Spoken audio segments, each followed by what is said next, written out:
Yo, what's going on, boys? How you guys doing today? Welcome back to the Destiny 2 stream. And I think we should be live. For some reason, I just showed me the thumbnail, but I think we should be live. Yeah, there we go. We're live. How you guys doing? Welcome to the stream. Hopefully you guys are doing okay. Hopefully you guys are doing good. It is Heresy Day, which kind of sounds a little weird, you know, calling it Heresy Day.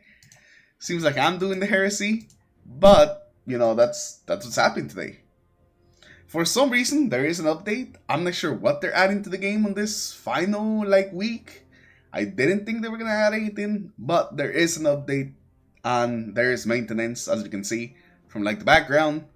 So I got something else that we might need to do instead of just waiting for the maintenance, because I'm sure we don't want to sit and wait here on this screen for essentially what is it now? 2 hours? Yeah, 2 hours.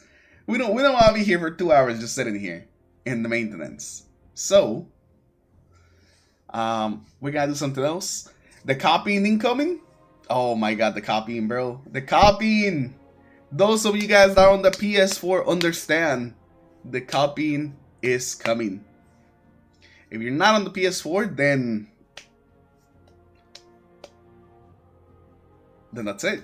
I don't know what else to tell you. Then that's it. Then you're just not on the PS4. Good for you. But what up, Stink? How's everybody else doing, boys? Hopefully you guys are doing alright. Hopefully you guys are doing okay. We are here on the main screen because we're just kind of chilling here.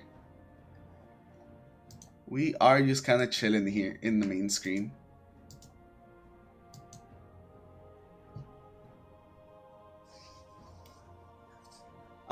I think we're gonna start looking at some of these trailers. Well, we're just kind of here, and that's probably what we're gonna end up doing. But welcome. You know, I'll just wait a couple of minutes, see if more people want to join the stream or so before doing any of these. But welcome. Good to see that you're nice and hyped, Stank. You know, I think that this trailer, hopefully it's gonna be good. I mean, it's supposed to be a whole stream, so we're gonna get the trailer, you know, at the very beginning, like we always do, and then we gotta talk.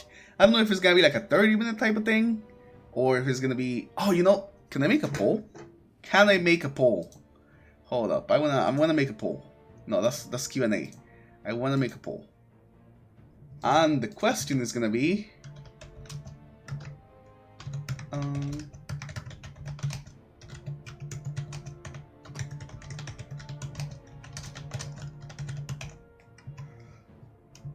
here we go. Will Bungie tease Frontiers in the stream?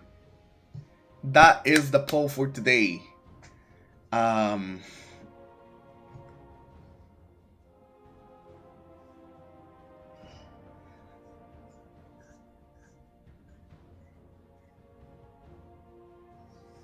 Hype is a strong word? What do you mean hype is a strong word, bro? But yeah, that is the poll for today. I guess we'll check up on this again once the stream actually ends, and we'll see who was right. You telling me you're not hyped, Stink? You're just. But yeah. If you guys are here, vote on the poll. Vote on the poll. Tell me what you guys think. Right now, easily heavily favors towards no. Bungie will not tease Frontiers in the stream. Ooh.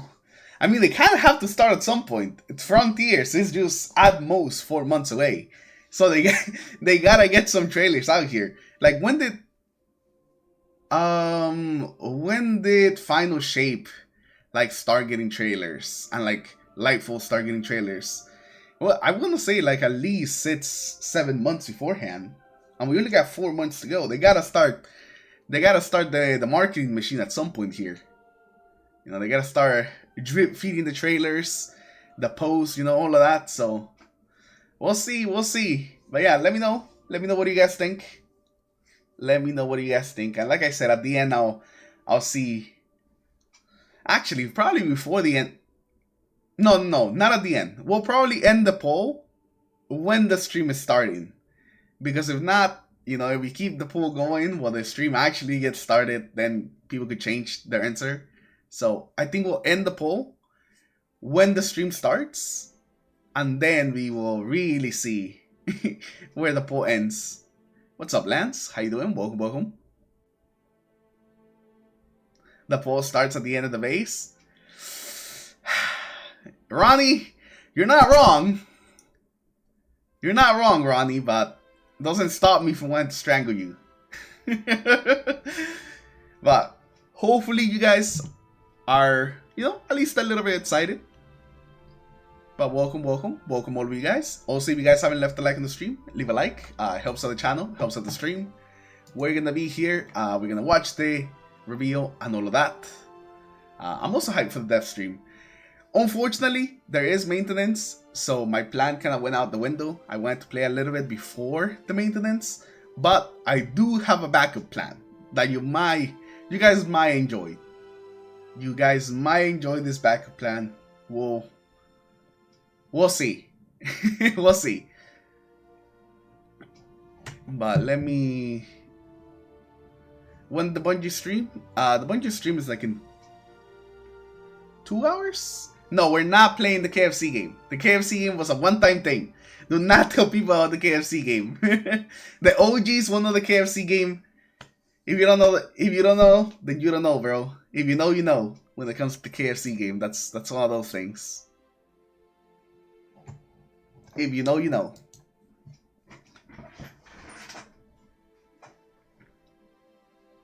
Yeah, it's 10 a.m. 10 a.m. PST. The Bungie stream. Like I said, I thought I was gonna get in here, and like and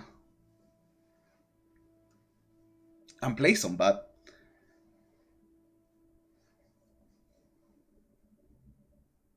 that stream came up on your feed the other day. Your stream as a member. Oh yeah, I did make that stream a member only stream to hide it from the world, because I didn't want it to just like be gone forever, but I also didn't just want it to be out there. Hopefully with the longer lifetime they'll iron out the bugs. Yeah, they, this season it's been pretty buggy, like very, very buggy, a lot more than I wish it was. For right now, I think we're gonna hide the ghosts because of what we're about to do. And we're also actually we could just change the scene. No, that's the timer. That's the ghost. We could just make the ghosts a little smaller. Yeah. Look at him. Look at that little guy. Hopefully all of you guys got your good rolls from the Iron Banner, because it's gone now. It's gone. That thing is gone. Can't go back to it.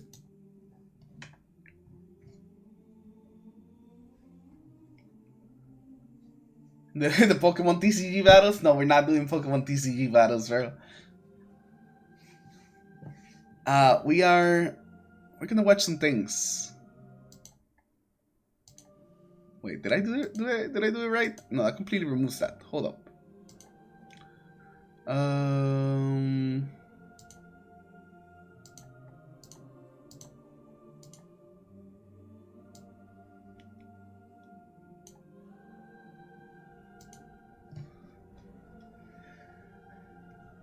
Tuss with envious chain reaction? Yo, that's pretty good. That's pretty good.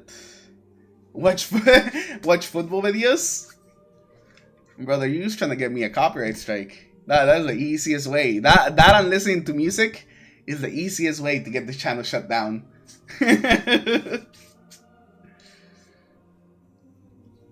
Unless you use me clips. I think you could watch clips. I think that's what you mean, actually. The Crimmels? Wait, you got Crimmels with air trigger? I don't know, man. I don't know. I don't know about the Crimmels with the air trigger. I don't know. I don't know if I'm sold on the Crimmels with the air trigger. Not gonna lie.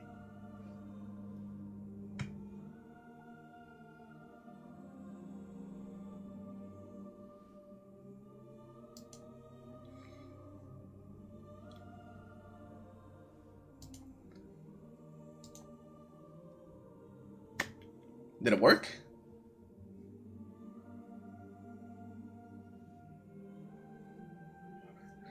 If you watch something that's copyrighted for a long time, it could happen. That's why I'm just on the safe side. That's why I'm playing like copyright music on the stream. And some videos can get you copyrighted as well. It's unfortunate, you know, but that's just how the YouTube system is. It's very automated, so even if something gets picked up by accident, it's a pain to deal with since it's so automated. You managed to get a 5 out of 5 criminals with sideways and PI, but nothing else. Okay. But okay, it looks like we're recording. Alright, boys, so while there's maintenance and we can't really do anything in Destiny, I figured that we should go back in time and actually review some of these past trailers and, you know, rank them. And so we have all the trailers here, all of the launch trailers actually, and some of the live action trailers. You know, the important trailers. All the way from D1 to Revenant. That's actually every single day. So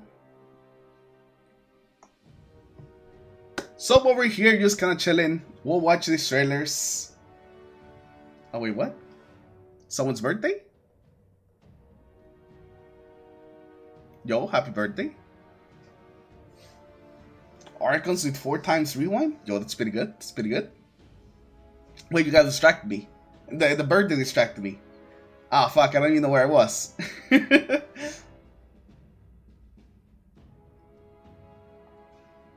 Well, I completely lost the voice, but you got the idea. We're gonna watch the trailers, and then afterwards, I'll put a ranking to them. I think as we watch the trailers, we'll just rank them. Some of them should be pretty cool. Some of them will not. And I think I'm gonna rank them just on the trailer itself, without like taking into account the actual content. Just, you know, how hype the trailer was and how much I like the trailer, depending on like just what's in the trailer itself, not the content that the trailer represents, if you get that. But yeah, so we got all these trailers, so let's get started. And we gotta start with the Destiny 1 live action. Oh god, getting all these trailers is gonna be a pain. Maybe I didn't think this through. Let me mute this, man.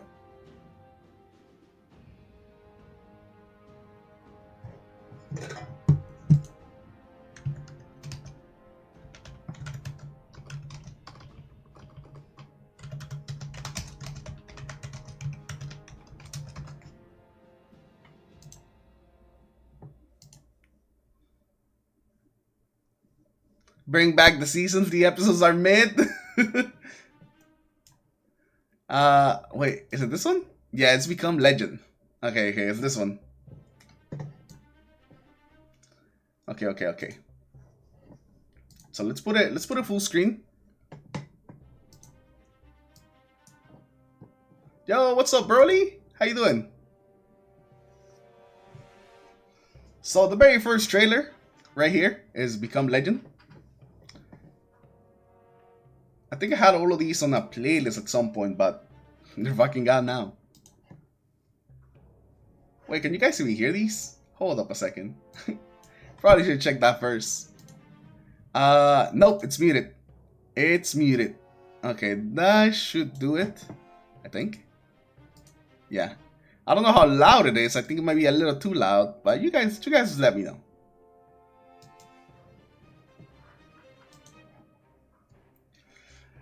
I know some of you guys didn't play in D1, so this might be like the first time you guys are actually seeing this trailer.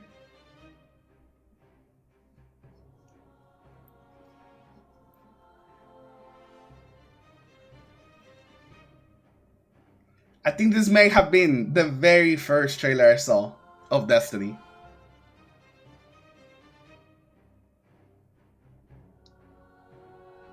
Still no sound?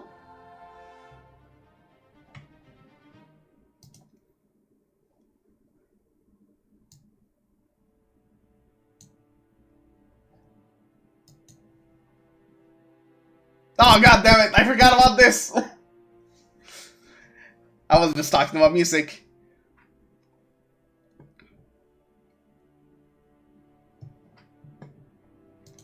Alright, alright. Hopefully it wasn't long enough.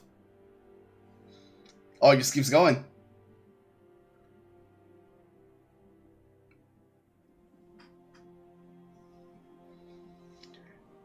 You know, I'm surprised that they don't do these live action trailers anymore.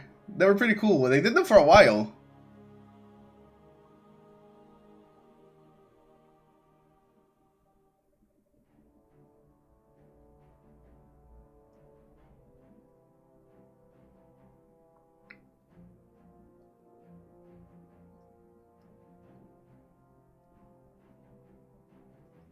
Oh, you can still hear the... I see, I see. I got you guys. That's what it was. The D2 music was still coming through. Alright, I muted the D2 music, so those shouldn't go through anymore.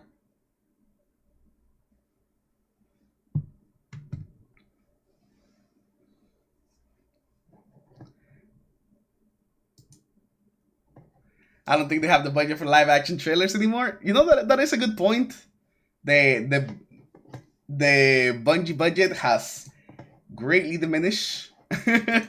So I can understand that. But I really like that one. I feel like it showed some pretty cool stuff. It gave you an idea what the game's about.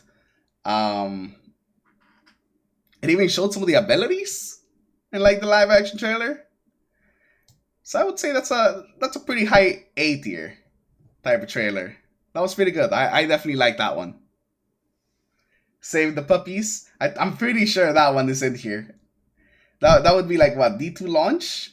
So like around here? Alright, but that's the launch trailer.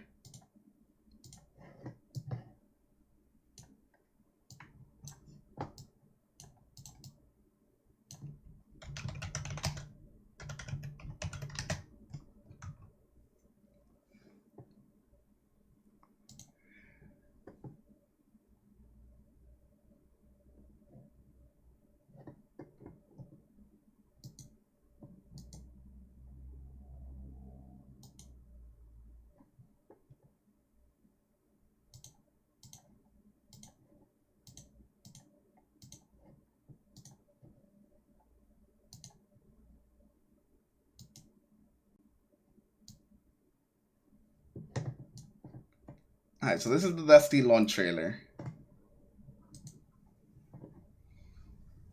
I turned off that extension.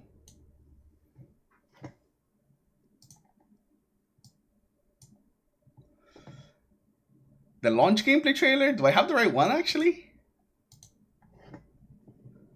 Dusty to launch. I think it is. I think it is. Alright, so this is the Dusty launch trailer right here.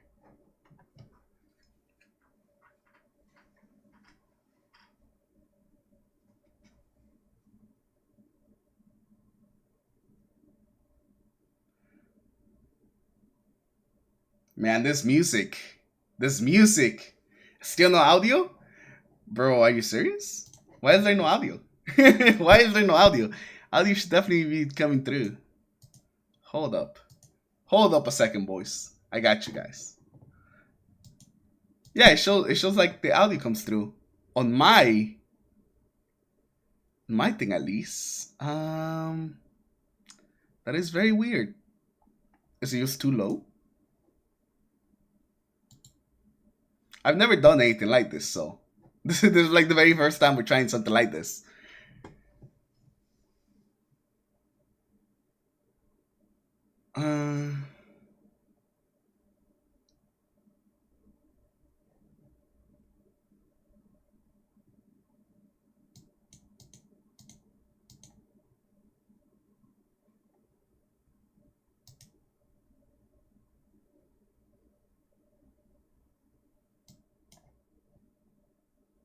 Yeah, for all intents and purposes, it should be working. I don't know why you guys would not be able to hear the video. Do I have to just put it higher? Can you guys hear that?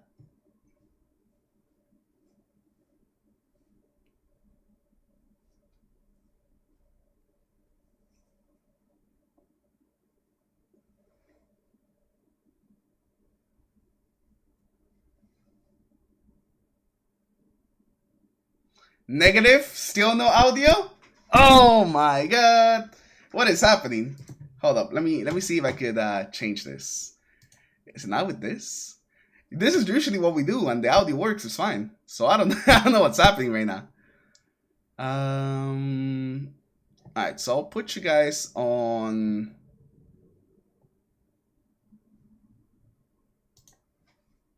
Let me see.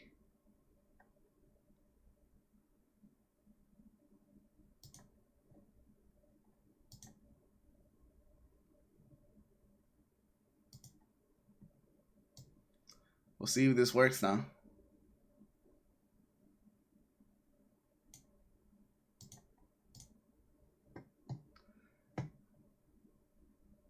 Even the trailers are bugged. I wish I could say it was just Bungie and their trailers, but unfortunately, it's not. I think this one's on me, boys. I think this one's on me. Alright, we'll try it again, boys. You guys looking ready? Alright, can you guys hear it this time?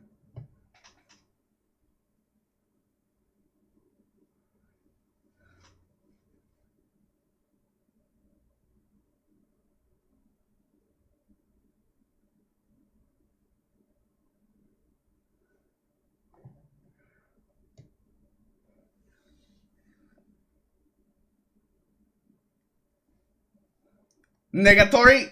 God damn it. Nope, nah. What is happening right now? Huh. What audio is it even picking up? Hold up.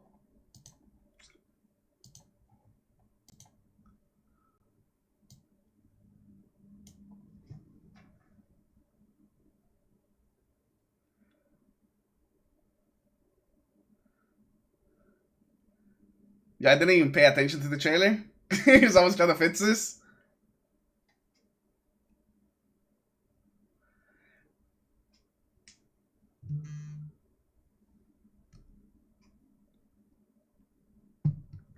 Use your mic.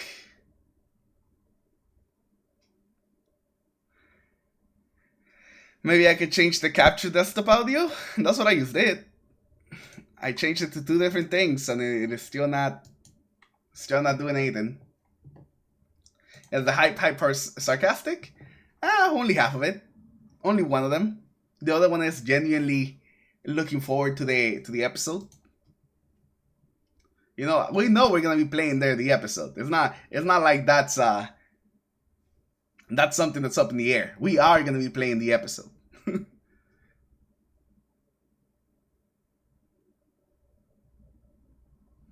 Alright, but let's see. Let's see if we can fix this.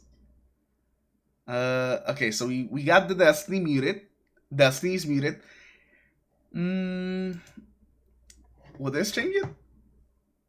Alright, boys. Let's try it again. It's literally the same one, but we're just gonna test it out. Can you hear that?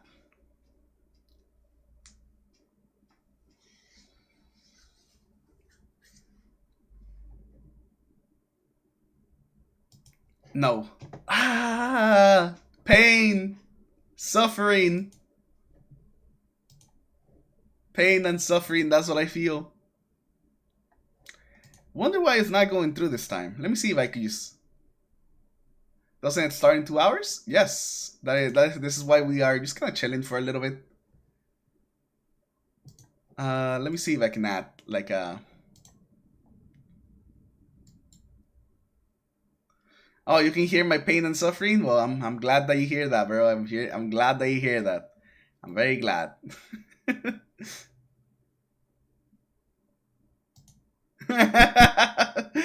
I'm glad that that's something you can hear, bro. So glad. Man, that kind of sucks. I really wish we could hear these things.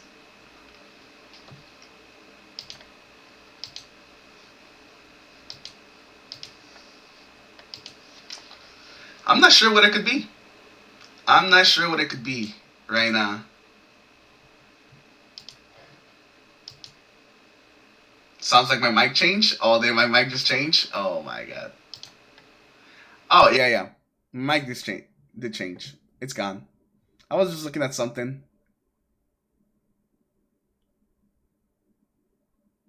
Yeah, the other mic is gone, boys. The other mic is gone. I was just looking at some of the other stuff, and I accidentally added a second mic, so you guys could hear me twice. But that one had so much more gain. So it was peaking. It was peaking. My normal mic doesn't peak, but the other mic was definitely peaking.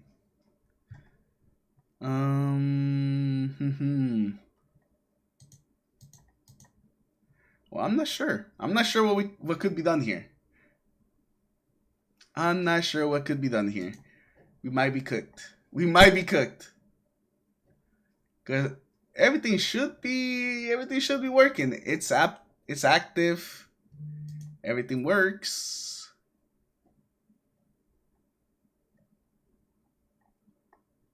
Yeah, so for all intents and purposes, everything should be working, but it's not. Oh, wait. I think I may have just found the cause, boys. I think I may just have found the cause. I'm a fucking genius, boys. I'm a fucking genius. Check this out.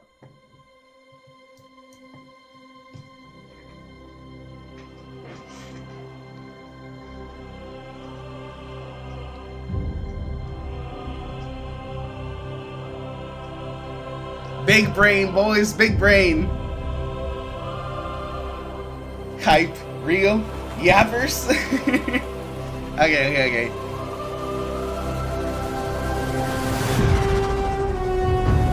Alright, let's restart it now. Now that we can actually have some sound.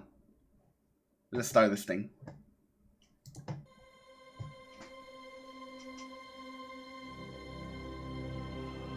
Man, that music though. You hear that music? It gives me a lot of those old Destiny vibes. And it might just be nostalgia, but it sounds so good. I mean, the music is still good. Probably the music has been a thing that has been consistent throughout the whole time, but it is still so good.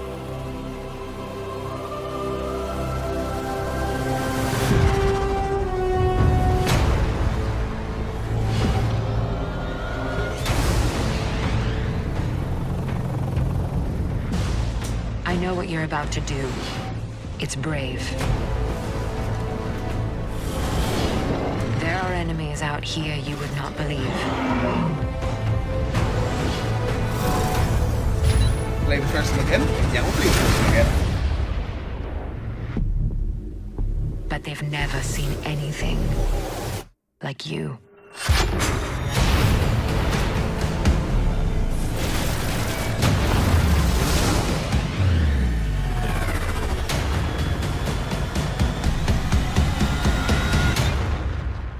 Oh man, chills, bro, chills.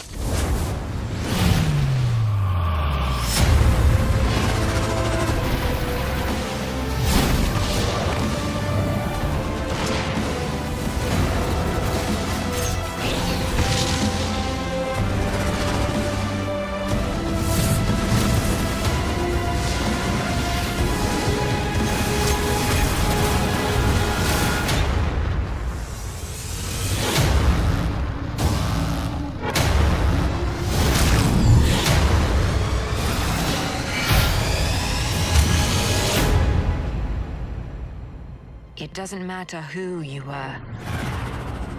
Only what you will become. Oh, that's where the become legend thing comes in.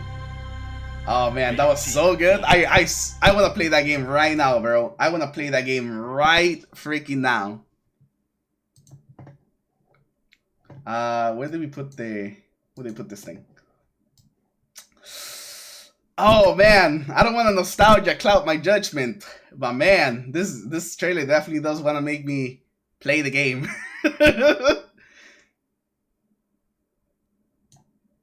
It's gotta be an S, boys. It's gotta be an S. The Destiny launch trailer. Oh my god, it might just be nostalgia, but my god, it is such a good trailer. The music, those couple of moments where you just get chills. Oh my god.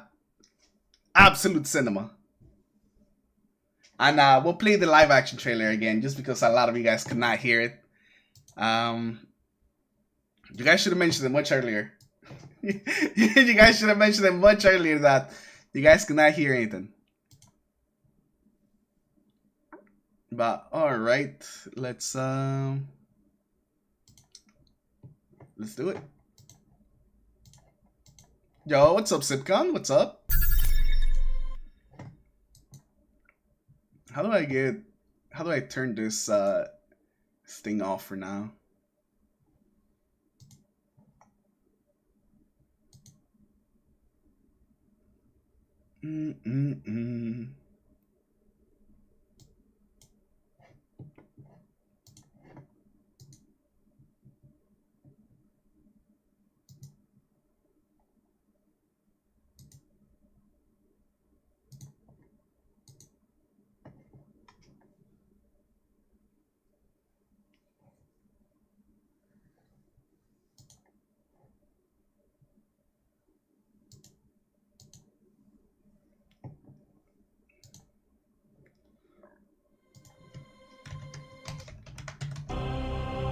The live action.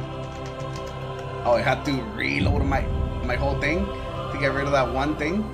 Okay. Okay, cool. You know, we already played this trailer once. You know, it already took our money, so might as well just play it again. Congratulations. Humans haven't been on the moon in hundreds of years. Nice place to visit, but I wouldn't want to live here. Dying here is much more likely. Nice pep talk. Such a good trailer, this one. Oh, man. There's nothing I hate more than an alien with no respect for history. Knock, knock. Who's there?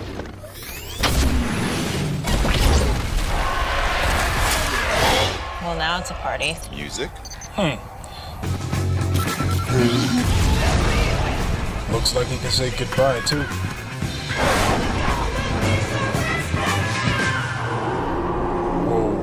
What do you think is down there? Death. Theirs or ours? Let's find out. Yeah, they did redesign the couple. I completely forgot about that. They redesigned the couple for D2. Rated T for T. The ultimate Destiny experience is on PlayStation. The ultimate Destiny experience. It's on PlayStation. Yeah, that was pretty cool. But yeah, I think we gotta leave it in the same spot. I think A is fine. I don't think it gets me as hype as the Destiny launch trailer, but it was already pretty hype about Destiny. Then it would continue to build the hype up, essentially.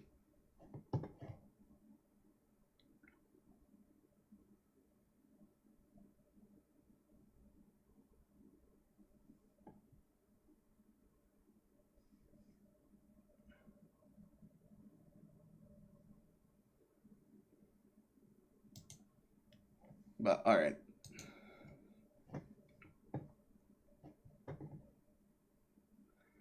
But Nets is... Yo, what's up, Real Des? How you doing? Nets, we have the Dark Below! The Dark Below trailer.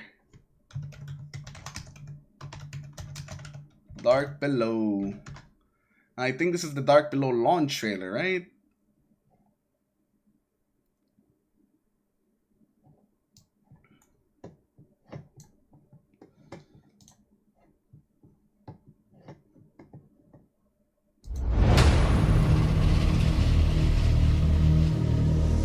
Six of us went down into the pit. I still say this to this day.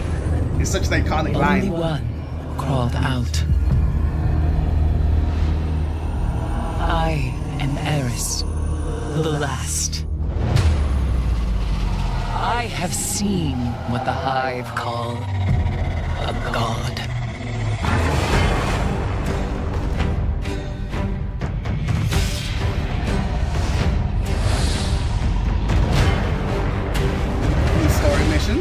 It ended up being like 2 or 3 missions. It wasn't even that many. But we're judging the trailer using the trailer, not what it actually was.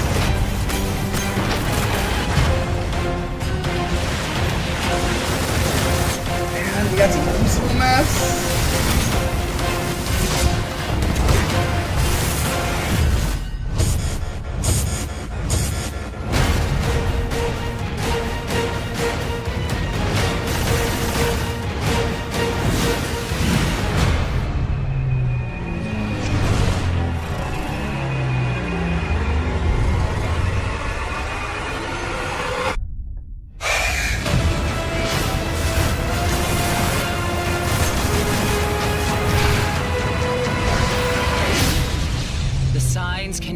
longer be ignored.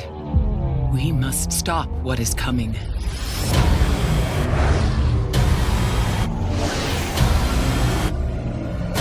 Oh, the Corona raid!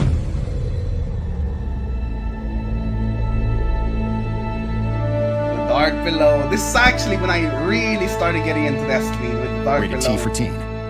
Because while I did play on vanilla, I did kind of fall off a bit. Oh yeah, this is when they added that sparrow where you can do tricks. But Dark Below is really where I started to like get into it. Although, if I remember, there's even a better trailer than this one for Dark Below. But this is the one that's on the yeah, this is the launch trailer. So I think we'll put the launch trailer on B. It was just okay. It showed a lot of the new stuff that's coming.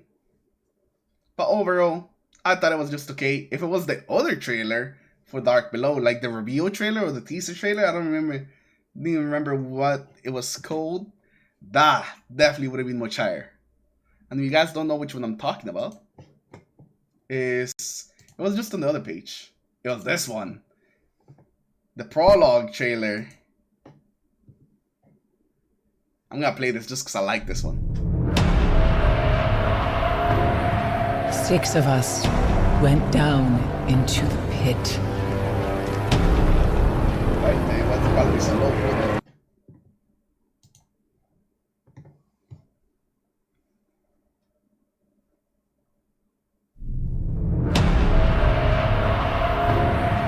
6 of us went down into the pit.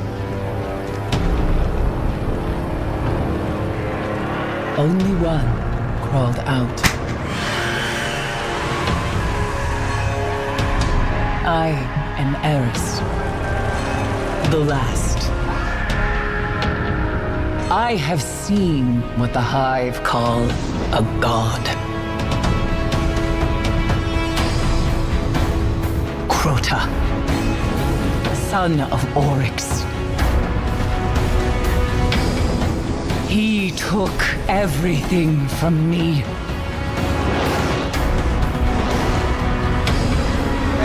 He will turn his eyes to Earth. And only a true weapon of the light can stop his wrath.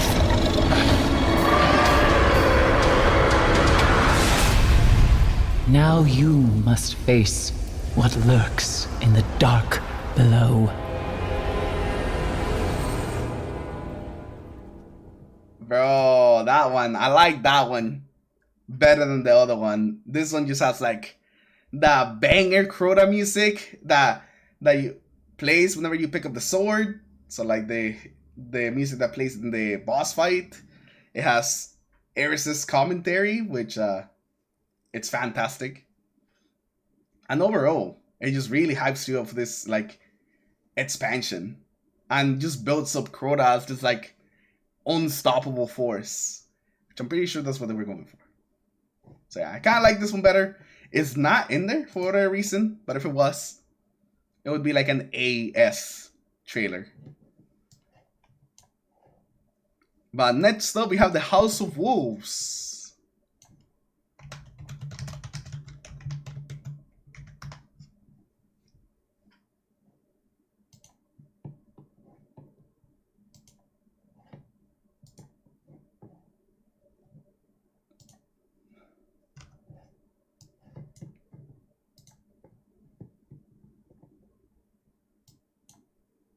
Alright, here goes the House of Wolves, boys.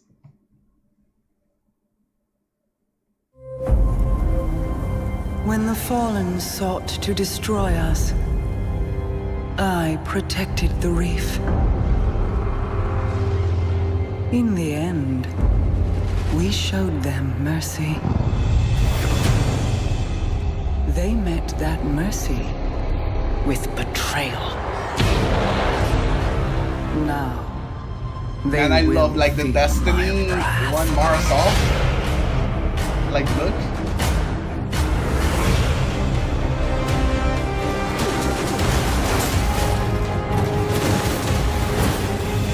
Solas. Oh bro, the very first time we actually saw Panics.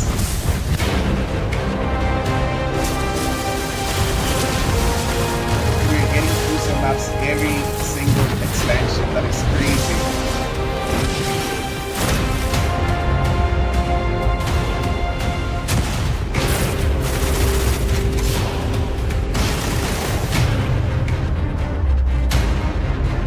Reef. I completely forgot about the reef.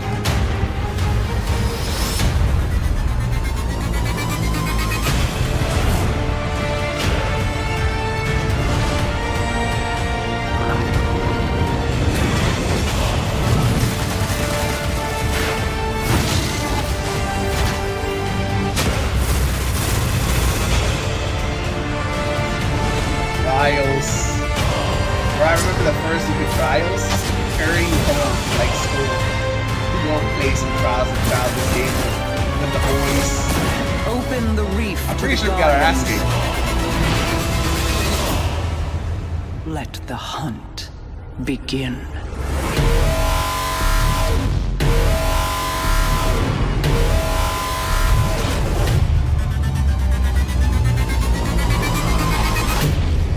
Wow, that seemed like a lot of content.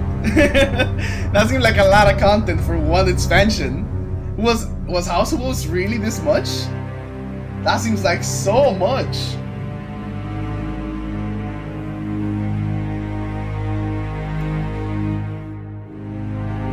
Only like 6 months after the Dark Below? Or about 6 months. Are the servers down right now? Yeah, the server's down right now.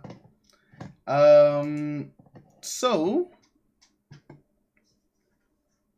where should we put House of Wolves? I don't think it's as good as the Destiny 1 live action trailer, but it's better than Dark Below. So I think we'll put it at the highest B. I think for right now, I think that's the way we'll go. And then we'll also next is the live action Taken King.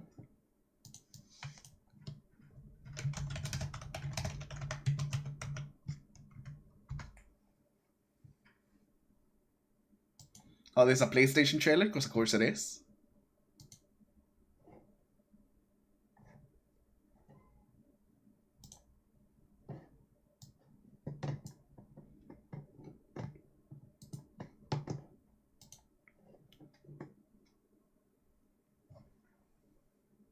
Yeah, the stream is today on Bungie's Twitch. I'm sorry for missing you, Real.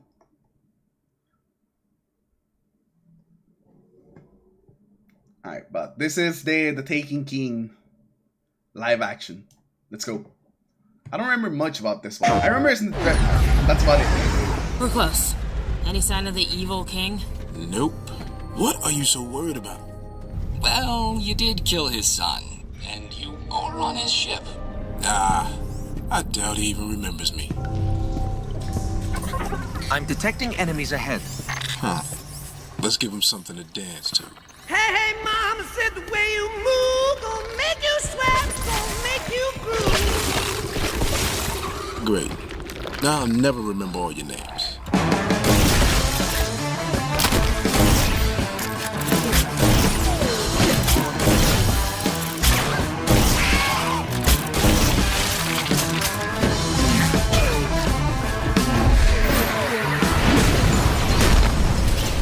Just couldn't wait, could you? For what? Papa Bear's a no-show. Bye at the station? Yeah, bye at the station. Right behind me, isn't he? Oh, man. Oh my god, he did that. It's right behind me, isn't he? Been working on my apology all week. Get Destiny the Taken King and the complete Destiny adventure in the Legendary Edition. Rated T for Teen. The ultimate Destiny experience is on Okay, that was a lot shorter than the other one. I feel like the other one's definitely better. You used to arrive. What was the points you made for deciding Dark Below for a B tier? It's basically we're just looking at trailers themselves, just judging them on the trailer themselves without taking account like the content they actually represent. Because if I was taking that into account, some of them would definitely move. It's definitely not better than the other one though. It's still an A tier trailer, but it's definitely not better than the Juice Dusty one live action. We'll definitely have to put it lower than the other one. The other one was just better. What time is the stream? It is at 12. So like an hour ago. Yeah, so just think of the trailers just as the trailer itself. Do not think about like the content the trailer brought. Isn't 2 hours? Oh, my bad. Isn't 2 hours. You wanted that PS4 so bad? Oh, the Destiny PS4? But yeah, so House of Wolves right now is the highest like gameplay trailer that's not like the launch trailer. Man, the launch trailer was so good. They really cooked with the launch trailer. But I think Taken King, if I remember, Taken King may actually be really good from memory. But we'll see. Destiny 2, Taken King, launch trailer. Did I say Destiny 2? I did not mean to say Destiny 2, but every time I type Destiny now, I just put a 2 on it.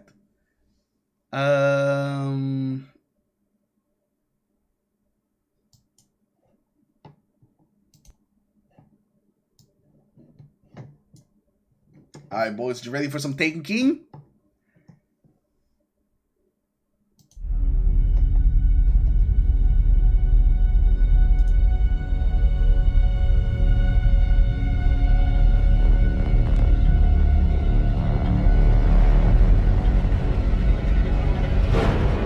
His name is Oryx, the Taken King.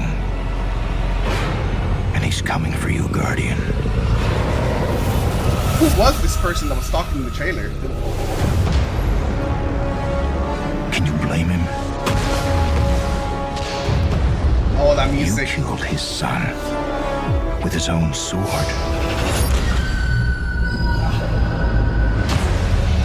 Now, he's out for revenge. And he's building a dark army to hunt you down. But I've heard the legends. You're ready.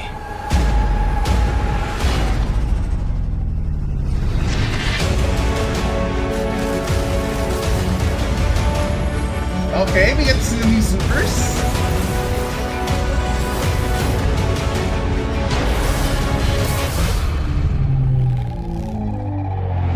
Oh, bro, this scene was so cool with the Sunbreaker.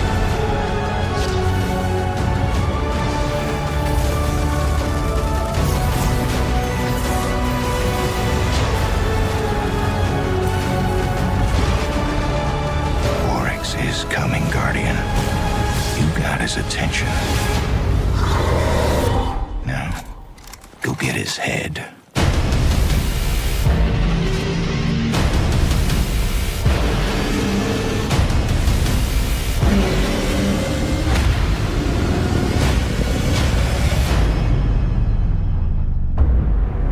Become legend.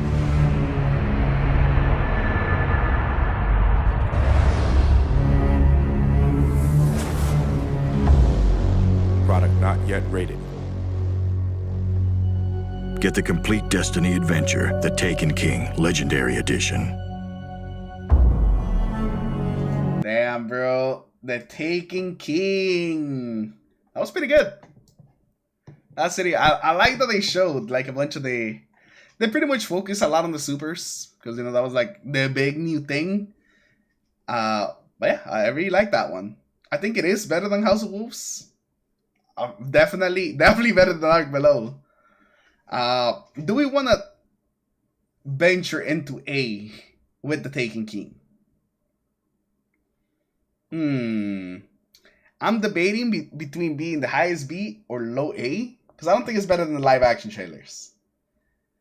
But it is pretty good.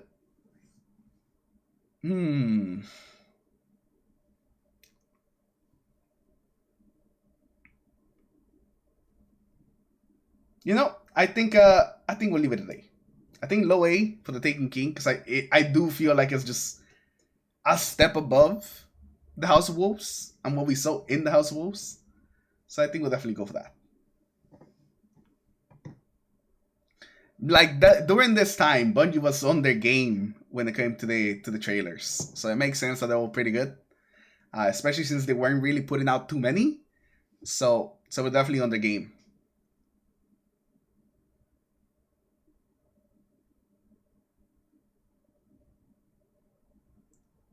Next is the Rise of Iron. Rise of Iron.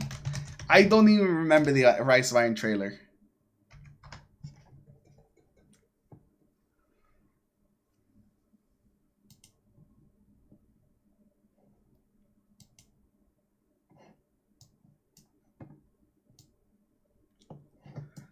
Okay, so we're gonna find out what happened in the Rise of Iron trailer, because I do not remember a single thing from the Rise of Iron trailer. But let's find out. Long ago, the world had no guardians. It had only Iron Lords. Fearless, righteous, we were humanity's greatest warriors. But when an ancient plague threatened mankind, the Iron Lord sacrificed everything to lock it away. Now, I am all that remains, and the plague ravages our lands once more. Guardian, will you rise to this fight? And stand where the Iron Lords fell.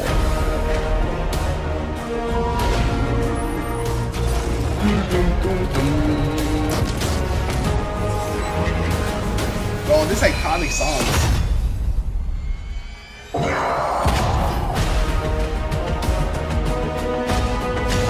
That's a super cool like armor set.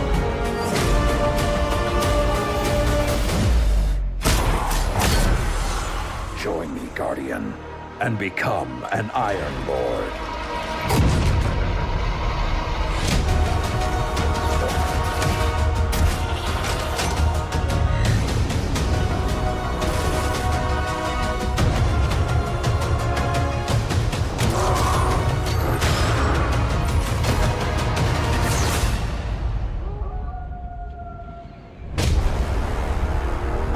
Okay. Okay, I see you, Rise of Iron. I see you.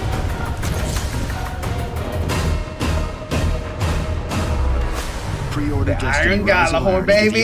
Iron Galahorn. Okay, that was pretty okay. And become an Iron. I remember the trailer going different. Did I just imagine the trailer where he like stands with the wolves and attacks like some splicers, or is that a different trailer?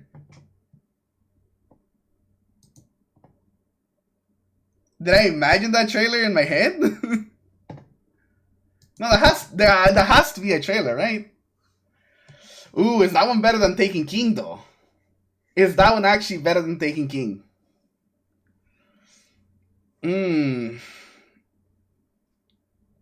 know, you might disagree with this one, boys. You might disagree with this one. I think some of you guys, some of the Siva lovers, will crucify me for this one. But I think it's just a B. I wasn't super into that one. I think that's the opening cutscene where he stands with the wolves and attacks the splicers.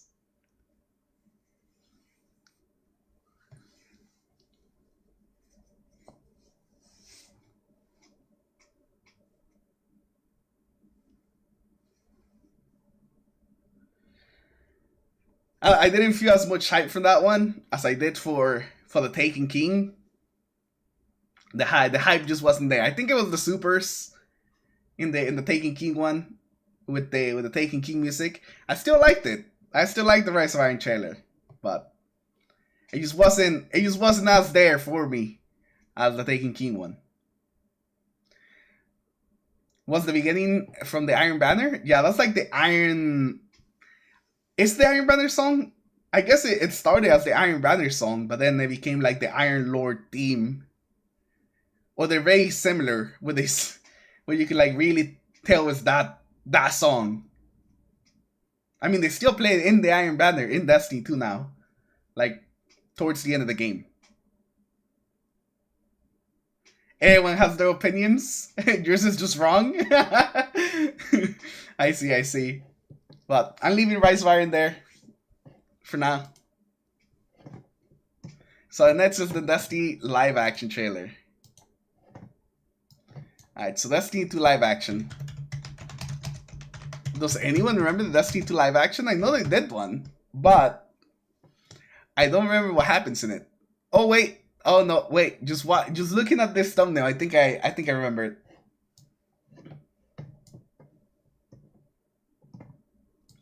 Is it the puppies one? Is it for the puppies?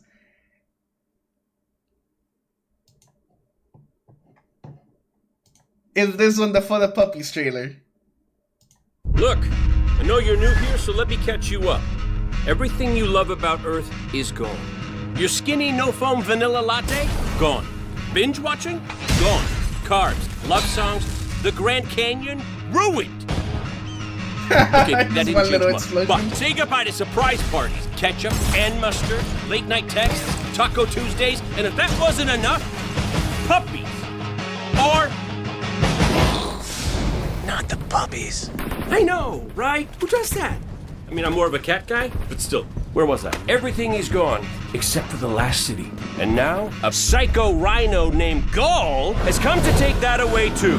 So it's time to bring out the big guns. It's not a metaphor, guys. Go grab some big guns.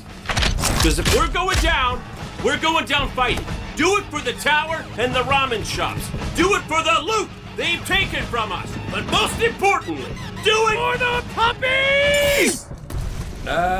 Follow that guy.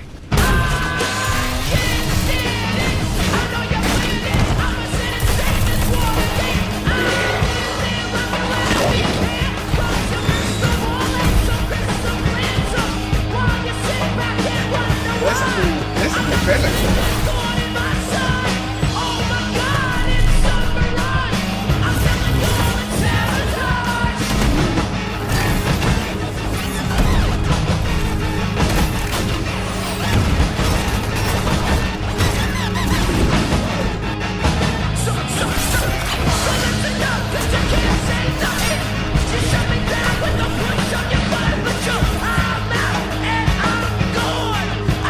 I am so proud of myself right now. Destiny 2. Yo, available what? September 6th. Yo, I don't remember this trailer being so fucking cool, bro. What? Yo, that really surprised me. I do not remember that trailer being so cool. I don't know if because the only thing I remember about that trailer was the whole for the puppies thing, but I did not remember the trailer actually being that cool. Wow. Wow, that is crazy, bro. That is crazy that it's actually that cool.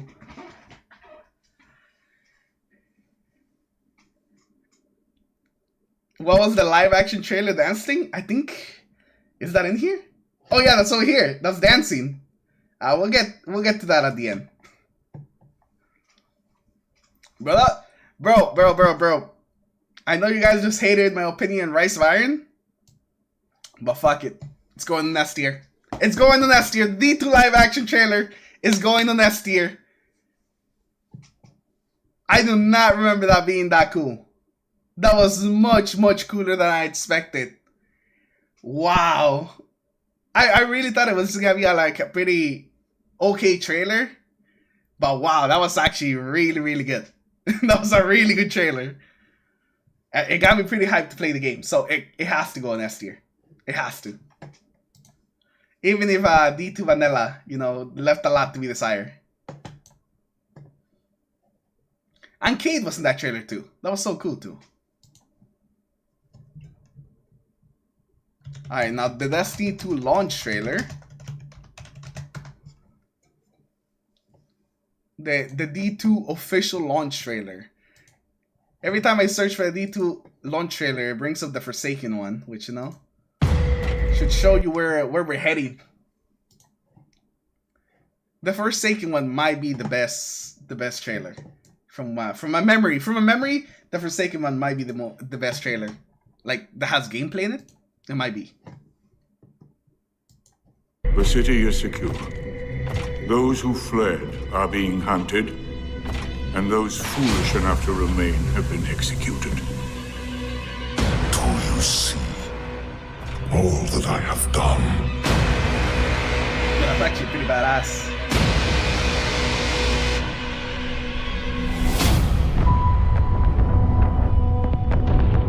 war's over. And we've lost.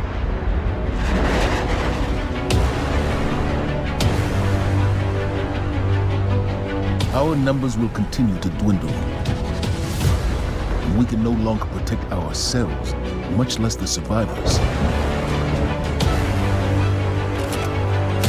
We all know what needs to be done. Get up close and personal with Gulp, put a bullet in his head, then maybe eat a sandwich. An outright assault is doomed to fail.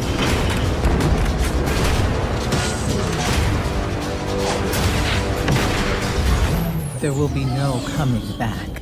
It's worth it. If the Red Legion want war, give them war. Oh, they even push Axe in there? Humanity never deserved power. I am God, and I alone am worthy.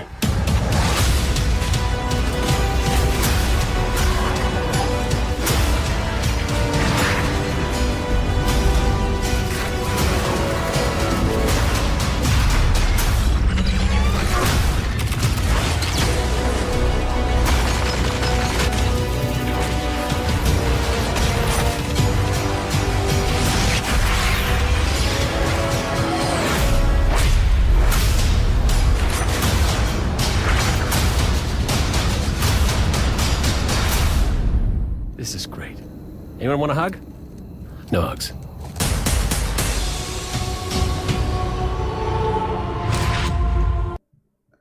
Holy shit, bro. Bungie was working overtime with that trailer. The D2 vanilla campaign was not that fucking cool, but they made it look so fucking cool. Oh my god. I want to play whatever campaign they were selling me in that trailer, bro. Oh my god, bro. What?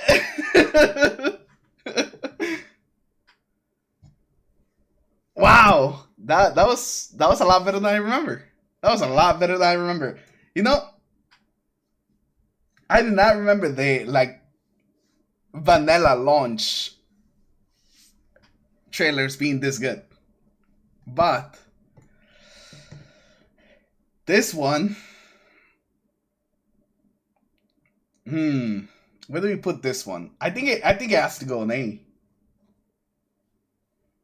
I don't know if I don't think it's as good as the live action and the D1 launch trailers. But I think it goes an A. I think it goes an A. It was so good. It definitely sold me on the Destiny 2 campaign, and it made it look a lot cooler than it actually was. Like a lot cooler than it actually was. I mean, the campaign was good, but it made it look even better.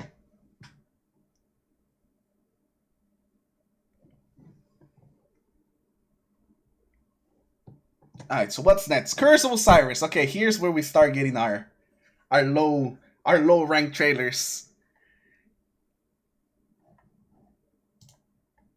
I don't remember Curse of Osiris being that great.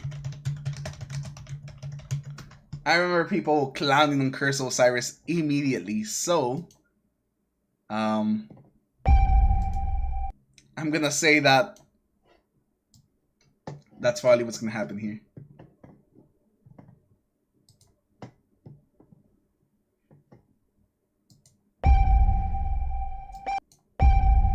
Oh, that's just where it starts? Okay.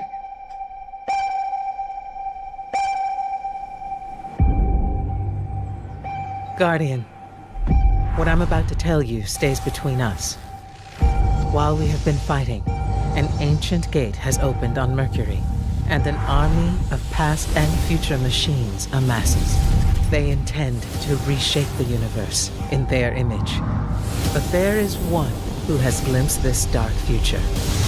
He was my mentor, Osiris. I know it was pretty cool seeing Osiris, the most notorious guardian in Vanguard history.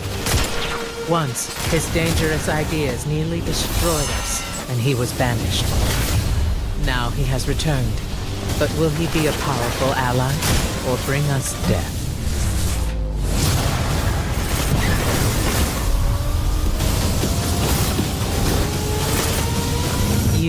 are the one thing they have not foreseen. Go to Mercury and find Osiris. Time is not on our side.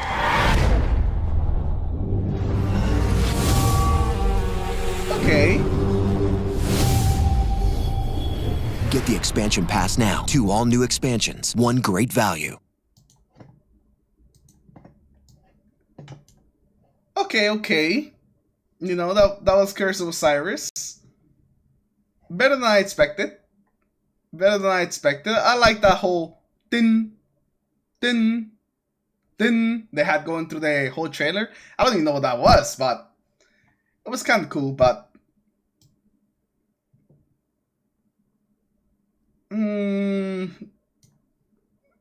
maybe around there. Actually, maybe below Dark Below. Maybe below Dark Below, because it wasn't like a great trailer. Definitely not.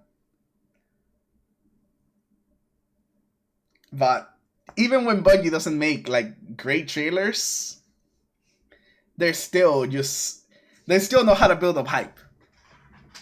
Like, if there's one thing that Bungie has constantly done throughout Destiny 2, it's not give us like consistent good content, but it's giving us consistently good trailers.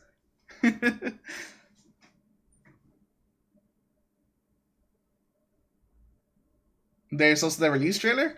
There's a couple of these trailers where there's multiple trailers. You know, let me check out the other one and see how that one is. Even if we're not ranking that one, I wanna see it. Is the other one better? Yeah, there's the reveal trailer. There's the opening cinematic, but I think that's just like the cinematic in-game. Isn't this the one that we just watched? No, this is the same trailer. Hold up. Guardian.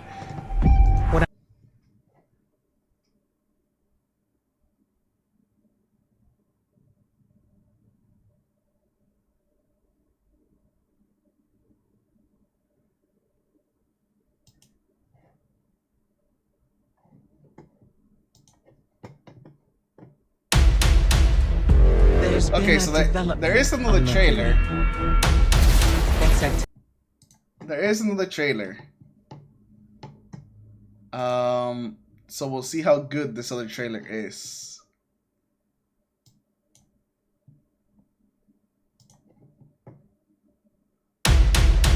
So this is the other trailer. There's been a development on Mercury. X activity there surged exponentially. And at the same time, the most notorious Guardian in Vanguard history has returned. Osiris.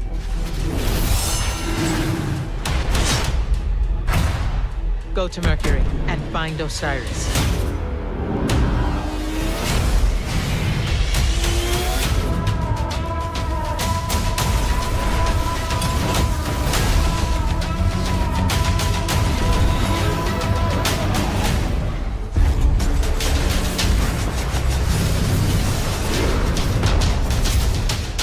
10 seconds remaining.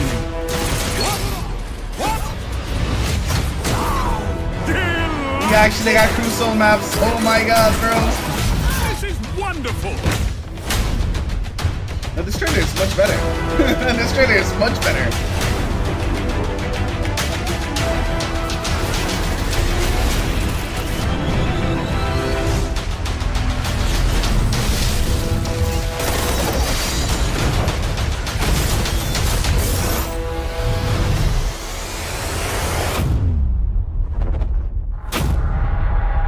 Raid layer.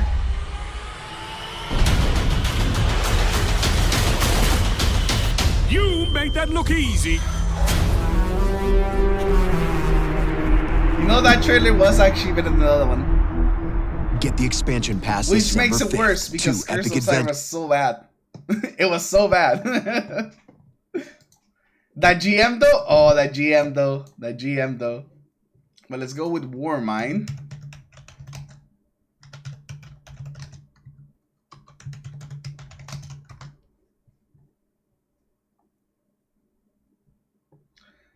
Okay, so next up is the Warmind trailer, and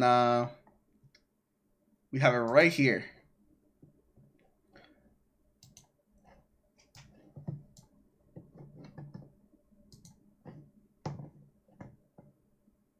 Okay, now we're on to Warmind.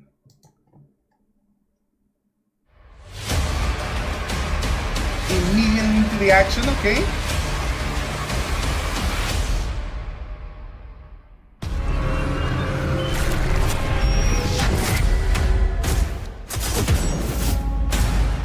Escalation protocol.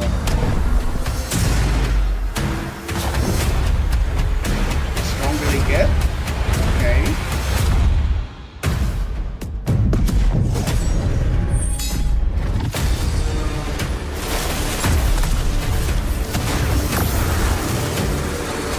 You know, I'm surprised we haven't seen the Frozen Hive anymore. I know that we're only like on Mars.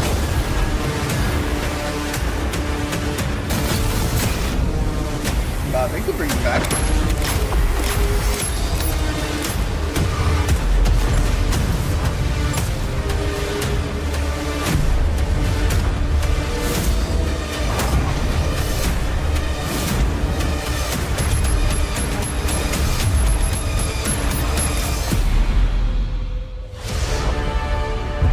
Mayday! Do you copy?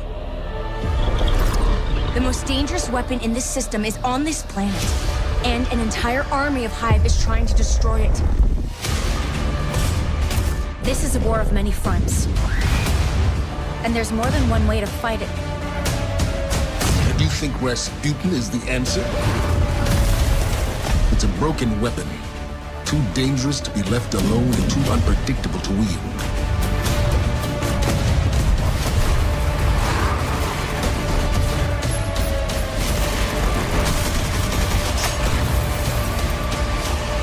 Lots of action.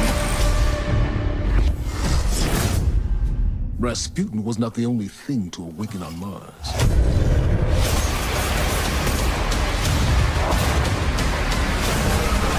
Oh, the Worm God! I'm pretty sure I lost my mind when I saw the Worm God, bro. Get the expansion pass now. 2 epic adventures, 1 great value. Okay, so Warmind, at first, I thought it was pretty just okay. I think towards the end, it definitely picked up. And seeing more of the story in the actual trailer definitely carried it a lot more towards the end. I think we're gonna put it here. I'm thinking more that I think about Curse of Osiris. The Curse of Osiris trailer was not that great as Warmind. So we might have to drop it down to C. I don't think we're gonna see any D tier trailers, unless there's a trailer I just don't know. But Bungie's usually really good about the trailers, so I think C might be the lowest we see.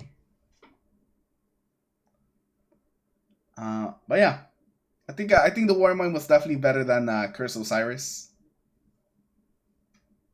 So next is Forsaken. Forsaken. If the Forsaken trailer sucks, because I haven't seen it in years, I'm gonna cry.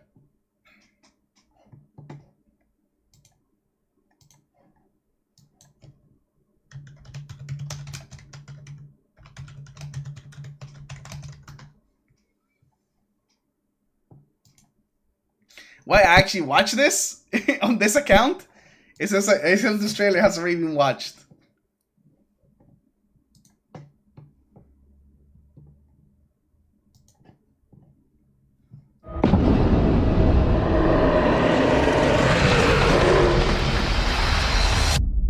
We should have been there.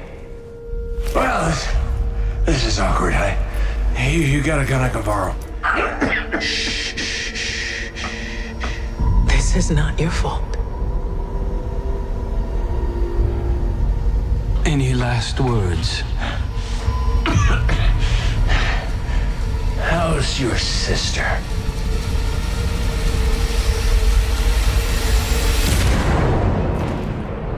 For our fire team. For Cade. Never mind, it's already a banger. It's already looking pretty good. This is on the head of Aldrin Sov. My friends, my barons, go unleash chaos. three of us want the same thing, Spider. Uldren and his barons. Dead. I cannot wait to see how this ends. We are not an army. We are not conquerors. We need to keep our eyes on our home, our people. This is Cade we're talking about. For us to do nothing is... Say it. Cowardice. Damn! I refuse to bury any more friends. You won't have to. Aldrin Sarf is mine. We actually speak during the trailer. I don't think that's ever happened in any other trailer. So, the new supers! This is to be a reckoning.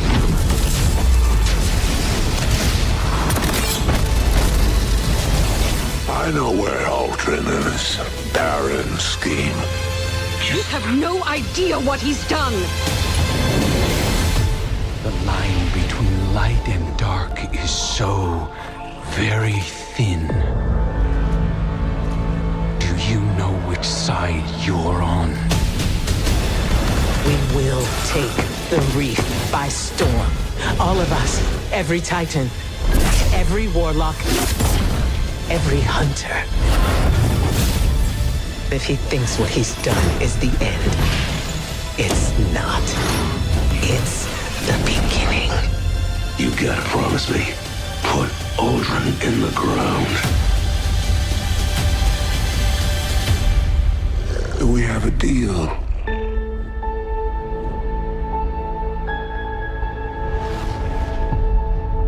Destiny 2 Forsaken, available September 4th. Play the all-new hybrid game mode Gambit. Free 24-hour trial begins Saturday. Oh my god, Gambit had a free trial? Bro, I'm so glad the Forsaken trailer didn't suck. I'm so glad the Forsaken trailer didn't suck. I did not remember the trailer, so I'm like, oh no, what if it's bad? Fucking banger, bro. Banger trailer.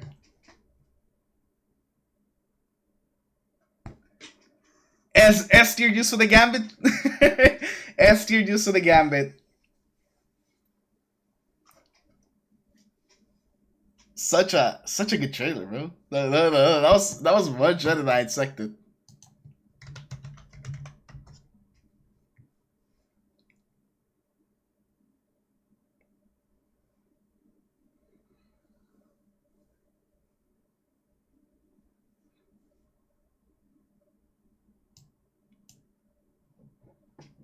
Alright, but let's see. Next is Forge, Season of the Forge.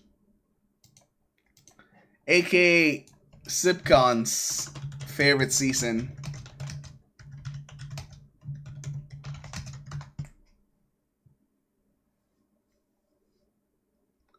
That's a... Which one is it, though? I don't want to look at old cutscenes. Why did they make a trailer for each Forge? What? I just want the main trailer. Where is the main trailer? Oh, this is the trailer. This is not on the list, but this is also just another amazing trailer. This was like the Forsaken reveal.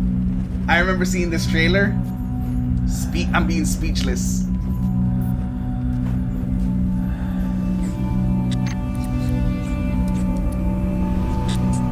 A lonesome star in a bitter sky. I hear the hungry ghosts calling out in the night. Just a couple victims of this brutal reprise. Am I strong enough to let things just die?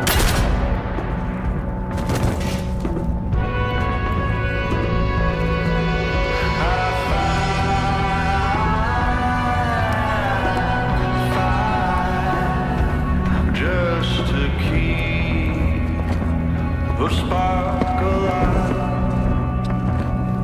But if there's nothing on the other side,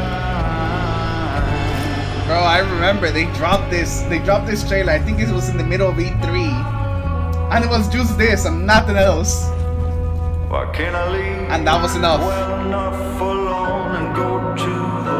That got the hype going immediately. What an amazing trailer. Less than 2 minutes and they got the community all hyped back in 2018. Alright, but let's see. Let's go back to the Forge. Destiny 2. Season of the Forge.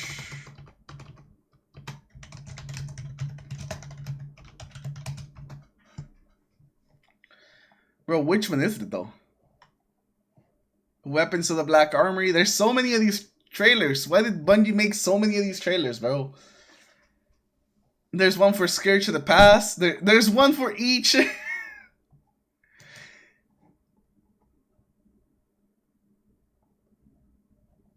But I don't know which one. There's one for each of the armories. Was Bungie really putting out this many trailers?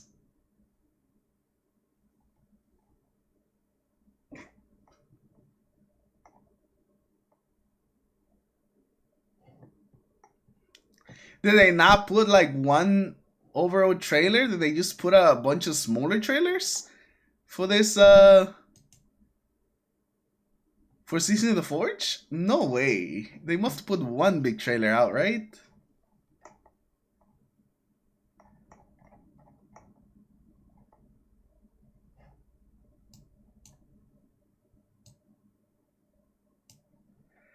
Yeah, like a proper trailer. I think this is the only Season of the Forge trailer. Let me see.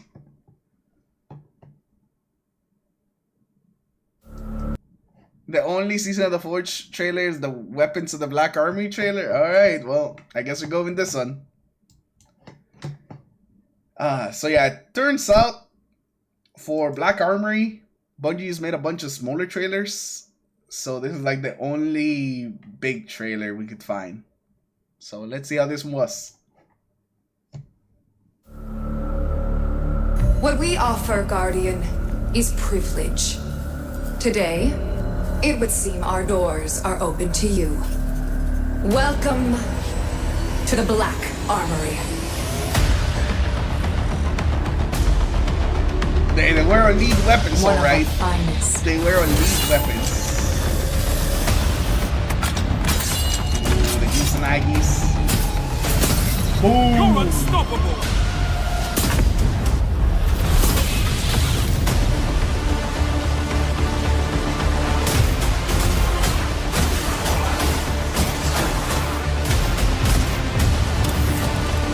Sleek and sturdy. A fine choice.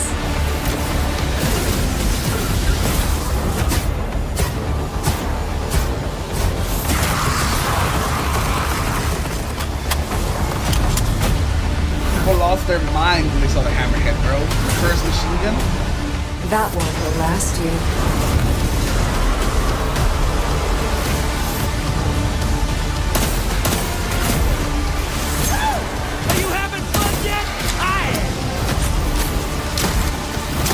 Level. Anarchy! You know, they made a really good job at showing off these weapons. I think we might just have the wares you're looking for. The annual pass available now. Oh?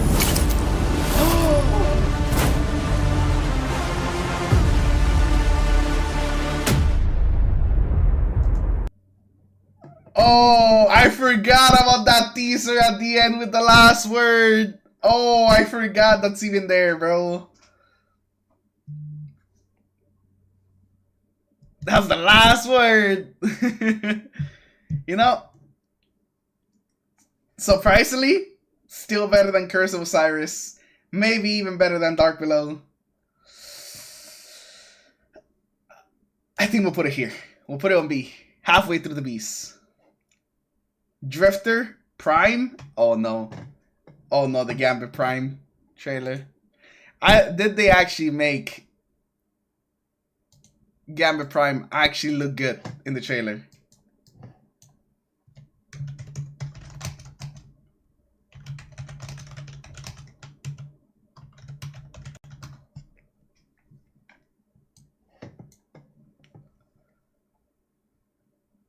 Okay, so we have the season of the Drifter.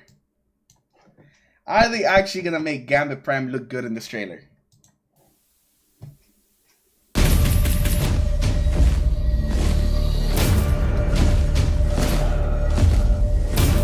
Transmat is go. This is where you prove you're a Gambit veteran. Let's restart the trailer. What is the default to 360?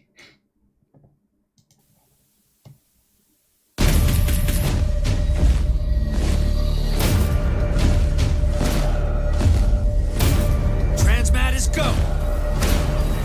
This is where you prove you're a Gambit veteran. Lock and load.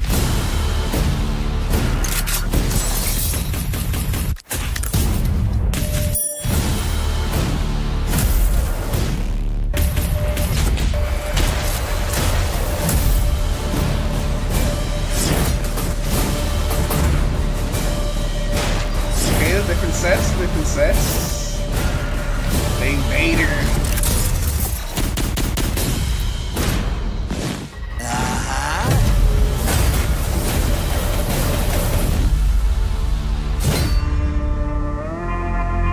You know, not as much as I expected. Not as much as I expected. I expected a little bit more. I think this one's just okay.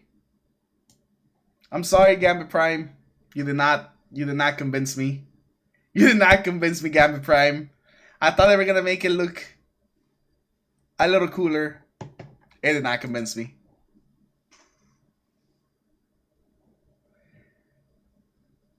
Alright, so now Reckoning. Why is Season of the Drifter the one that has 2 trailers here? Why did Reckoning get its own trailer?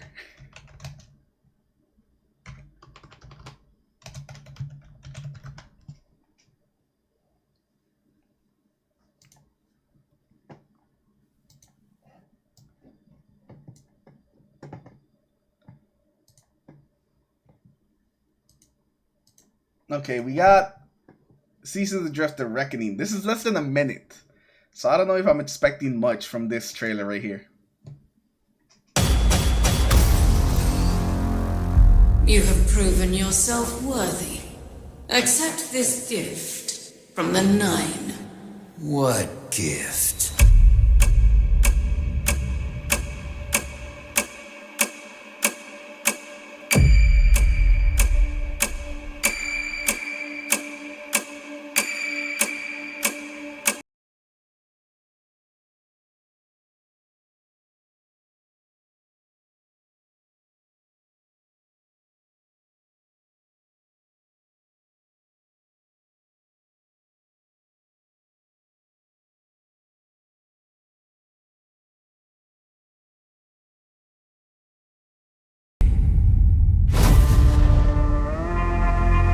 Bro, how is this trailer better than the Gambit trailer? What?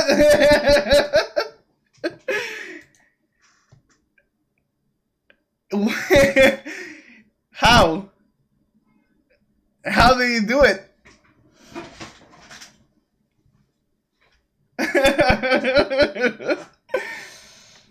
Fuck, bro. You know, not gonna lie, I thought I was gonna put it down here with the Gambit Prime, but I think it's gonna go up here. Because somehow, it is actually better than the Gambit trailer.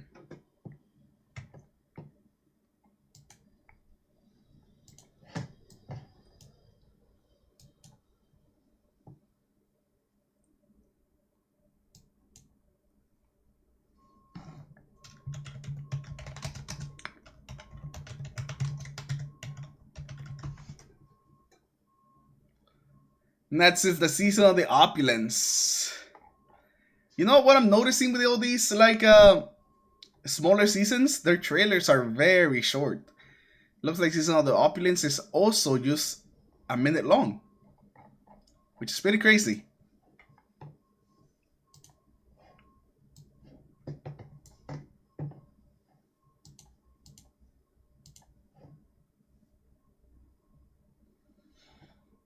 What do you think? What do you think, Heck Team? Bro, the Gambit trailer was not an S tier, Heck Team. The Gambit trailer was not an S tier. You cannot convince me the Gambit trailer was an S tier, bro. Never in my life would I be convinced that the Gambit trailer was actually S tier. I'm sorry, it's just not gonna happen. But this is Season of the Opulence. Let's check it out. A new mystery awaits you, Guardian. Welcome to the Season of Opulence. What will you find in the Emperor's lost vaults? Treasure hunts will lead you to powerful weapons and armor. These will quickly boost your power level and prepare you for the menagerie. This season's all-new 6-player match-made activity.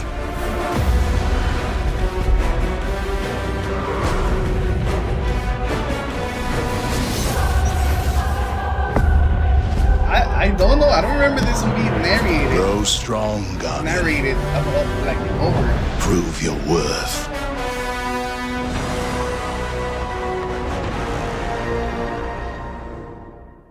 You know, considering what Season of the Opulence was, I don't feel like that trailer actually did it justice. I feel like that season was much better than that trailer made it seem. Like, the trailer was just, okay, but Season of the Opulence itself was so much better. But since we are just, like, focusing on the trailer just by itself, I don't feel like we can put it more than a B tier. Because, I don't know, I was just not feeling the trailer, boys. I was not feeling the trailer. Even though now, at this point, we know Opulence was such a banger season, the trailer just not made it seem that way.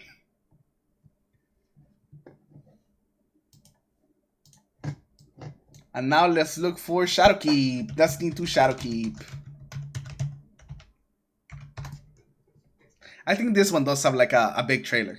Like a launch trailer. Yeah, we do. 5 years ago. Shadowkeep was 5 years ago. That is crazy.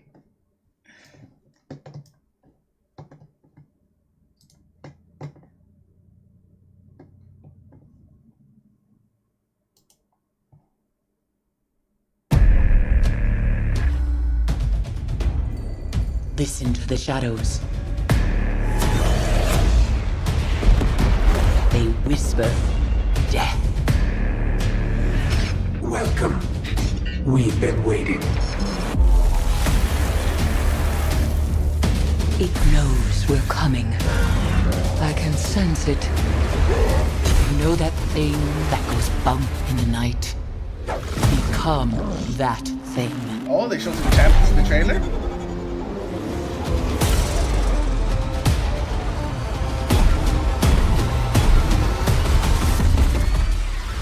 Okay, I kind of like that way the music wasn't synced with the tank shots.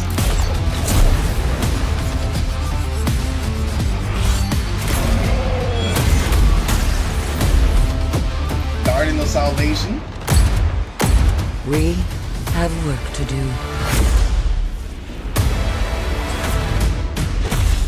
You know, it's crazy to think about that. Finishers were not in the game. Like at the beginning of the game. Even though they're like, they seem like such a natural thing. Bring this Guardian his crown.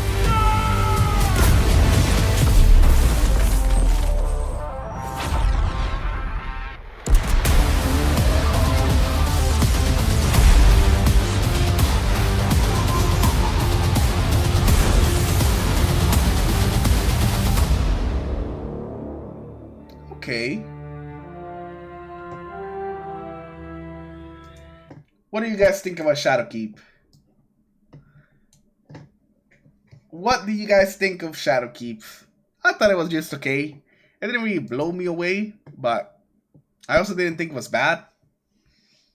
It was just okay.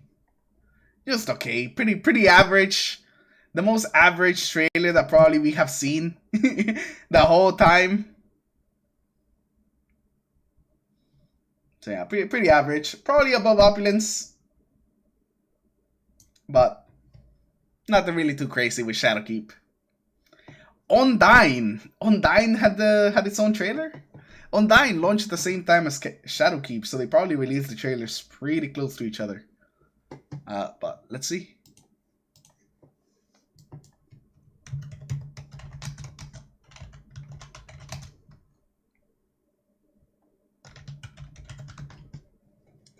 Season of Undying trailer.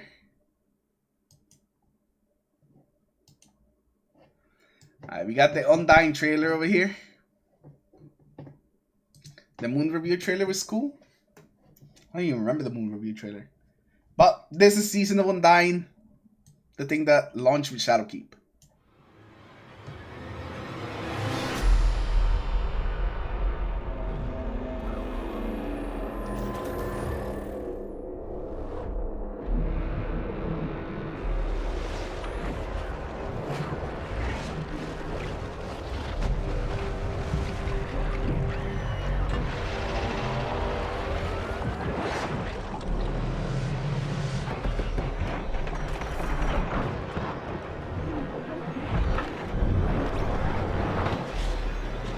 I remember this trailer now.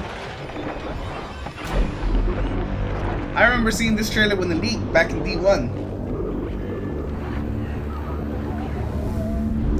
We say that the Black Garden is the birthplace of the Vex. But it was not the beginning. It was the reason. The life in the garden called out a question. The Vex are the answer.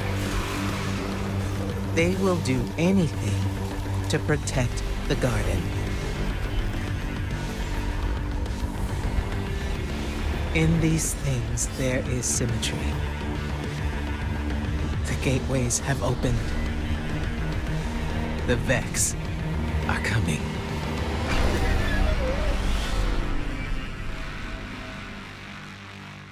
Season of Undying. Those of you guys that don't know, I might be watching the stream or the video of this afterwards. This whole like cutscene was essentially leaked back in D1, but they never actually used it in the game. So it was quite a surprise whenever we saw this cutscene that we had seen years before as a trailer for Season of Undying. So like years and years and years later, they actually used this cutscene that they had for a long time for a vet season.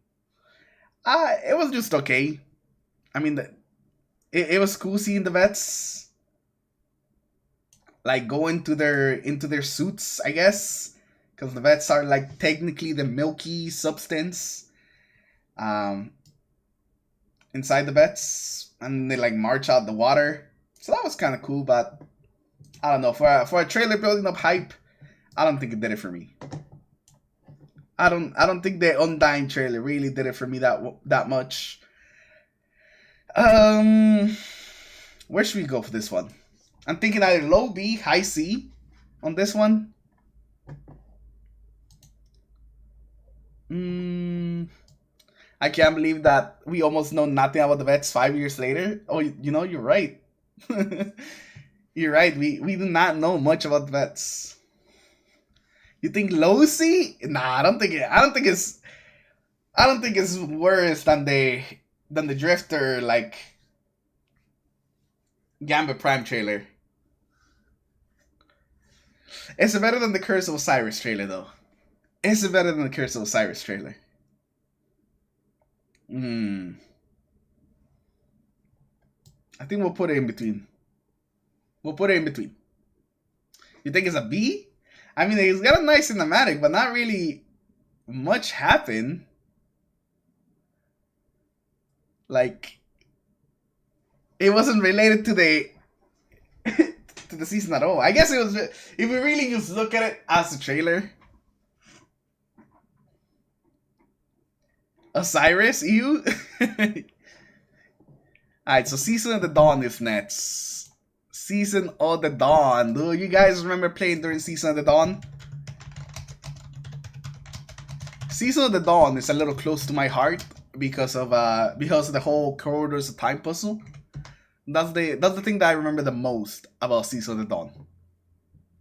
Besides that, there's not much I remember about Season of the Dawn, but we have the trailer right here.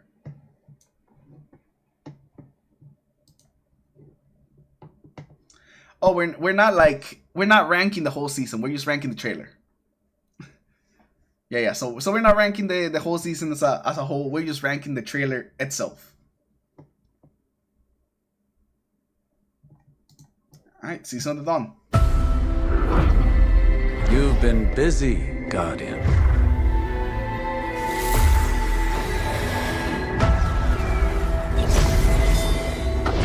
When you slew the Undying Mind, you changed the course of history. Now time is broken on Mercury, fractured by the Legion. Oh, the Corridors of Time. To write a new history, a new ending to the Red War. If you're willing to help, you'll need to walk the corridors of time. And you'll need my son to do it. I built it so that an ally of mine could cheat death. I failed to help him, and his death remains my greatest regret.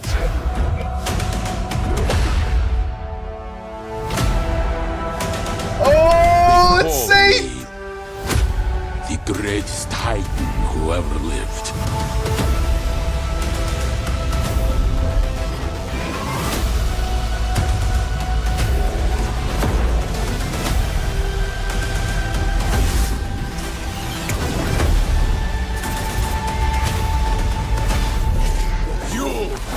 Like a caged animal.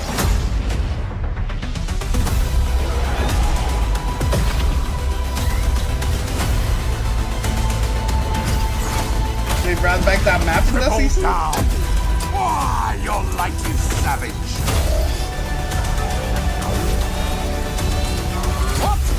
What? Seven column! Bring the sky down upon them. Oh my god, that was so fucking cool. That was just a season? Bro, that trailer went much harder than it should have been. Wow. Whoa, that trailer was so much better than some of the other ones. Just for a season? This was also like, this is not even like one of the seasons before the expansions either. This is just like a season in between. The seasons in between usually, usually are not that great.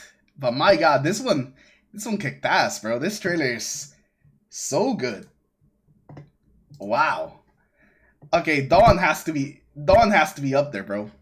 Dawn has to be up there. That one hyped me up to go save Saint. Even though we saved them like years ago. Yo, Cheetah, appreciate you, bro. Welcome to the homie club. Welcome. Saving Saint was that what hyped this up? Bro, that was hype though. The music, the overall commentary from Osiris throughout the whole trailer, then Saint showing up. Bro, that was great. That was great. We're putting down the nest here, boys. That one hyped me up and I want to play the game. Which is, pretty much the criteria that we're going for these. Now, Season of the Worthy. We have a hero. We have a hero from the Season of the Worthy here in the chat, boys. Give an applause to my boy Zipcon, also known as the hero of the Seraph Towers.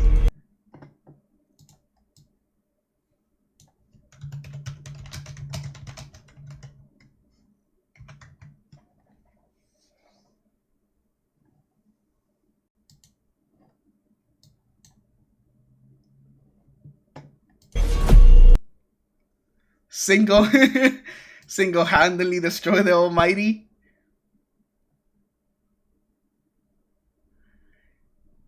Wait, is there different trailers? Hold up. Gameplay trailer. There's only one of that. Okay, so this is the only trailer that I could find. Gameplay preview. What's the gameplay? Okay, so I think the gameplay trailer. Yeah, the other one's a preview. The other one's like 5 minutes.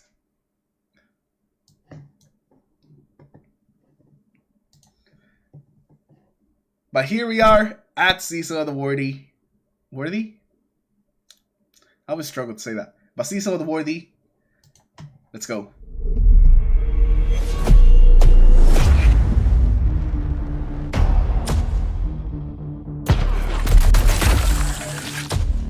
Anna, are you there? Report. The Cabal have taken out the primary engine. It's like they want this thing to drift off into space forever. Not forever.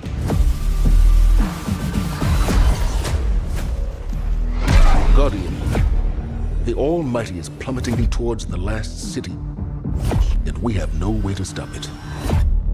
If it comes to it, we Guardians must be the ones to make a hard choice.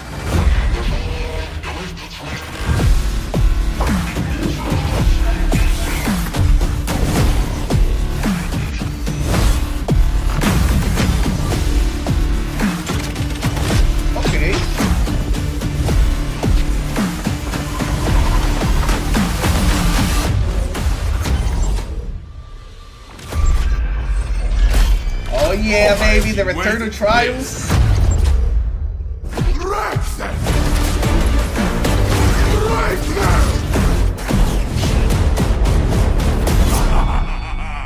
love this! You swoop in like a bird of prey.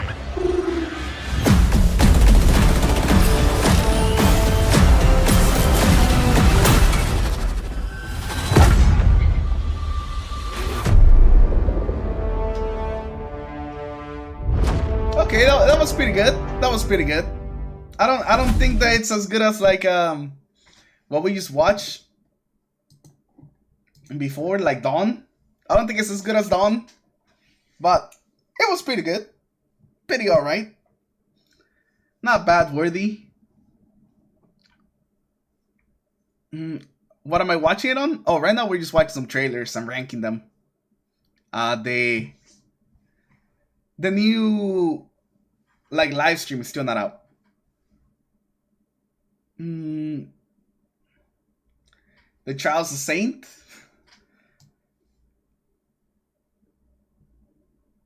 I think we're gonna do high B for worthy. Next is Arrivals. Season of Arrivals. Yeah, 15 minutes to the stream. Let's hurry it up with these, I guess. I've been taking my sweet time, but we still got so many to go.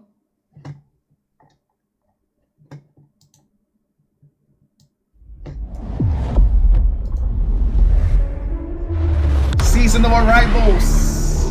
The Almighty has been reduced to smoldering ash. And with allies like Rasputin, who can stop us? There's who can stop us. From Titan to Mercury, their shadow reaches. Is their message a warning? A trick? We can't know until we hear their words for ourselves. You bring weapons. You will not need them. We offer only truth. The darkness reached out, but something interferes. The witch sister of the taken king, Savathun.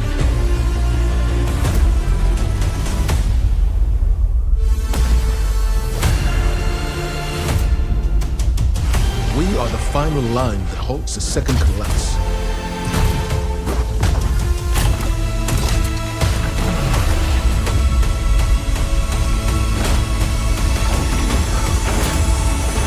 Prepare yourself, Guardian. This battle is not over.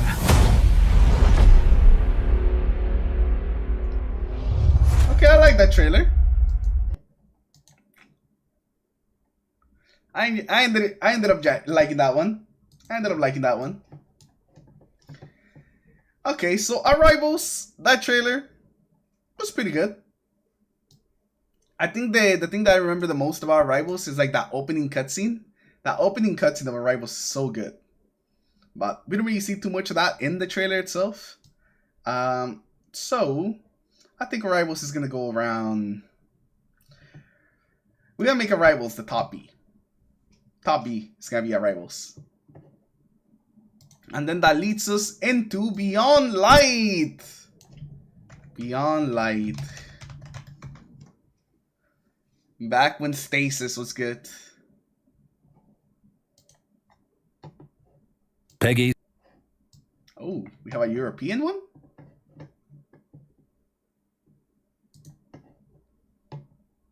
$16. The light and dark ready themselves for a new phase. So must we. The day we've been dreading has finally arrived. The darkness is here. We are deploying Guardians to all corners of the system to find answers. I'm picking up a distress signal. Someone's in trouble. My friends, we are all in great danger. The Vanguard only recognizes the light. Someone has to do the same for the dark. Stasis is just a tool. We must use it for good. This power is a gift. One I will share with all of you. One by one, we will rise again.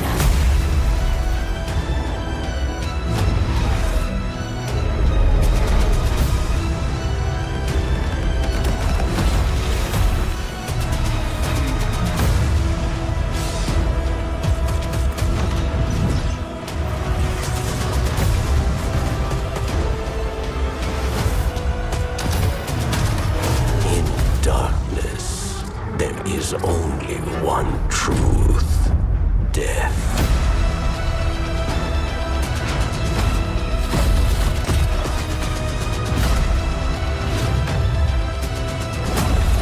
Yeah, I think it's supposed to be like a. It's supposed to be painted black. I'm pretty sure. The darkness is mine.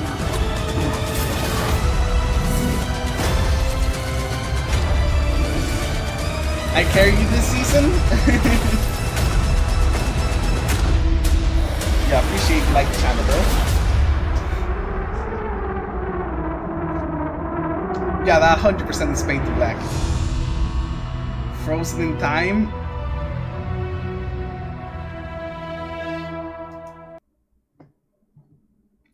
What do you guys see about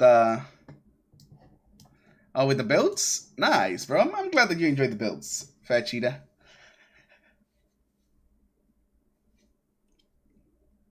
That's why I make those GM builds, to make sure everyone can get their GM clears.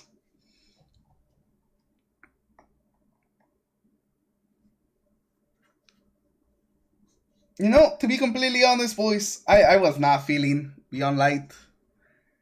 I was not feeling Beyond Light. I wasn't super hyped about it. It had some hype moments, but definitely not as hype as some of the other ones.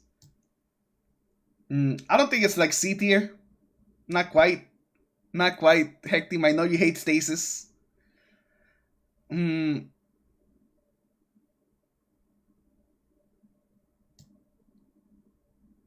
Let's see. But where do we put it?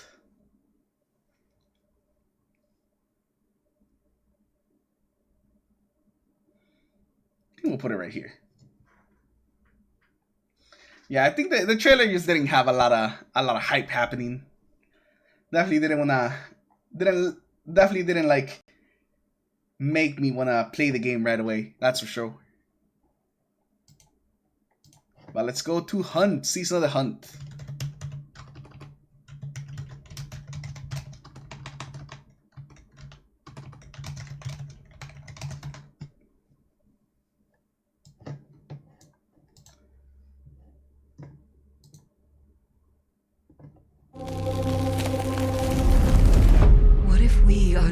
the only ones to whom the darkness speaks.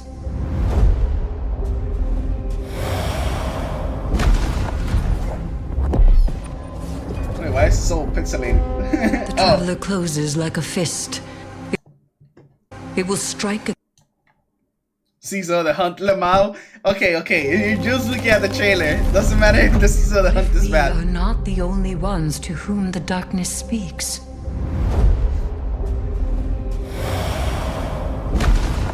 This happened during Caesar the Hunt? What? The traveler closes like a fist. It will strike against the darkness. Osiris has been trying to assess the damage caused by the return of the darkness. He believes that Xivu Arath, the Hive God of War, seeks to take advantage of the power vacuum left in its wake. Close our ranks, Guardian. I need you on the front lines.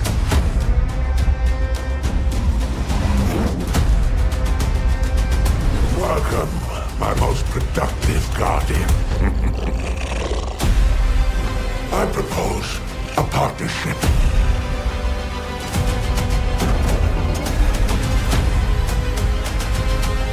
Break Xivu Arath's hold over my shore, and you can claim any prize in my lair as your reward. You'll have earned it.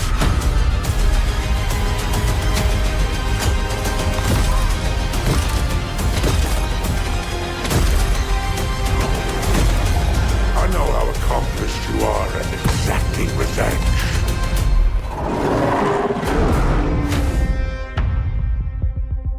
Armory returns? Did you hear that? My soul just shivered. Oh yeah, he used one bang. One bang's the guy.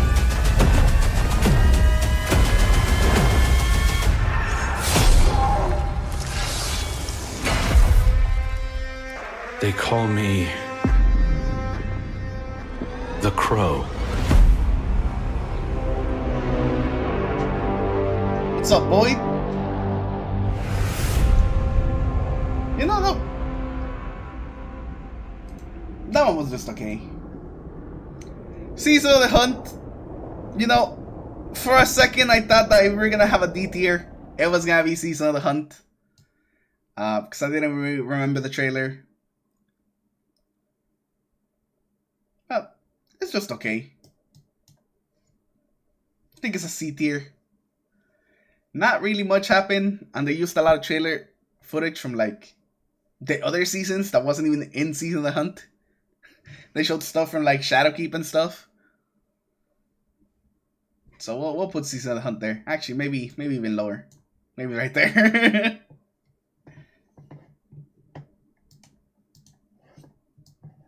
Next is Chosen, Season of the Chosen. I think Chosen was good,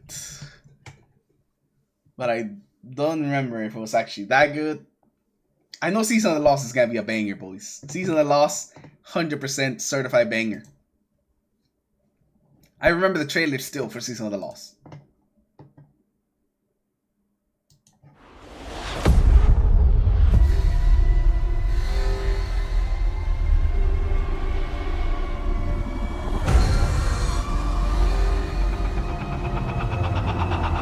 The darkness crowds the edges of this system.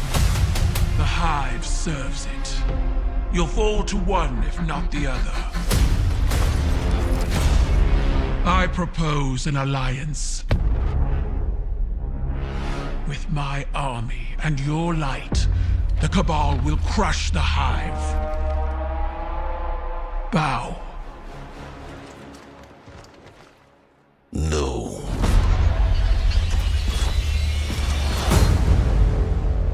Empress Keitel has emerged as the new face of their empire and demanded I pledge loyalty to her. This tank is like a living thing. She breathes, she moves, and she will spit out your bones.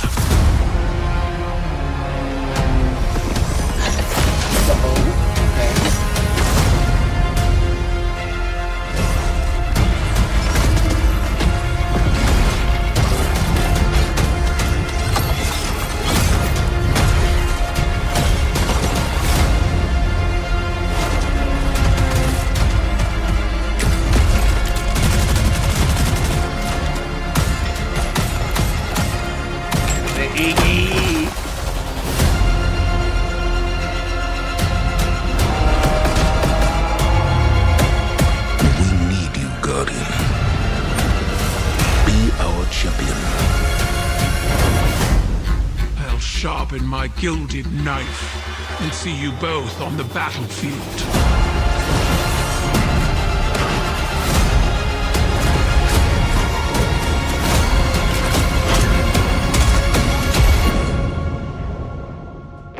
There's no light here. Okay, I like the teaser at the end there for the exotic mission. That was a pretty nice touch.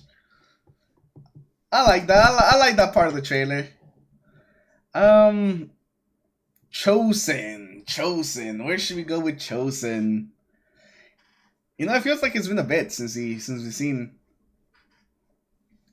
like a standout trailer. I think Chosen is just okay. It's better than Forge. I think we'll put Chosen right there. And then heading to the next one, which is Season of the Splicer. Splicer.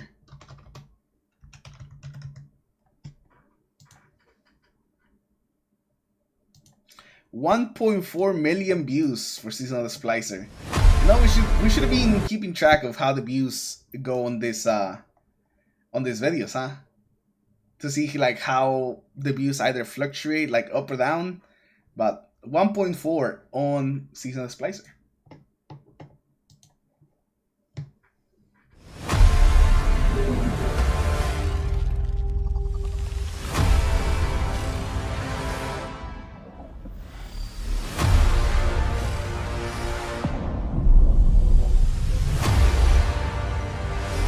This morning, for the first time in humanity's long and storied history, the sun did not rise.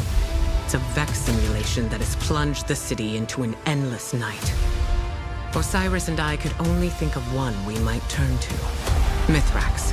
He claims to be among the last sacred splicers. Those with the power to commune with machines. Find him, Guardian. Before the Vex do. We must splice an entrance to the Vex network. I can guide you, but I cannot follow.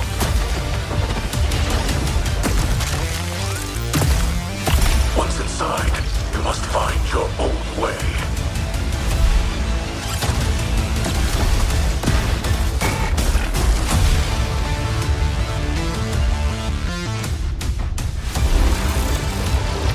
The music is really cool for this one though.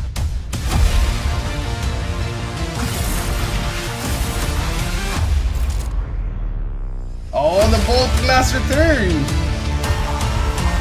I mean, it makes sense that it was this season.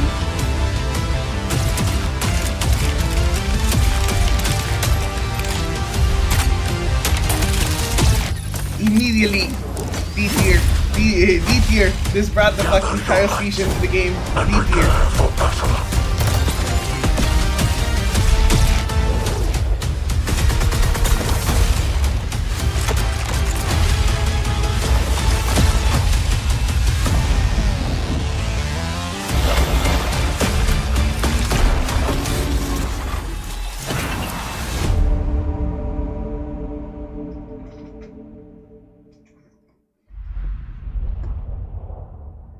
Yeah, I guess Transmog was this season. 258 videos, Destiny trailers.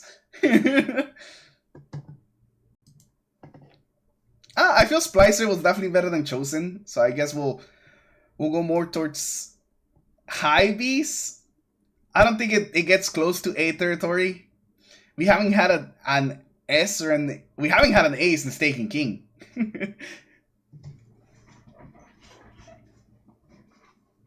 But next is Season of the Lost.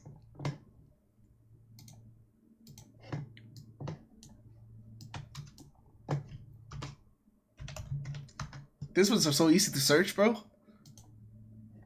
The Marasoft season, baby. You know Marasoft seasons are always the bangers.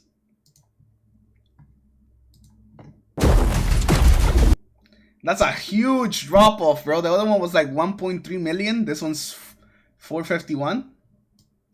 Quite a sharp drop off. But Season of the Lost. You know the Marasoft seasons? Oh, they always bang. survive the coming storm, the tower and the dreaming city must stand united. We are surrounded. A ring of spears pointing inward from the edges of our system.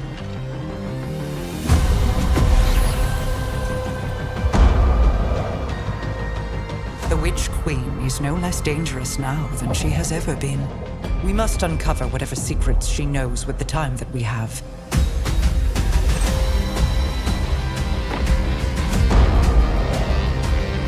Relight the pathways of the Ascendant Plane and guide my people back to me.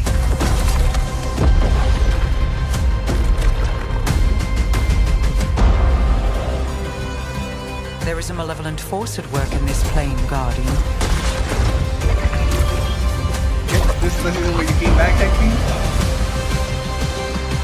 The 8 years after? Okay.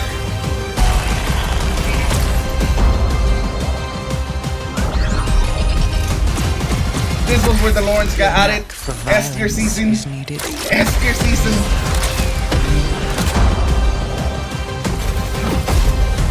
This is also where they added crossplay.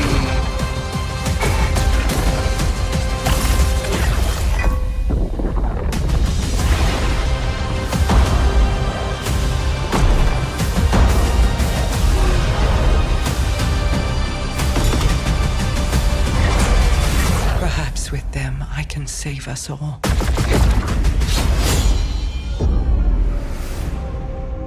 Season of the Lost. Oh my god! Look at that date, boys. August 24th to February 22nd. That was a long season. That was a long season.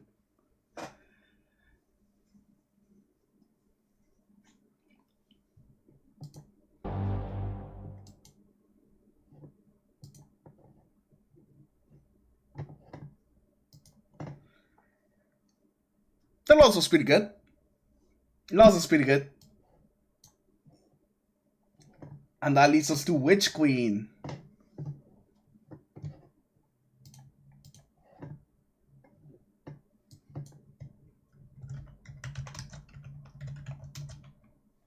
Oh, I messed up. I missed the Witch Queen.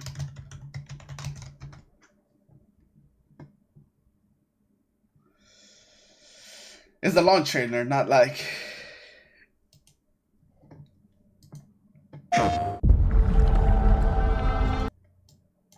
2 minutes. Alright, we're in Witch Queen now. Witch Queen territory.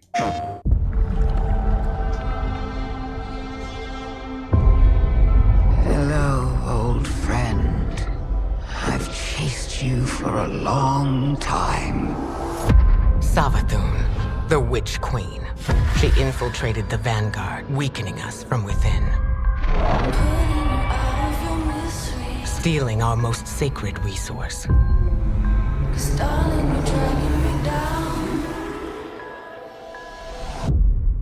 The light.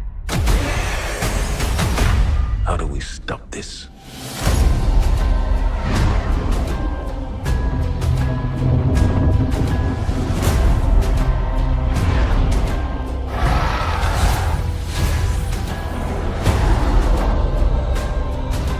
Welcome back, oh honored guest.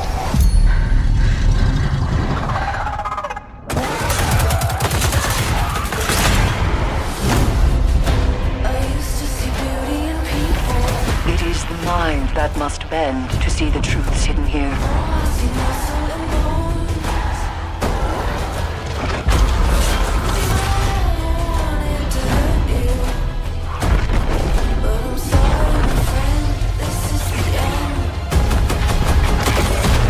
The game is yours to play now.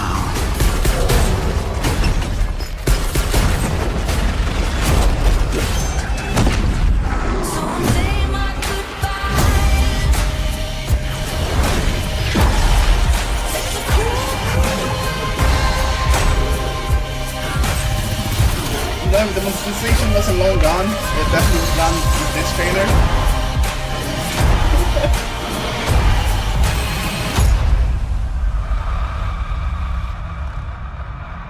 pyramid. Yo, that was such a cool shot though. Warn you. Okay, I feel this one was pretty good. This trailer was pretty good, and we'll rank it. I don't think we can rank it that high, like the launch trailer. But it was pretty good. I think it was better than Season of the Lost. But it's definitely no S tier, like I thought maybe it was going to be. I remember it being a lot better. Maybe I'm confusing it with the other trailer, which I might be. Let me show you this other trailer, because there's a second trailer for Witch Queen, right? Was it the reveal? It was the reveal. I think it was this one. I think this is the one that I was confusing it with.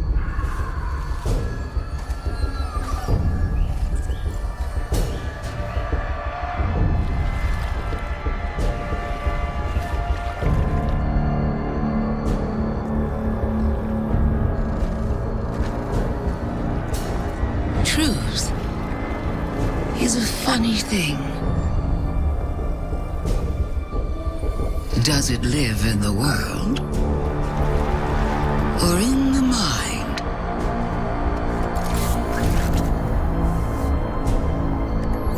Is it constant or can it be bent?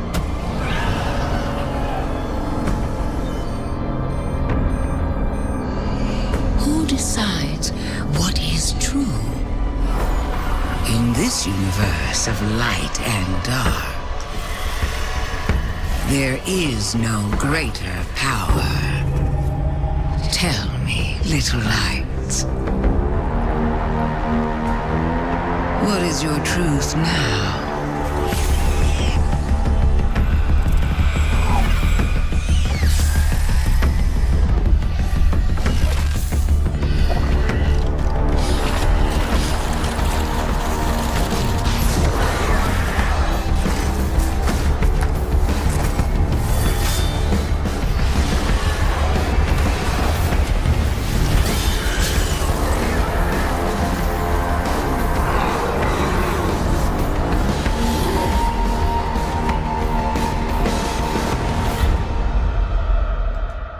Now that's an S tier.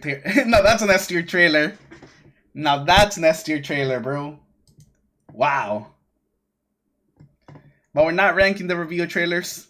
We're ranking like the launch trailers.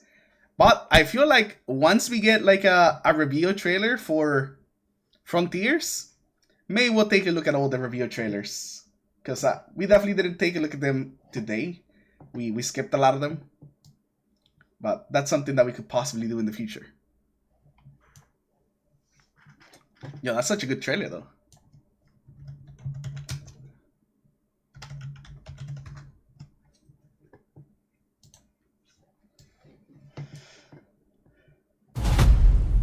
So this is Season of the Risen. Pre-order. Season of the Risen, boys. Season of the Risen. I don't remember much about this. I don't know how the Hive came into possession of the light. Ikora will find out. But in the meantime... You want us to hit them? I need us to hit them. Hard. Guardian, you'll be our boots on the ground. Savathun's risen hive have been tearing through our Guardian forces. Avenge them and track down the leaders responsible.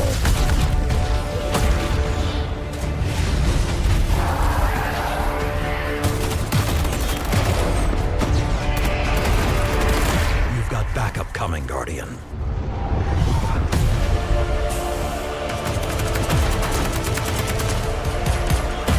First time we fought with the Cabal. That was pretty cool.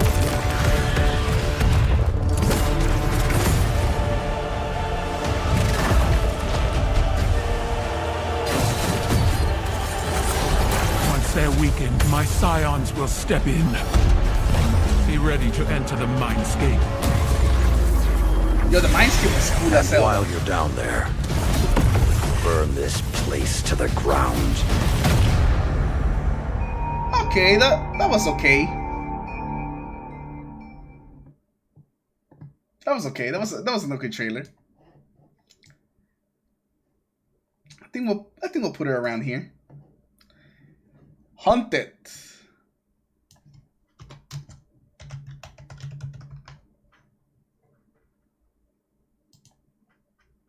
Season of the Haunted launch trailer.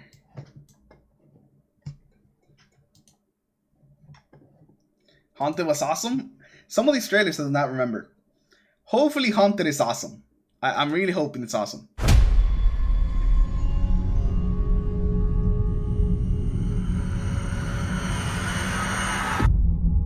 The lunar pyramid stirs to the Leviathan's call. It manifests our deepest regrets.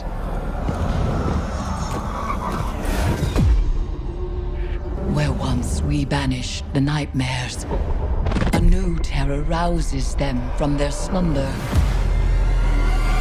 We will not cower in fear of nightmares. We will rise to meet the enemy and confront our darkest fears with open eyes.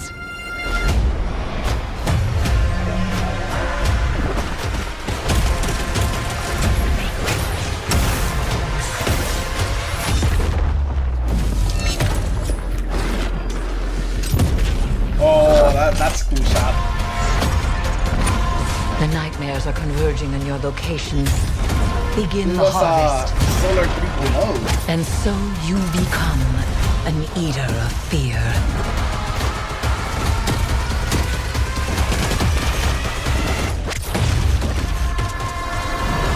All these fire explosions, pretty cool. Magnificent. It is the beginning of the end.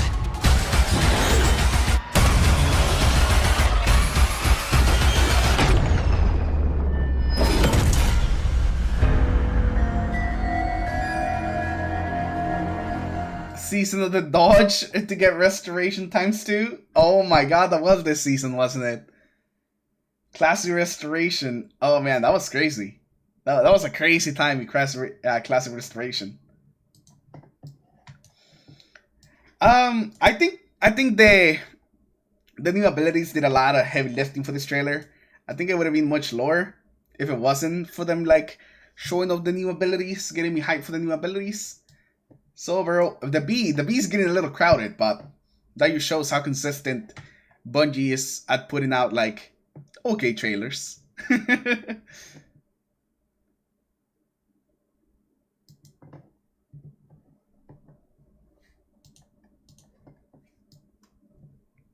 Plunder. Now next is Plunder.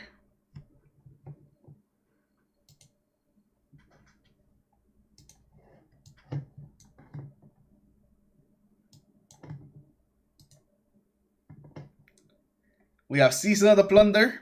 Is it going to be good? I hope. But I did not play a lot of Season of the Plunder. I'm going to be straight up with you guys. It's probably my least played season ever.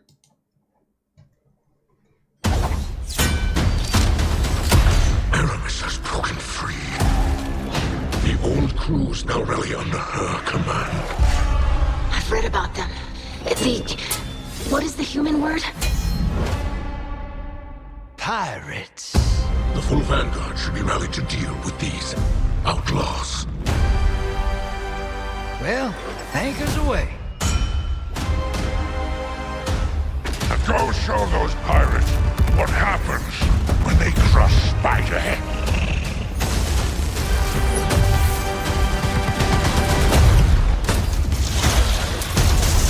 Hope you've got ammunition, Guardian. Time to blow this rickety barge.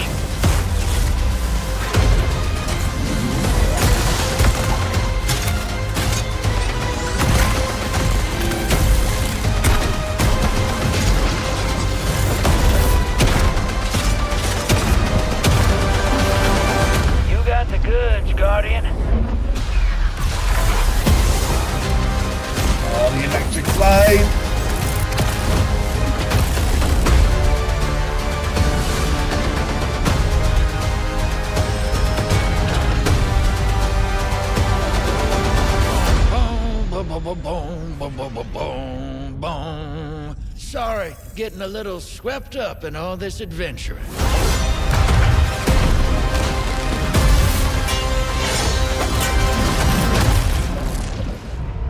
Okay, the trailer made it cool, a lot cooler than the season was. If you guys, in case you guys didn't play, during the Plunder season, it was not that cool. The Plunder season was not as cool as the trailer made it out to be. The Plunder season kind of sucked, not gonna lie. But the trailer did make it look pretty good though. Oh, not over Beyond Light. I had to put it right here. It was not cool. No, it was not cool. It was not a cool season.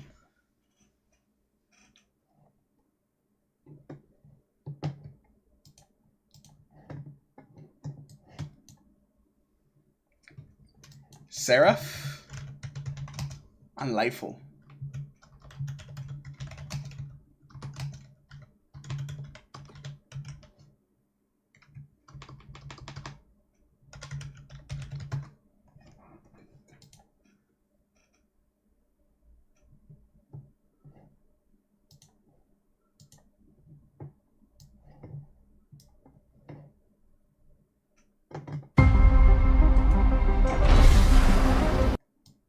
So this is Season of the Seraph, aka the Rasputin season. Rasputin, the Warmind. The most powerful artificial intelligence humanity ever created.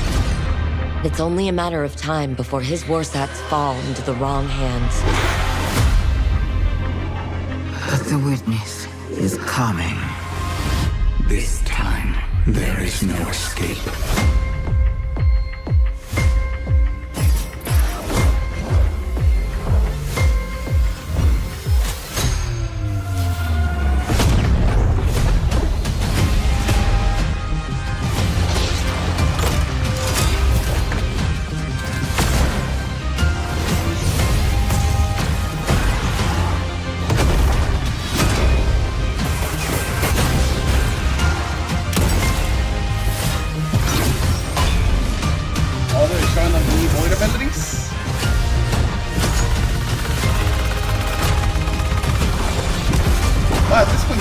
Secure the Warsat network before it's too late. Rebuilding the Warmind is now top priority.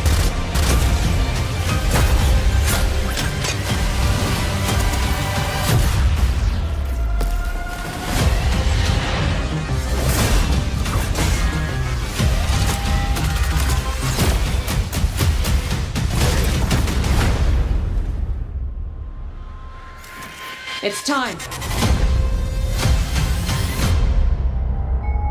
Season of the Seraph. That was only 3 months? Wow.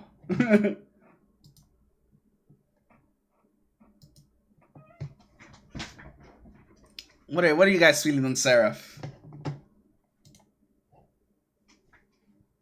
I thought it was pretty good. I thought Seraph was pretty good.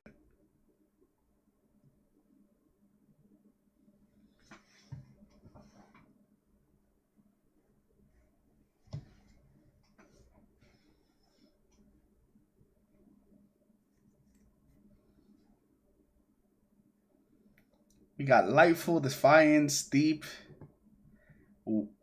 Witch, Wish, Into the Light, Final Shape, Echoes, Revenant, and Dancing.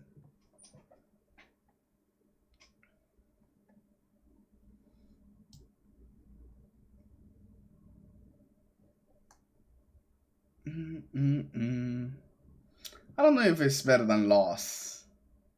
Put it right before Arrivals.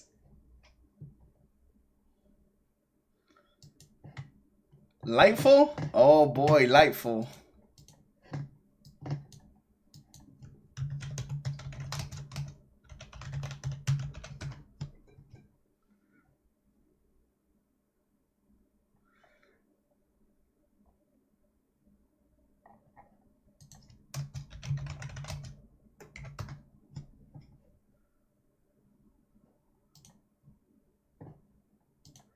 Not the reveal trailer, the launch trailer.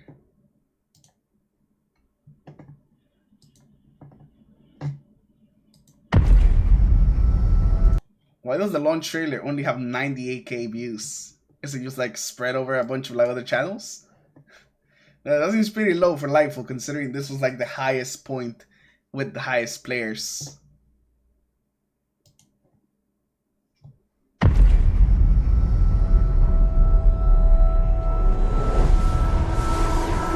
What is that? The Witness.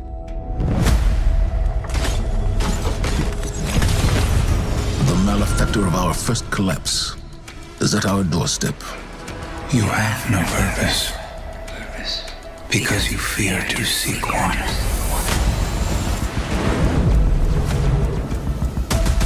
That fear is your failure.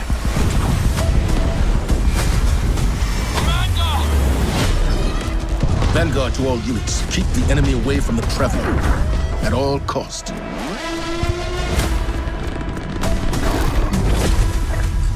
I understand what's at stake, Lightbearer. Not all of us have lives to spare. At least in the trailers. Your fear brings you pain. We know pain. Our purpose is its end.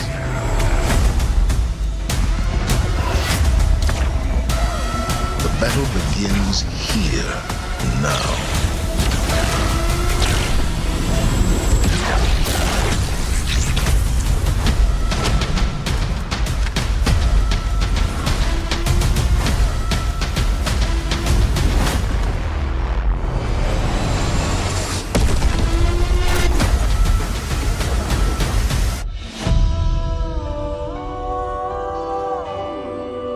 Available now, boys. Go get yourself a copy of Lightfall, boys.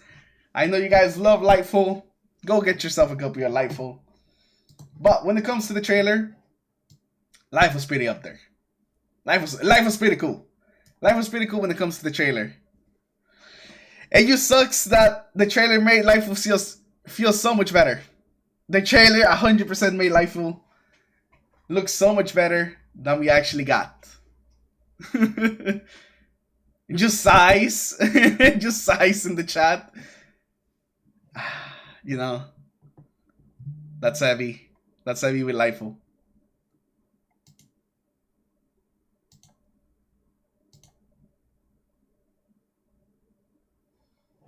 Defiance. Wait, how late is it getting? Hold up, let me, because we do have to look at this Bungie stream.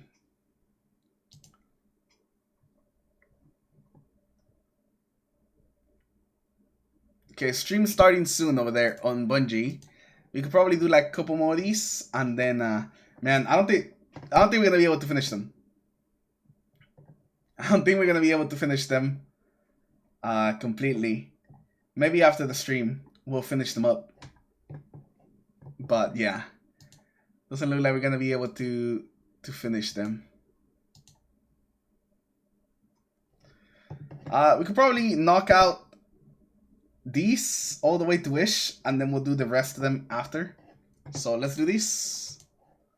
Let's do Defiance, Deep, and Wish.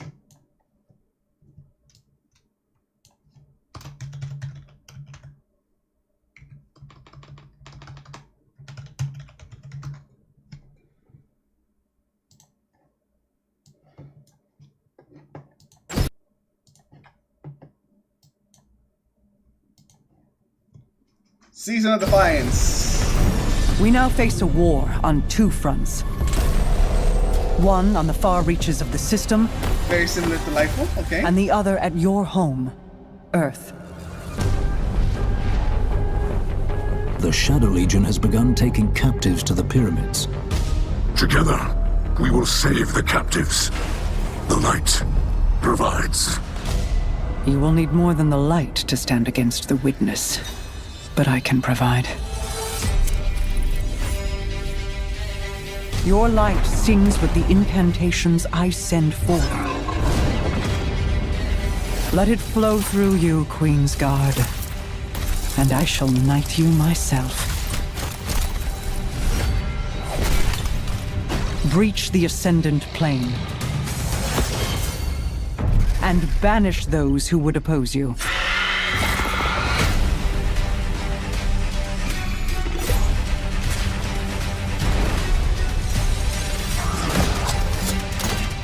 Remember what they took from us. Don't let anything stand in your way. I am ready to cut them down. I remember where I came from and who I'm fighting for. Devotion, bravery, sacrifice. Your people need their heroes. Okay. I'll say that it's pretty okay. Defiance didn't really blow me away or anything like that. Not really a big fan of Defiance. Nothing really that made it really stand out.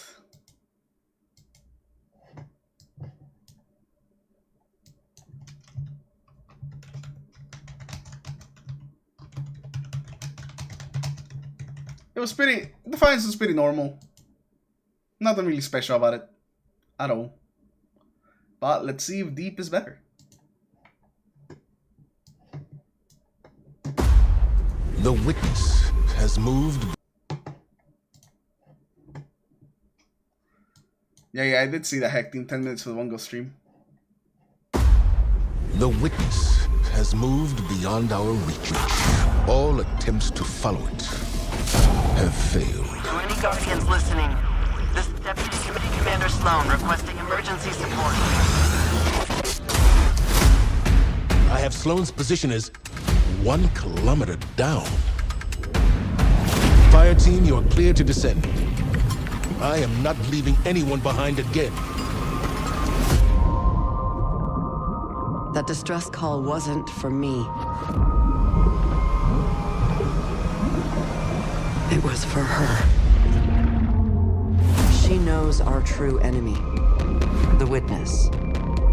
Then it's just a matter of, well, diving into the depths of the methane sea and dredging up what Sloan needs. Fire team, make this dive count.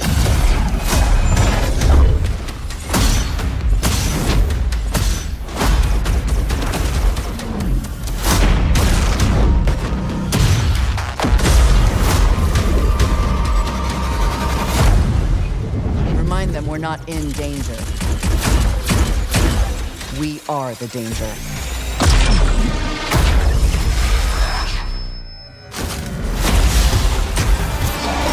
Very shortly it's like, okay.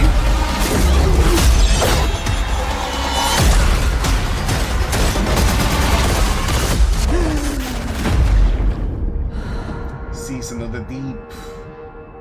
I feel that like that trailer was a little better than the other one. But not by much. They felt pretty similar. Alright, so Deep did feel a little bit better than Defiance. A little bit more. So I think we'll put her around here. Next is Wish. Or Witch. Nan Wish.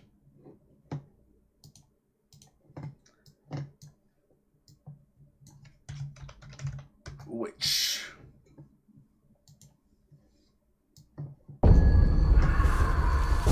This is the Witch Queen reveal.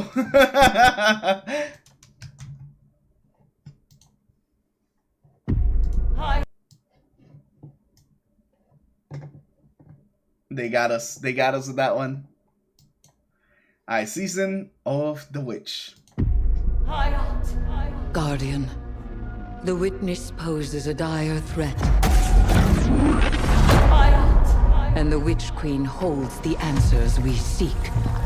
But only if we contend with her sister, Xivu Araf.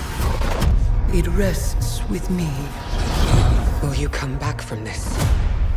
Do not be afraid.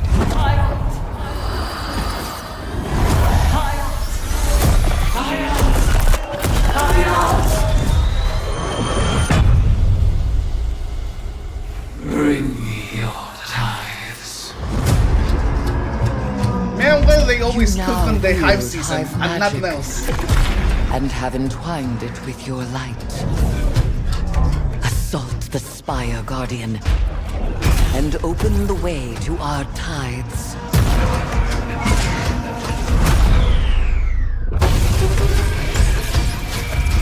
Let them know fear.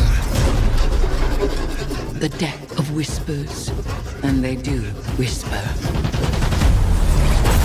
Fight in my name, Guardian. Every opponent you defeat strengthens me.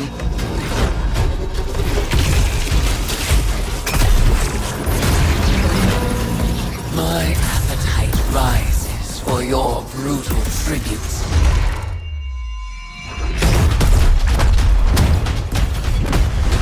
Let us show her what it is to be Hive. You have sounded the horn of battle! You are deserving of the greatest death I can bestow.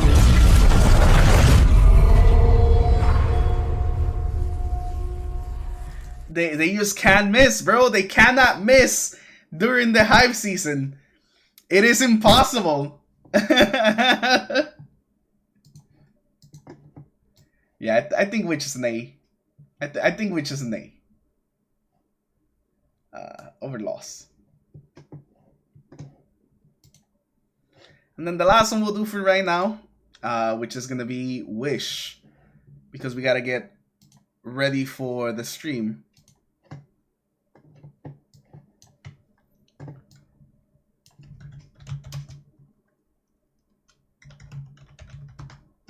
Season of the Wish.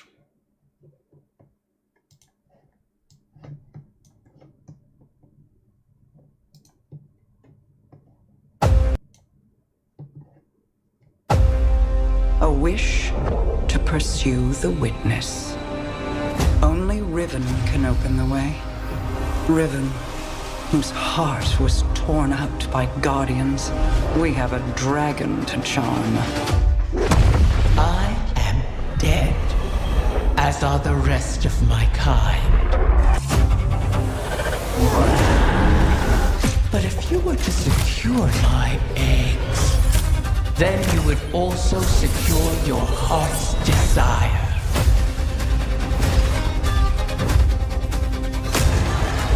It is your turn to grant a last wish.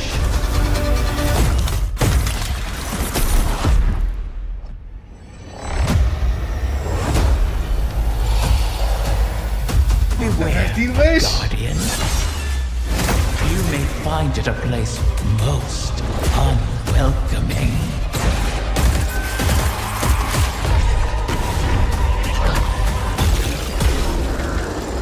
You knew from the beginning. Last words. Last wish. Last words. Last wish. Last words. Last wish.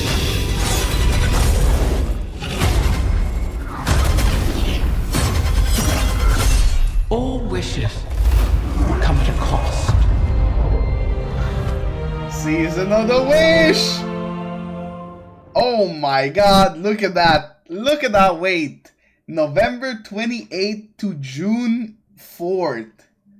That was a monster wait for Final Shape. That was crazy. That was really crazy.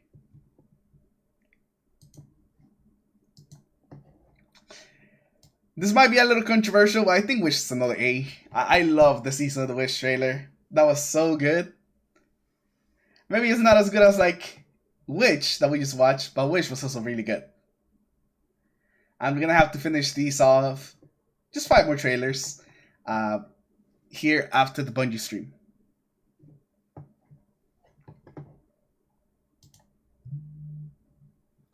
But let's get ready for the Bungie stream, boys.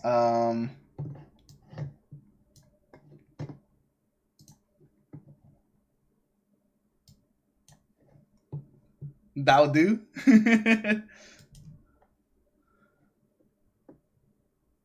Bungie is late as usual. I mean, they got one more minute. They got one more minute that they could show up, you know?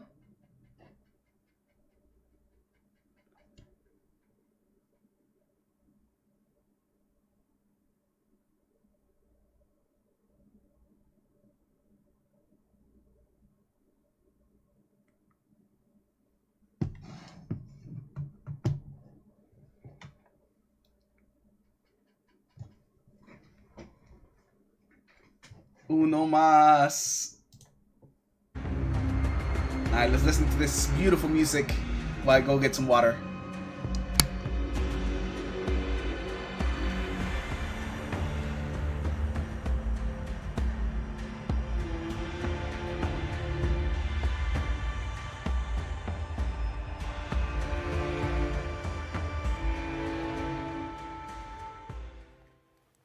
Hello, everyone, and welcome.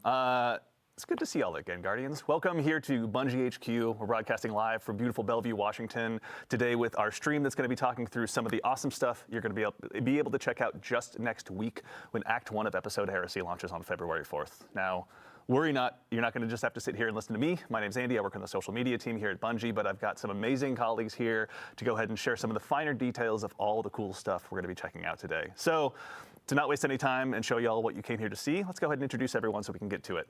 First things first, this gentleman to my left, a brand new addition to our show. If you've joined us before, you may recognize his face, or not recognize his face, rather. The one and only Mr. Nico Stevens, narrative architect here at Bungie. Nico, how's it going, man? I'm doing great. How are you doing, Andy? Doing well, thank you.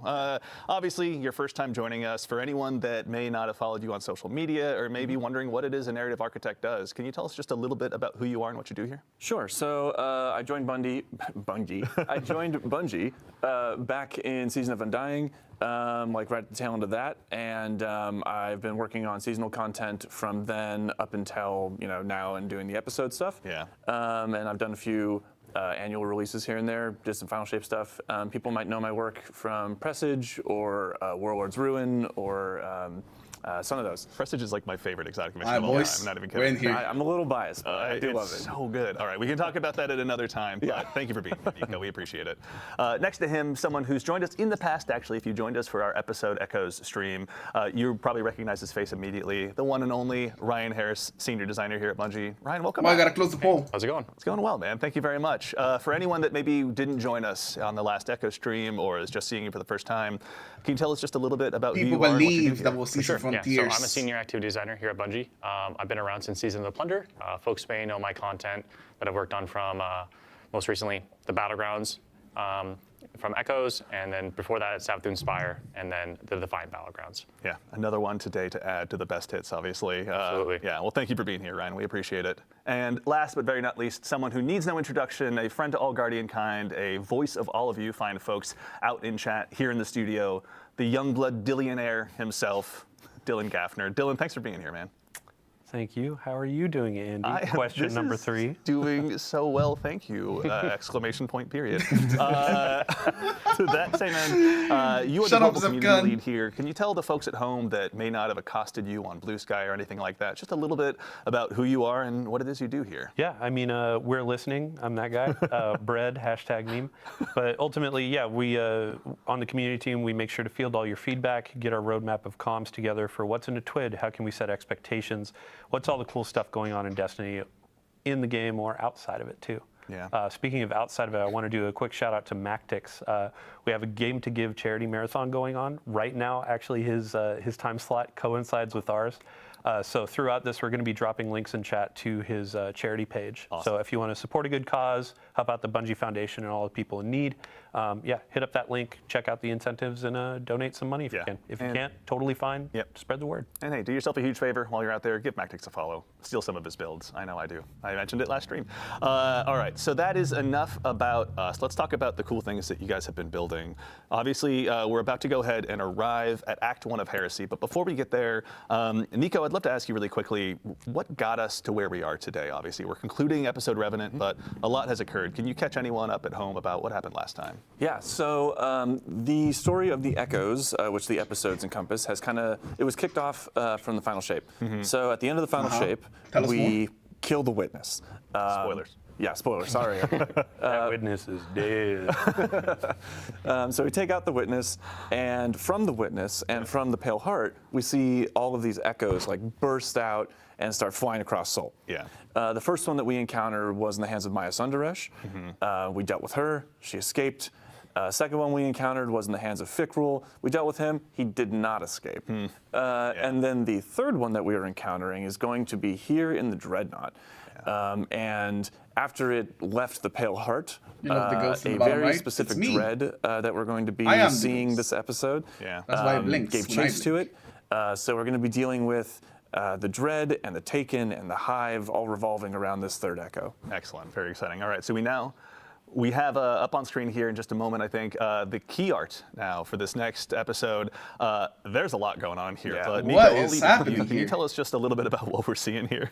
Yeah. So Is that I think the Oryx? first thing that's probably going to draw a lot Oryx of people's spotted in the eye corner. is that ghostly visage of Oryx peeking over the top there. So Oryx is. I'll just say Oryx is back to some capacity, right? Yeah. And the Echo has a lot to do with that.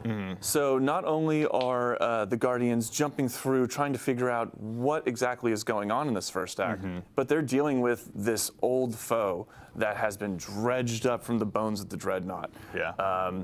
And I don't want to reveal too much, but yeah, we're going to be clashing. The Guardians will be there very soon. But so we're dealing obviously again with the Taken King again in some form.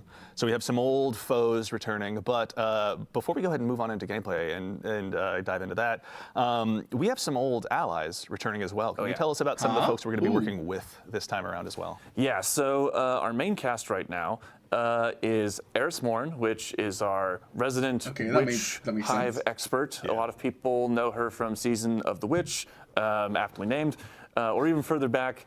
Season of Arrivals is kind of like the first time that she jumped back into this new sort of saga story arc. So we have Eris Morn. She is, as I said, our resident hive expert. We have the Drifter, her faithful companion, who's following alongside and helping us kind of pick apart what the Taken are doing here. Yeah. I think I said at some point before that he always has his finger in the weird of the universe. He certainly does. And there's some weird going on here. Excellent. He's a weird guy. And then finally, we have Deputy Commander Sloan. Right. And Sloan is our Titan representation here. People will remember her from Season of the Deep or even the Red War. And she has been afflicted with this like Taken corruption that we saw back in Season of the Deep. And she's learned how to sort of hold it back, but also utilize it to make her stronger. Yeah. So she is going to be teaching us some of that. Yeah, that's we're going beyond once again. Yeah, so it's safe to say. So we've obviously got a whole new cast of friends and enemies to go up against. But really quickly as well, something we were talking about a little bit earlier in the show is the player journey as well. It's something you guys are really excited about this time around. Can you tell us a little bit about how players are going to be experiencing some of these quests? Yeah. So. Okay, so players have been talking a lot about the structure of the player journey and how they'd kind of like to see it shaken up a bit, right? So this is going to be kind of one of our first steps into trying to make that happen in a more tangible way. Cool. So you will still notice some of those elements of like returning to a vendor or something like that, but you're also going to notice that we're doing a lot more bespoke, spread out delivery for these beats. Cool. You're going to find characters like in the midst of a mission sometimes. Yeah. There's some new tech that I don't want to spoil. I want players to see it in the game. Yeah. But there's some new tech having to do with the way that we would holo project characters in that sort of projection unit that you would find in the helm. Yeah. We're expanding that out so that it's a little bit more versatile, and it is more cognizant of where players want to be and less about like having to return to this one spot and kind of loop through the helm over and over again. Thank you. Well, thank you guys. Obviously, I'm sure our audience of Guardians who have let Dylan know and his compatriots loud and clear what we're looking for are happy to be hearing that. So that's exciting. Let me go to the helm. Let me talk to this character. Let me go back to the helm. Bring back the talk to this character. Is there a holo projector somewhere in there? Yeah. Yeah, that's right. All right. Well, really exciting. So as we kind of move into that player journey, we're going to be working on something called the Path of Resolve. Can you tell us just a little bit about what that is before we dive into the gameplay here in just a moment? Yes. So there is an event that happens at the beginning of the episode, which people will see very, very soon after the launch. Yeah. And this sort of kicks off I'm choosing my words very carefully here. Redacted. Redacted, yes. This redacted event sort of kicks off Sloane's motivation for teaching us about the taken power that she has been holding back. Yeah. And so that is the path of resolve here. Interesting. She's going to be teaching us how to fight fire with fire. We're going to be going into the Dreadnought, taking some control of that taken energy, taking some control of those old hive magics, and wielding them using our light and using our paracausality, wielding that new power against our enemies. Very nice. All right, we're going to be obviously keeping Sloan very busy. Oh yeah. With that. But speaking of, we actually have our requisite subclass? local fire team here in-house in the activity as well. I don't know. Ryan, this is the Nether. This is the new activity that's going to be arriving with Act 1 of Episode Nether? Heresy. Can you tell us just a little bit about what Yeah, they this said is the for starters as we Taken- go ahead and kind of dive into it? The Taken So subclass? the Nether is a 3-player activity, and we are back on the Dreadnought's patrol zones. And we'll be exploring Taken the Dreadnought, Opulence rooting out fragment? Wait, what this man the just Taken find? Hive and Dread Corruption that are taking place and taking hold inside the Dreadnought itself as we go through these spaces. And the Nether itself is a uniquely different type of activity. We're really trying to... Is that a Taken machine gun, bro? Pull baseline, some inspiration for this activity That's a was Taken looking machine at gun. Shattered Realm, the Coil, and of course the Dreadnought's patrol spaces. Of course, we are in the Dreadnought. Yeah. And yeah, so just for starters, what you're actually doing inside the Dreadnought is baseline. The patrol zones are randomized and varied. The encounters inside are varied and randomized as well. So time over time, when you launch into the activity, it's going to be a different starting bubble, different encounters, and different events and objectives for you to engage with and accomplish as you're exploring the Dreadnought itself. Yeah. What kind of like modifiers would you say players are going to go up against in here? Because surely they're not just going to go into the Dreadnought and get a warm welcome necessarily. Yes. Yeah, so the Nether has some very unique modifications to it that we're experimenting with. So first off, players do not regenerate health. And to compensate for that, we are doing something special where we're providing players with plus 300 bonus health baseline to their original HP values and plus 75 shield value. So alongside that, we really want to make your health regeneration or your health as like a resource as you're fighting through this, as we are looking at this as a very rogue-lite experience. We need resources to contend with to make and hit that rogue-lite. Emphasis on light there, of course, because this is still a very uniquely Destiny experience. Yeah. And we have a lot of things contributing to that as well. So we do have ammo scarcity as well, so players won't be getting as much ammo, but there will be ways and avenues to get health and ammo drops in the activity, as well as boons that will improve your power over time as you engage with the activity. Nice. And that progressive sort of idea of like power and building up how strong you are as you're moving through the Nether, that roguelite experience. It's also reflective of that narrative of like building yourself up, pushing deeper into the Dreadnought. Yeah. The Dreadnought is resisting you. It's trying to make sure you can't like move towards the Echo and figure out what's going on. Yeah. And this is you finding ways to like pierce the veil and move beyond their barrier. Yeah, new foes and new challenges obviously warrant new strategies along the way as well. Absolutely. And then you saying like ammo and health. Damn, is bro, kind they of like a milking that guy. resource. So you're not seeing it drop off of enemies and stuff like that, but there are things that you can find like a resource and collect and all that. Yeah, so we have the arc turrets? destination The arc turrets are materials. cool. Look at We that, have look at that arc burns and turret. pots kind of placed around everywhere, and and also destination chests that Good players job, can find. Monsanto. And when you break these destructible pots, they'll explode into like a rain of health, ammo, heavy ammo, sometimes boons, sometimes revive tokens. I forgot to mention we are using revive tokens here as a resource as well, so you really need to manage, but like there are avenues to get more revive tokens. There is more avenues to get health and ammo. So we really want players to explore the Dreadnought and encourage that exploration by looking for these urns, looking for the chests, and like searching for those boons, because there's multiple avenues and like ways for players to search out and go get them. Yeah, and I mean that resource scarcity is really going to make you want to chase those down, and I can imagine that health is a sight for sore eyes. Absolutely. To that end as well, actually, obviously you mentioned we're back at the Dreadnought, but I can't imagine it's the exact same one. Can you tell us a little bit about how the Dreadnought has changed? Yeah, so since the Echo has hit the Dreadnought, a lot of the spaces have changed and like modified. A lot of the skin of the Dreadnought ship has like peeled back, revealing bone and chitin and showing off new secrets, new pathways. So you are in familiar spaces if you've played the Dreadnought before, but there is a lot of new, interesting, unique pathways. Things have changed. Things have become abnormally different. Oh, yeah. There goes our fire team. And that's the last we ever saw of that guardian ever again. As mysteriously as they arrived, they were gone. And we've kind of like, for players who are wanting that explorative aspect, right? We've kind of like separated out the modes a little bit, so people can go in and they can explore the Dreadnought. But people who are like looking to just bust through the activity and get loot, they have a different match-made mode, right? Absolutely. So the Nether has currently 3 modes. So there's the Nether Exploration for those solo type experiences, but they can bring their fire team in as well if they'd like to. And this is more of like that patrol-esque experience that you're looking for. I want to explore at my own like pace. I want to look for secrets. I want to just engage with the space like it was a patrol space back in the day. It still is the Nether experience of where you're going from. You're playing through the 3 bubbles and there's escalating difficulty, but we do grant to you in that mode a multitude of revives. So you have a way larger pool of revives, so you can make mistakes. Sure. It's just for those players who want to like explore at their own whim, play at their own pace. And then additionally, there's also damage modifiers for those players when they're engaging with bosses as a solo player, so they can actually tackle those hurdles as they come, and also some modifiers on like how many enemies are spawning, so they don't need to like get swarmed by every single enemy in the world. You can really take in the skybox for a little while and hang out with your buddies. And then additionally, if you do get lost, because this is, we didn't want to overclutter the spaces with objectives, because there is a lot of things to do, and there's a lot of different things to do in every single bubble and location that you go to in the Dreadnought. If you do get lost, you just pop open your ghost, and there'll be a bunch of star objective icons that'll like let you know where you should be looking and where you should be going. That should be pretty good for the next spot. Additionally, talking back to those different modes, we do have the match-made mode on advanced baseline difficulty, and then we do have expert as well. Very cool. Okay, so plenty of challenges for the Guardians that want to undertake those.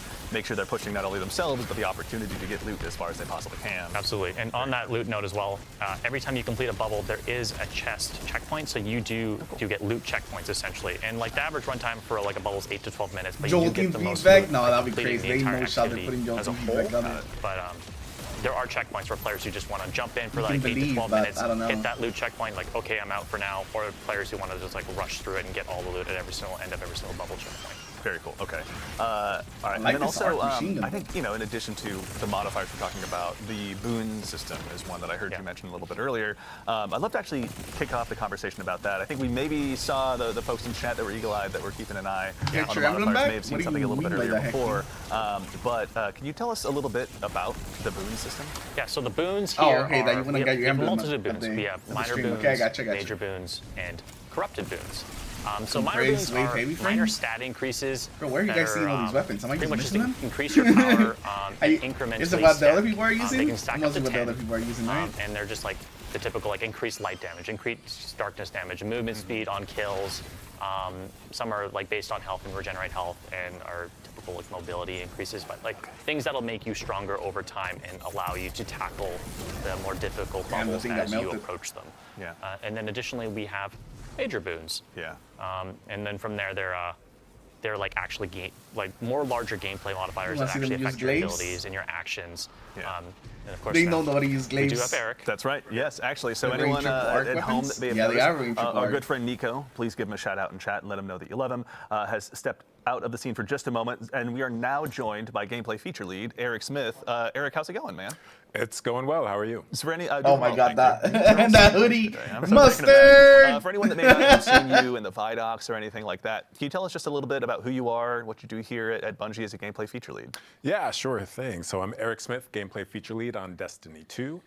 So I help create the game's abilities, kind of anything the player can do, the game feel of the game, build crafting, kind of general sandbox stuff, and kind of make the controller disappear into your hands while you're playing. Yeah, the many tools we use, you're helping go ahead and make sure that they're all available for us. For the mouse and keyboard as well. Right. I'm just sitting there tapping on an empty desk, but that's how my Trials teammates feel. So, we're talking about the boon system. You obviously had a big hand in this as well, rather. Can you tell us a little bit about, what this system is for and maybe about the boons the players are going to have available? Yeah, so there are a bunch of boons available. there are the minor boons that you mentioned, and then there's the major boons. So the major boons are more gameplay affecting, and they will do things like, kind of like we saw in the Pale Heart with the Traveler's Blessings, right? Where you pick something up and it kind of gives you a new ability almost. One of those in the Pale Heart was Solar Slide, where you run and slide and a solar wave would go out and blow things up. Yeah. In this, we have Solar Slide as well, but we also have Stasis Slide, where you run and you slide and a big stasis wave comes out and makes crystals and freezes things, and you can blow them up. Okay. And there's stuff that is going to allow you to heal more effectively. There's looks like this one's interesting. Reduces damage per piece of episodic armor worn. Oh, cool. Well, that's kind of cool. It's quite significant boost as well. Yep. Yeah, so there's a bunch, and then finally we have the kind of Kiss Curse boons, as we call them, but they have an official name. What was that? The Corrupted boons. And here we go, we're looking at one right now. Yeah, so these Corrupted boons are offered at the same time as major boons, as players can only obtain 5 to 6 major boons / corrupted boons per run through. Those are granted to players once randomly at one of the 3 encounters inside of the bubble, and then again at the end of the bubble once they complete it. And there's some ritual loop stuff too that will allow them to get another one at the start of a bubble or the start of a run through. But these Kiss Curse or Corrupted boons, as we call them, essentially give you a great bonus or increase to a specific thing at the cost of a major negative. So one, for example, here that I'm really fond of is Glass Cannon, which increases all damage massively, while also increasing all the damage you take. Yeah. So, which is also, that's the dev name internally, isn't it? Yeah, that's the dev name. So if you don't find one specifically named Glass Cannon, we are obviously, we hang out in our own Word docs and Excel sheets quite a bit. Yeah. Yeah, that's true. And that one is interesting. It's an interesting choice that you can make since the kind of like the risk to reward ratio, right? Because you have non-regenerating health in here, you really have to come at each encounter with that kind of mindset of health as a resource. It is. And make sure that, if I take damage from this enemy or that enemy, it has the potential to stick with me unless I can find a healing source. Yeah, really got a fire team option too, where it's like every time you're offered those major boons, your teammates can also choose different ones. So it's like, oh hey, 2 of us are going to do that Glass Cannon, or external. Yeah. And then another person is going to do, oh hey, every time I do a finisher, things are like volatile around me, and I get my Stargate? grenade back. So I can spam more of those, keep you a bit safer when you get swarmed by things. Yeah. So the glaive, the glaive should be much better this season. So the gameplay in any Sandbox glaive has should be better, tuned right? a lot of the abilities and weapons that do heal players, so they're not extremely overpowered. So there's been a wide tuning pass on all of this entirely. So you're gonna see when you're trying to heal up your teammate with one of our new support auto rifles. It's gonna take some time, but it does work and it is very efficient and very helpful, especially the abilities. So you're definitely going to want to spec into healing builds. Oh, man, I have to just give a shout out. Devour just got even more useful, boys. We were going deep into the oceans of Titan, and now If it wasn't feels useful like we're going enough deep already. into space, and like the pressure you can feel, tentacles taking energy, like. They knocked it out of the park with the vibe here. I'm feeling a little claustrophobic, but also, like, just getting feel it. pulled deeper into the labyrinth, right? Yeah, absolutely. So, in addition to, there's obviously modifiers you're going to be facing as a Guardian, as a fire team. There'll be boons available to you, but this episode as well is going to bring with it four machine gun between both armor and weapons. Now, obviously, for the Keen-Eyed Guardians in chat who are watching, there's obviously some seasonal armor, some episodic armor sets that we have here that you can go ahead and check out firsthand. But I think, kind of in the spirit of this activity and build crafting, let's talk about some of the weapons, actually. There's one here on screen, obviously. This is our new support frame auto rifle. Given that health is such a precious resource in this activity, Eric, can you tell us a little bit about this one? Yeah, so this is Adamantite. This is our new Strand support auto. And it has some really unique features. One of those is that when I heal enemies, so these support autos, there's 2 of them in the game now. When I hip fire at an ally, it'll send out kind of healing rounds at them, right? And then if I need to, shoot an enemy right next to that ally, I can just ADS and go full offense, right? But the healing from this, because you're shooting out strand rounds, if you heal an ally repeatedly, it'll actually cause them to sprout little unravel seekers, Yeah. which kind of turns them into this like short-term, strand turret. Throw your almost, friend right? as a grenade into the fight, right? Cover them in Telesto boats, put it in, but now it's like, oh, hey, I'm Just healing you and making you. Let your hunter friend with the Caliban Slayer's handshake roll run in there and just keep him alive, right? And that's why I'm so excited about this activity, because we've kind of introduced all these kind of healing things, but in a lot of the game, like I can just hide behind a box and heal, right? And here you can see our health isn't regenerating. So we need to really think about, maybe there is a dedicated healer on your team. Maybe there's multiple allies using healing rounds, right? Yeah, honestly, that build crafting is kind of transcending now beyond yourself, just to like per activity, per fire team, whatever you've got. So this one's obviously going to be a ton of fun, but that is far from the only weapon that's being added around. As far as the episodic weapons, are there any others in particular you want to call out? There are. I do actually want to talk about this one with one more thing. Oh, please. This weapon can roll Slice and Tear, which are two perks that sever enemies. Yeah. It's not often we get a primary legendary weapon that can debuff in multiple ways. And that's going to play into things like the artifact this season, which we'll talk about a little bit later. But, we'll get there. So there's Adamantite, which is a really solid weapon. And then let's look at Psychopomp. So Psychopomp is our new area denial grenade launcher. Oh, there it is. Area denial. That's a new perk. Psychopomp. Yeah. Let's go. So Psychopomp. So these area denial grenade launchers, the fantasy of these things is like a flamethrower, right? We don't have flamethrowers in the game, but this is as close as you can get to a flamethrower. So I imagine I'm using one every time I use this thing. I'm going to now. This thing has a really cool new perk on it that keys into our new arc keyword bolt charge, which we'll also talk about in a bit. And also it works with amplifiers. Like a water So hose? this thing, if with all the arc, it does look build like it. crafted this season, and arc has received a ton of love. A new exotic energy This thing is pulse? going to absolutely. Wait, was there? Yeah.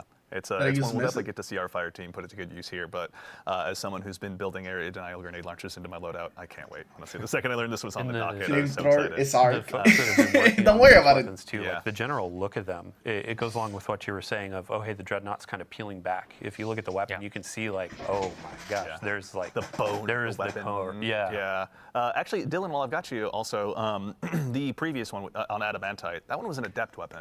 Yeah. So let me pull out my handy. Wait, why is it? Why is that on the death weapon? Here's the meme. Screen cap. But you can notice that for this go of our episodic weapons, you can earn adept weapons, and these are we're considering or calling them our heretical arsenal. Got it. Heresy, heretical. Like we're going deep into this. It's not theme. theoretical, it's heretical. I love it. You can see that it has a new or a different treatment to the colors. It's kind of like the holofoils from Into the Light. Okay. Not so much exactly that of, hey, it's an ornament, but like this has the base die and all that, and it looks really good. Shout out to the team. But you can also notice there are multiple perks in each column. There's actually an extra origin trait as well. Shout out Taken King, all that kind of stuff from a raid near you. But there's a very interesting ways of earning these weapons. So you're going to be going into these activities, upping that difficulty. You're going to be exploring the Dreadnought and looking for these. As well with the episodic weapons, there are going to be new fragile mods. You can So remind us they're of that called after the fragile stream is because these over. will be expiring at the close of the episode. Okay. But they're going to give you pretty insane bonuses to your outgoing power. So not necessarily the power of the weapon, but the actual like versatility of it. Yeah. One of these, I have the power of resolve. Rapid hits. They create Taken Seekers. They're really good against champs. Yeah. So that's an example. There are going to be a couple at launch and then more coming with each act. Yeah. But these will be great in Nightfall. So it'll be great in higher content. Champions in shambles. Yeah. And then for when you're going in and earning these weapons, there was a ton of feedback, and we absolutely heard you. We're listening about the tonic system. So there are things with like the user experience was a bit rough of having to go back in, create more tonics, trigger them in the middle of activities because they were running out. Yeah. The team really took that to heart. They want to make sure that there's agency in how you're earning these weapons. So they're going to be making it through the Tome of Want. You can kind of target these weapons. You don't need to go in and do this a ton of times. You can say, hey, I want to go for this auto rifle. I want to go for this grenade launcher, linear fusion rifle, and I really want to be going for that to try to get these heretical versions. Yeah. So effectively, like, I don't want to say more loot because it's not going to be like, oh, hey, you're getting 10 times more. Yeah. But it's going to feel like, oh, hey, I have a goal of getting this loot, and now I'm going to go and play the game and get what I'm looking for. Definitely. No, it's super exciting, honestly. Just having those more opportunities to just, break your loadouts out a little bit, find new ways to go ahead and really excel, especially given the challenges we're going to be going up against on the Dreadnought. And with the fragile mods, like, it's baking into that exploration. Like you were saying, how do you find them again? Yeah, so they can be found through secrets and chests found in the Nether. They're spread out. They're hidden pretty well, but I imagine folks will find them over time or through some YouTube videos. But Rick Cack is here. We're going to wait for. We won't miss it this time. Fallout, obviously. If you could make some guides for us, we'd greatly appreciate it. So. Iswerg, obviously, yes. Yeah. One of the best communities out there. Let's see, anything else? Yeah, I mean, the last keyword I want to throw on there is aspirational. Yeah. Ultimately, we want to have tools that players want to go and find, want to earn, and increase their power. Yeah. So we've got a couple more weapons I definitely want to talk about because we're reprising some as well. But while we have a brief reprieve from combat, I'd love to actually go ahead. I know you mentioned earlier aspects, Eric. Yeah. Let's go ahead and take a look really quickly. Wait, I thought we already know We what got the our friendly aspects. neighborhood warlock here up first. Can you tell us about the new aspects the Guardians are going to have this time around? Absolutely. So, like the that's Warlock really has a trying to new make the aspect, creators called think. Ionic Sentry. And Ionic Sentry, when you defeat targets with kinetic or arc weapons or arc abilities, you kind of charge this thing that you see in low gauge on your screen, much like Gunpowder Gamble, if you're familiar with that. Absolutely. When that's full, it grants you a bonus with grenade, kinetic or that arc you can then weapons. throw out. On impact, it Interesting. blinds anything nearby, and then So it's not use spawns arc this, weapons, it's like, kinetic little and arc turret, weapons. right? That zaps things, chains to different things. Yeah. And every time it zaps something, it accumulates a stack of bolt charge. Yeah. So bolt charge is our new arc keyword. And what this does is when you have a stack of bolt charge, any damage you do, it's going to give you additional stacks. Okay. Once you hit 10 stacks, your next ability damage is going to, create this giant lightning bolt that comes out of nowhere, hits the ground, and just like fries everything nearby, right? What Ionic Sentry can do is not only generate the stacks, but because it is ability damage in itself, it can expend the stacks. Yeah. So you send this thing out, and it is doing work. You're throwing a meat grinder at them, basically. An arc-flavored meat grinder at anyone foolish enough to cross it. But also, I mean, given that's going to be using the new keyword as well, like it's not just going to be for mobs or trash. It's like you can throw this down against the big bosses and obviously have it blind them and do all sorts of stuff. Yeah, this is great against bosses because any healthy targets, it's going to be continually zapping them, granting you those stacks, and then discharging the stacks as well. Yeah. All right. It's like an offensive version of the Stasis Warlock turret too. So it's like, let's say you stack them and you're going into onslaught, so you have your freeze. It's like, I need these enemies to leave me alone. Yeah. And you come in and you're like, it's time we're gonna boil them, mash them, stick them in a stew, man. They're gone. Sure, but it also, if you are in trouble, kind of like the stasis thing, like let's hit the pause button. The blinding aspect of this, I can just kind of throw it out and smoke bomb and hide, right? If I need to, yeah. All right, so Warlocks obviously have a brand new tool to add to their toolbox, but the other classes do as well. Which one should we show them next? Let's stick with the arc thing. So let's go to Titan. So Titan, we have Storm's Keep. In this is like a barricade modification. So any barricade you drop, it's going to kind of be electrified. And standing behind this electrified is going to passively accumulate bolt charge on you. Yeah. So I drop this on the ground. I start shooting enemies from behind my barricade. Let's say it's a rally solar barricade. sword with Eager Edge. You're right. You haven't gotten a solar sword with Eager Edge. Barricade you can shoot. I'm actually kind of surprised. That is going to be kind of building those stacks up and discharging them as I'm firing my weapon. Okay. Like I said, bolt charge is usually only ability damage that discharges it. Yeah. But as long as I'm standing behind Storm's Keep, my weapon damage is going to discharge it as well. So it kind of turns any weapon you want into like a quasi Thunderlord. Not necessarily an arc weapon then in this case. Correct. Yeah. Exciting. Okay. Yeah. So this one's spicy. I think we're going to see this in a lot of damage phases, and I think it's got some pretty good damage. You play this all we want. It's essentially free damage. A lot of might as well. In dev, and then we drop it into the world, and we'll see how we need to tune this thing. Maybe it's up, maybe it's down. But we want it to be powerful, and I think it is powerful. There's a lot of players saw this preview in the TWID.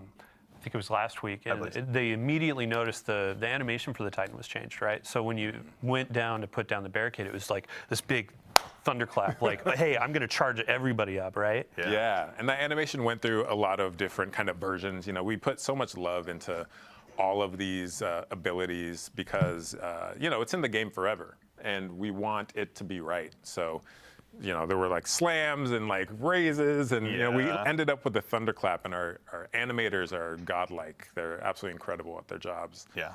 So, but then it's animation. It's like the VFX artists have to time everything to the animation, and then the sound design people have to time it to that, and then the test has to make sure we're not breaking anything. And it's like so much work goes into even, you know, one aspect like this, and we're really excited to put it in players' hands. Yeah, it's a coalescence of art and science that you guys do that consistently blows my mind. But now we've got obviously one more for our friendly neighborhood hunters like myself. Yes. Best for last. This one will be able to get you out of sticky situations as well. So yeah. So Arcstrider already has for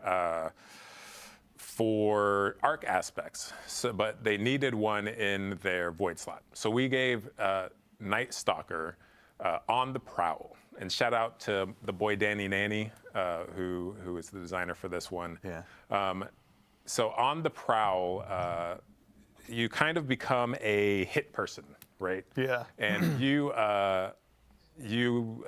whenever you go invisible, like you get a contract to kill something in the area. Yeah. And that thing is marked, and a little, you know, a target shows up on them for you and your allies. If you successfully complete that contract and whack that jabroni, right? You sorry, jabroni. No, excellent use of jabroni. Yeah. Thank you. So it's canon now, everyone. So I whack a jabroni, whack a jabron, and then what happens is my entire team gets some energy, right? And this is kind of a callback to Heart of the Pack from the old Night Stalker. Oh, the Heart of the Pack. It originally was actually a callback where we gave you stats, but then because we're reworking the stats coming up, like we decided to just give you ability energy, right? Yeah. So ability energy, and then the victim, if successfully executed, explodes into a cloud of smoke, which I can then enter to become invisible again, thereby marking a new target. So I can kind of chain these like assassinations as I move throughout a strike or something, and my entire team can be advantaged by. Oh, nice! So you can bring your fire team through the same cloud of smoke. Same cloud of smoke. Everyone goes invisible. So yeah, you're kind of sneaking. Spicy, man. It's on the prowl. We're prowling through the activity. You can already see like one of the exotic pairings on the screen too. Those creepy eyes freak me out every time. But Omnioculus, like that's going to benefit the smoke and all that kind of stuff. You could pair with Lorentz Driver. Sorry, Ritz on social media asking for some gameplay today, but we have too much to go through. Yeah. But it's like you're embodying that I'm a bounty hunter fantasy. So the your Lorentz gun Driver? can be, I could see giving that. bounties through Lorentz Driver. You're getting bounties through this. There's going to be a lot of combinations in build crafting. Yeah. So you had mentioned too, Gwyzin, right? Yeah. Gwyzin. I always call it Gwyzin, but Gwyzin Vest got a rework. So when you exit invisibility, it emits a weakening cloud of smoke, and then some super energy perks as well. So nice. There's going to be a lot of strong pairings, and then with the artifact, Void features in the artifact pretty heavily too. You know what? Honestly, you just gave me the best segue I could possibly imagine. We have looked, obviously, we've begun to scratch the surface of some of the new build crafting opportunities y'all are going to have, but obviously, we got a new artifact as well this episode. Oh, the new artifact! This is what I care about, baby! Now, the new artifact. Just as a starting point, can you let us know the general theme of this one? Yeah. So what do we have in this this artifact? Episode's artifact is kind of subjugation and bending enemies to your will. Yeah. Essentially, as we are going back into the Dreadnought, it was unlikely that the Dread or the Hive were going to come peacefully, so we got to bring the big guns to force their hand. Absolutely. Essentially. Yeah. It's not about us winning; it's about them losing. Yes. Okay. Yeah. So the Tablet of Ruin is there to ruin their day, essentially. Yeah, so I'll call out some highlights of mine. The tablet, here. the if we tablet look at of column ruin. 5, because column 5. Column 5's a strong one. That's where. Yeah, we got to go right to the chase. The fusion rifles are back. Which one is it? It's called Void Flux. That's it. Void Flux. So defeating weakened targets with a void weapon applies volatile to nearby targets, and then you pair that with the column 4 Maligned Harvest, and rapidly applying volatile causes your Creates a next weakening instance burst. of void Oh weapon my god. damage to weaken, which then feeds back into the other one. And it's like if you can get this this engine going, you know, in a crowded room, it's nasty. Me and my fellow Fighting Lion addicts are going to have a really good time. This one I can already tell. The Fighting Lion subreddit, I want to see some clips. And then I also want to call out Horde Shuttle in here. Please. So Horde Shuttle, damaging unraveled targets with a weapon, occasionally spawns a threadling. This is really good for your strand builds. More threadlings. It's gonna be a strand void season, especially against high health targets. Because I unravel them, they stay unraveled. I keep shooting them, and they're just popping threadlings out, left and right. And then, because we talked about arc, flashover in column 4, when you gain a maximum stat or bolt charge, you also become amplified. Amplified bolts deal more damage? is getting a big kind of buff this season. We're seeing a bunch of like different things to different subclasses. To its barrier sidearm? So, that is barrier sidearm. Yo, that's unstoppable glaive though, right there. Spicy arc builds this time around. Shock 'em, baby. Yeah, there you go. That's oh my god, Dylan, can you walk us through some of the stuff in the the first column as anti-barrier well? We're going to have some new are looking good. Other mods to take out. Yeah, so I mean, like, there's all these really ability-focused items, which is great because there are a bunch of anti-champion keywords in there as well. Yeah. But let's say, like, hey, we're doing a Nightfall. You can see actually there's anti-barrier sidearm for the first time in years. Like I think that was around for one of the first Grandmaster rotations, and it was like, what sidearm? Right. Dust off the call. Now we have rocket sidearms. We have Forerunner, so you can be like popping the shields, throwing the grenades, that kind of stuff. Anti-barrier sniper, that was a favorite from the past. We just did a big rework on glaives. The team did a crack job on there. So unstoppable there. Glaive. And then up at the top you can see machine guns, and then linear fusion rifles. Overload fusion rifles are getting the unstoppable. Oh my god. The GMs are going to be hella VC. Players may enjoy. Particle reconstruction! I'm so excited. I mean, I just got my hands on the Vex Mythic last finally. Thank you, Melanie. Baby, it is the linear season, baby. The main rotation. It's the linear season. Okay, don't rub it. What about you? I don't know if I have a Vex. I didn't even get it in D1, so it was like such a moment for me. It was like a decade of waiting, right? Yeah. I think there's a reason to go back into Vault of Glass. I mean, we can help. Everyone that said that I was getting those linears for no reason, fuck you. Some raids I played 5 times and have like 5 of the raid exotic, right? And others. Oh, you're the guy where you get it on the first run. I usually am, but not with Vault for some reason. I don't know. Yeah, Matt Noguchi out there, bro, every time I posted a video on a good linear, I'm telling people to go get it for whatever the linears are better. Where they want crafting back. They want to do something where they have an end Those goal. people. And Those people. It's a great opportunity for us to say, hey, the people. You've been going through Heresy content. You want to do some raids. You want to do something else. Like, we're adding weapons to Strikes, Gambit. Oh yeah, I see that. I see that weapon. Weapons and trials. Fatebringer, armor set and trials that you've seen in some of these previews. Yeah. The Vault of Glass is getting crafting. Yes. Chat goes wild. Yeah. You can go get that Fatebringer. Get it a couple times. That's a new perk. Site, craft it, and then you can make that roll. Hover over the perk. Hover over the perk. As you're going through. Hover over the perk. Let's say you want to go through and hover over the craft perk. like 5 of the weapons that are available. Then you can hop into Master with all your spoils. Be going for those. I mean, that's a pretty cool origin, and those have a chance to. No, he didn't hover over the perk. In those columns. We've been doing this for the last few raids with craftable the weapons. Hasten's Vengeance. Now it's like, hey, I want my Heathen Vengeance. There's a new. Intrinsic perk. What's the origin trait? Yes. And then, let's say I'm trying to go for a combination. I could get 3 on this, and then I can that's pretty good. Make it this bonus crazy rocket nice. launcher that's good, and go into endgame and do some really cool stuff. Yep. Yeah. So we've got another weapons. I know I mentioned some reprised ones, but actually, as long as we're hanging out here in the menus, Eric, I'd actually love to put you on the spot again and talk about just some of the exotics that players are going to be able to go ahead and acquire. Show the exotic. This episode as well. Show the exotic. Let's start wherever you'd like to. Which one would you like to kick it off with? Let's look at Barrow Dyad. Barrow Dyad. I was hoping you'd say that. So Barrow Dyad is. What the fuck? Is that a gun? Is that a gun? Yo, what is that? It's a hybrid gun for his. Our team does not mess around, man. That's so cool. Yeah. So this thing is a strand submachine gun, and it is also a monster in combat. So this weapon resonates with your as I choices? deal damage with it, it generates this resource called Blight. And next time I reload, whether it's manual or I just run out of my mag, it's going to convert that Blight into these Strand Seekers that next time I, pull the trigger, it's going to fire those out, and they're going to bounce between enemies. Yo, we got a wheel. Here we go. Yep. So we got. We're some firing right now. a wheel. So, but you can also see We're firing a wheel. Just juking everything. The Grim is a paid actor, obviously. Tinnitus. Yeah, the Grim. You can also see that this thing auto reloads over time. So this thing, rumor is it's partially sentient. Yeah. It has its own wants and needs. It wants to kill. Yes. Yeah. And if you satisfy it, it's going to reward you. Yeah. So it is just constantly reloading. That's kind of cool. Comes back. So what you can actually do is play this mini game. This game. You are This game plays trying insane. to shoot enemies to build up that blight. Hey, with Sonic And already, then, bro? You haven't even You seen. can pace yourself to auto reload to build up more blight, and then manually reload to load all those seekers into your mag. In addition, it has this perk where dealing damage to 3 different enemies generates in a short period of time.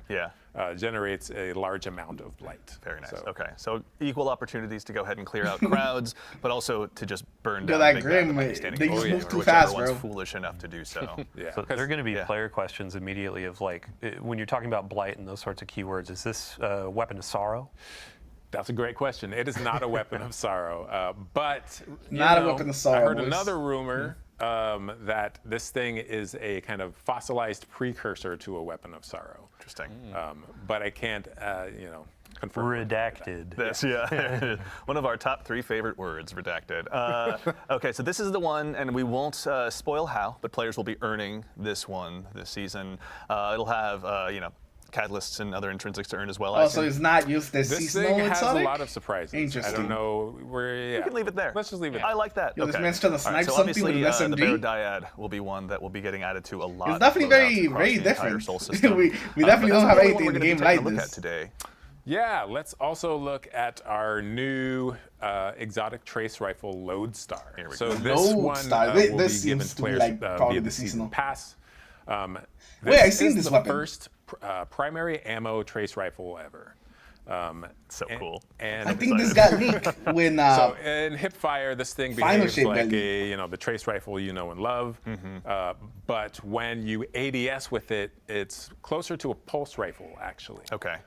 When you ADS, your standard pulse rifle has this kind of cadence where it's prop, prop, prop. There's like these kind of spaces in between the rounds coming out. But this thing is more the steady, EDM beat. Here we go. Yeah, so players It's are a seeing it now. pulse. Yeah, we're womp, womp, womp, womp. Yep, that's womp. right, yeah. And it's nonstop until you run out of ammo, right? So we got But what a weird first, weapon. Sidearms, first hand cannons, your pulse Oh, you can use rifles, and now side we got a like burst normal trace rifle. whenever you hit I fire, love this okay. kind of stuff, man. Yep. Yeah, so Very outside of interesting this weapon. unique firing behavior, as I deal damage with it, you can see down in the bottom left corner. Now we have this is a light, W in and what Sonic? that's doing is charging the coils of the weapon. Once it's fully charged, if I press and hold to auto reload, or sorry, special reload. Oh right.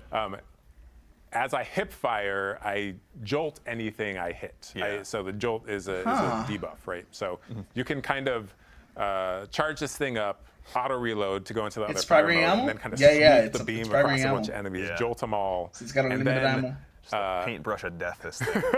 Yeah. And then the final perk this thing has is when ADS'd, any time you defeat a arc debuffed enemy, they explode into a blinding explosion.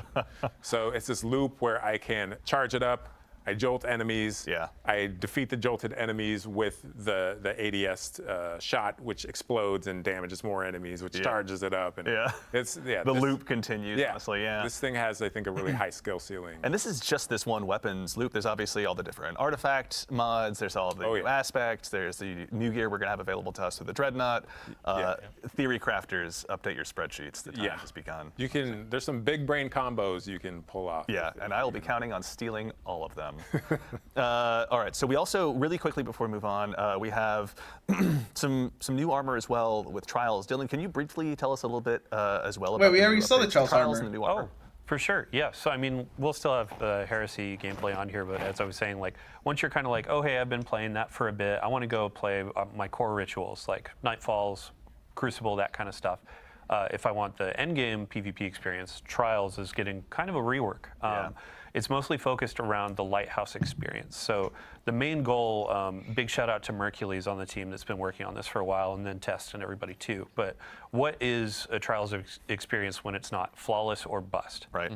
What is something where, as a lesser skilled player, somebody that just wants to go in and play some like elimination, get in, get some rewards, and then also visit the Lighthouse and see our friend Saint?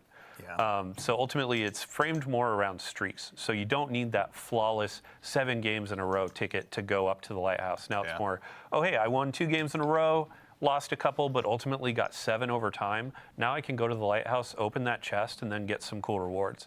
So we had a big, an emphasis on big article go out about Crucible. There's some comp changes. There's a bunch of matchmaking stuff, but so also many Trials changes. is our main game.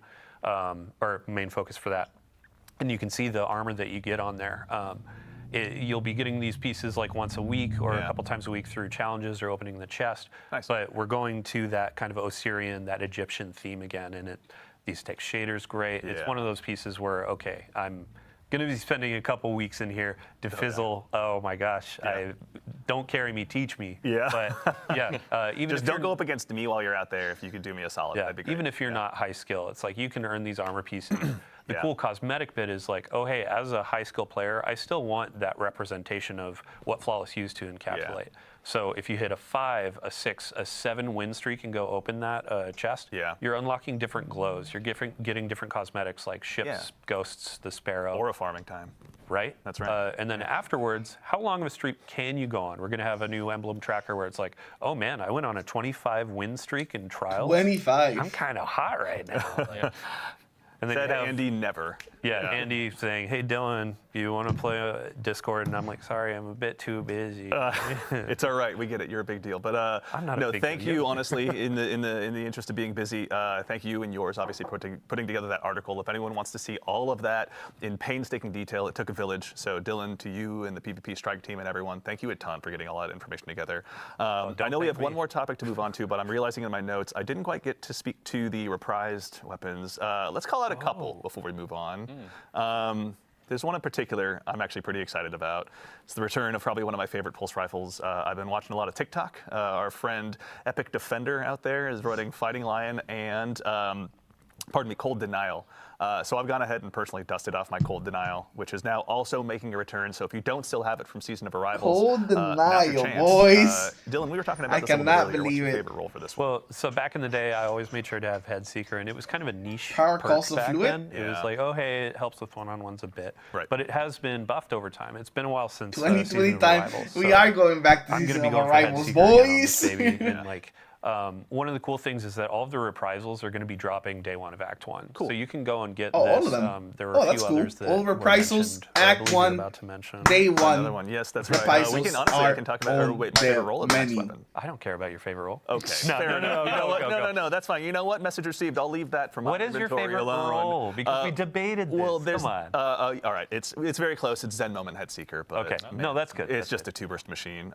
But another one I want to call out, one that's so well beloved by the community that a member, a content creator in our community named themselves after it. Whispering Slab Enjoyer. Whispering Slab is now also getting reprised as well. So Whispering Slab. Oh no, not the Whispering Slab. Is there going to be any new roles added for this one as well, Dylan? Anything exciting? Yeah, I mean, all of the weapon roles, they're going to be a bit revamped. There will be some heavy hitters from the past, but also new perks have been introduced over time. Yeah. I mean, for the seasonal weapons too, I believe it was, Morgan Dickens, like working with her to see what are all the different roles, what can we call it on the stream. Yeah. She put a lot of love into those. Well, Big you don't shout like out the to Whispering rest of the Slab, team as Sip well. Gun? Like, I wish I could name every single person, but as you said, it takes a village, it takes a city to build a game. Absolutely. So big love for everybody. Yeah, we're just the ones sitting up here today. There's obviously a ton of incredible peers of ours here at Bungie that are behind the scenes building all of this every single day. So to our teammates and compatriots at Bungie, we couldn't do it without you. Thank you so much. Are there any weapons you're looking forward to? Oh yeah, let's No quickly check. surfboards on your I'm back, looking no forward to all the skimmers. new Dreadnought weapons. They look so gorgeous, especially the new support frame. So I'll be rocking that through my run-throughs of Nether. Just like I wonder if watching they are bringing our the playtesters, fusion. run through the final bubble there. They were Doesn't struggling seem like to it. get some I feel like they Yeah. would have I'll be talked rocking about that it. healing my teammates. But maybe. You're a better man than I am. Yeah. But we already knew that, obviously. No one asked for Eric, those trash anyone last one that you weapons. wanna L, call out? damn, Anything hectic, on- calm down, bro. It's just so sexy, man. Isn't it? Like, Honestly, it's what a just like distinctive bow. Like, how do you? It not is. love it? It's just like a big flat thing with a string. It's like, I don't know. You know it means pain when you see it, honestly. It's true. Yeah, absolutely. They're hyping up the bow, boys. They're hyping up the bow. Hit people with it. Dealer's choice. Obviously. Depends whether or not you're a Titan. All right, so we obviously have talked through a lot of stuff today, but there is plenty more for you to go ahead and dive into when Heresy launches next week on February 4th. But before we go ahead and obviously conclude the show, we've got a couple more announcements to talk through, including our next dungeon race. Dylan, this is something you and your compatriots on the community team have told us all about in past blogs and stuff, but a quick recap for anyone out there. Can you tell us a little bit about the Sunder Doctrine race? Yeah, so Sunder Doctrine, that's going to be launching on February 7th at Reset. Okay. We're going to do the contest mode as well. Some people call it a race to the top. Yeah. So with our last dungeon, we had a podium finish where it was the first 3 fire teams are winners for second, third. This time we're going back to that format of a singular fire team will be crowned. They will be that first to cross the finish line. The really cool thing about this as well is we're kind of mixing up what is the stake, what is the reward. Yeah. Last dungeon we did a really cool hoodie with some personalization. This time around we're doing a trophy. It's going to be nice little trophy. It's not not as big as say the raid title belts that you get, but it's going to be something that's very special, customized, like unique to this experience. Yeah. Big shout out to Joe, to the Raid and Dungeon team, and then also. Let's see here. Sorry, Henshin Scrap. We're going to be partnering with them to create this trophy, and we'll have a picture of it in a TWID next week, or maybe even later this week. Yeah. But yeah, it's going to be something that represents this dungeon, and it's going to be pretty fun. That's super exciting. Okay, that's pretty cool. And also, our friends on the Good Super Products team have been hard at work making sure that all of us that dive in, because I've never done a contest mode in my life, I'm not brave enough. There's some stuff to go ahead for the Guardians to go ahead and earn as well. Dylan, can you tell us a little bit about what we're seeing here too? Sure. Yeah. So on the screen, this is going to be earnable just by They're playing gonna come through. up. We have a new. Bruh. I love this note sheet, man. Work shirt. So work shirt? It has a hood, but it's not the hoodies of old. This is going to be a new thing. A work shirt that you can earn. The wristband was a pretty big winner for players. They enjoyed earning that last go, so we have that again. And then we also have our Bungie rewards, the title pin. So go in, do all of the challenges, the triumphs. I believe solo as well, which I applaud everybody that does solo dungeons because it's just insane to me. You know, I think you can get away with wearing that one and not anybody knowing that it's a Destiny and then we have just general pins and rewards that you can get as well. Very cool. So and mortals like I can go. That shirt is ass. Heck, you gotta and keep these hating are on outside everything of, like, like contest mode. So contest mode, you get that unique emblem in game. With normal mode, there will be an emblem, there will be those rewards, weapons, etc. But then some things out of game as well. So to get into the contest mode, 1995 is the recommended power. You hate those buttons? Outside of that, it's 1995? like if contest isn't your thing, Yo, once so that if you fire team finishes you first, play final then we open shape, up normal you pretty mode much get afterwards. So get there. But either way, contests will be available for that first 48 hours. First 48 hours too. And then if you want to join in with the community and have a watching experience, we have the Dungeon Zone hosted by CB Gray and Evan F. Couple of legends. Yeah, big thank you to them because this is going to be a community-driven kind of like, hey, they're tracking a ton of teams that are vying for that first place. Yeah. They're going to be hopping through that. They'll have some pre-show stuff that's really fun to watch. We'll also have Twitch drops. We'll have unique emblems to earn through that. So yeah, tons of folks to watch, and then tons of gameplay to jump into on the 7th. That rules. I can't wait. Excellent. Well, everyone as well, if they need to find this was in a previous TWID as well? Yeah, so we have a previous TWID. We're going to have another TWID just before the 7th to walk through this again. And then we also have like the terms and conditions for the dungeon race and all that. That's on help.bungie.net. Excellent. More pyramids, though. Excited. Can't wait to tune in. CB Gray, Evan F. Can't wait to go ahead and see what you got in store for us. But they got AOC Gray now we right there? have one more item to speak about. As has become tradition in these streams, we've got one more thing to go ahead and show you. Now it's time to take a first look at the newest collaboration that's going to be coming to Destiny 2, and this one is joining us from a galaxy far, far away. Chat, I'm going to keep an eye on you. I'm sure you're going to start going nuts soon, but that's Oh right. my God, Pate's about to lose his fucking mind, bro. Pate is about to lose his fucking mind. Now, today, we're going to be taking a look at the new Star Wars-inspired armor sets that are going to be joining Destiny, and I say there's no time quite like the present. First up, we've got the Covert Ranger set for Hunters. Let's go ahead and take a quick look at that one. This one is inspired by none other than the elite Death Troopers. Oh my God, I can't wait. Such a beautiful cape. Seriously. Hunters are never going to need to use Super Black again. Are you kidding me? Don't tempt us, we'll find a way. Yes, this one, and as are the other ones that you're going to see, are obviously all going to be arriving on day one of Heresy. Up next, Warlocks, worry not, we've got you covered as well. We've got the Royal Protector set for you guys, and this time it's inspired by the Imperial Royal Guards. If you've ever found yourself in a throne room in the Star Wars universe, you've probably been intimidated by these guys. That's your chance to go ahead and do the same intimidation when you load into trials or anything like that. This one is obscenely cool. And then last, but very not least, we've got the Shock Enforcer set for Titans. This one's inspired by the classic Stormtroopers. Yeah, and this one actually I heard comes with an intrinsic perk that tanks your accuracy. That's so. Which is pretty cool. It's all right. They're Titans. They're just going to go ahead and punch you anyway. Honestly, we'll check on that intrinsic perk. But yes, this one obviously to the classic Stormtroopers out there, the fans of those Titans, you are going to go ahead and be set and ready to go ahead and don this. Now. Obviously, there's going to be some stuff that will transcend across all of the different classes, including a new Ghost Shell that we'd love to go ahead and show you as well. Shell? Okay. We now have, let's go ahead and take a look here. This is the DS2 Ghost Shell, as you can tell, operational, but it's inspired by none other than the return of the Jedi Death Star. So it's a bit of a work in progress, but who among us isn't?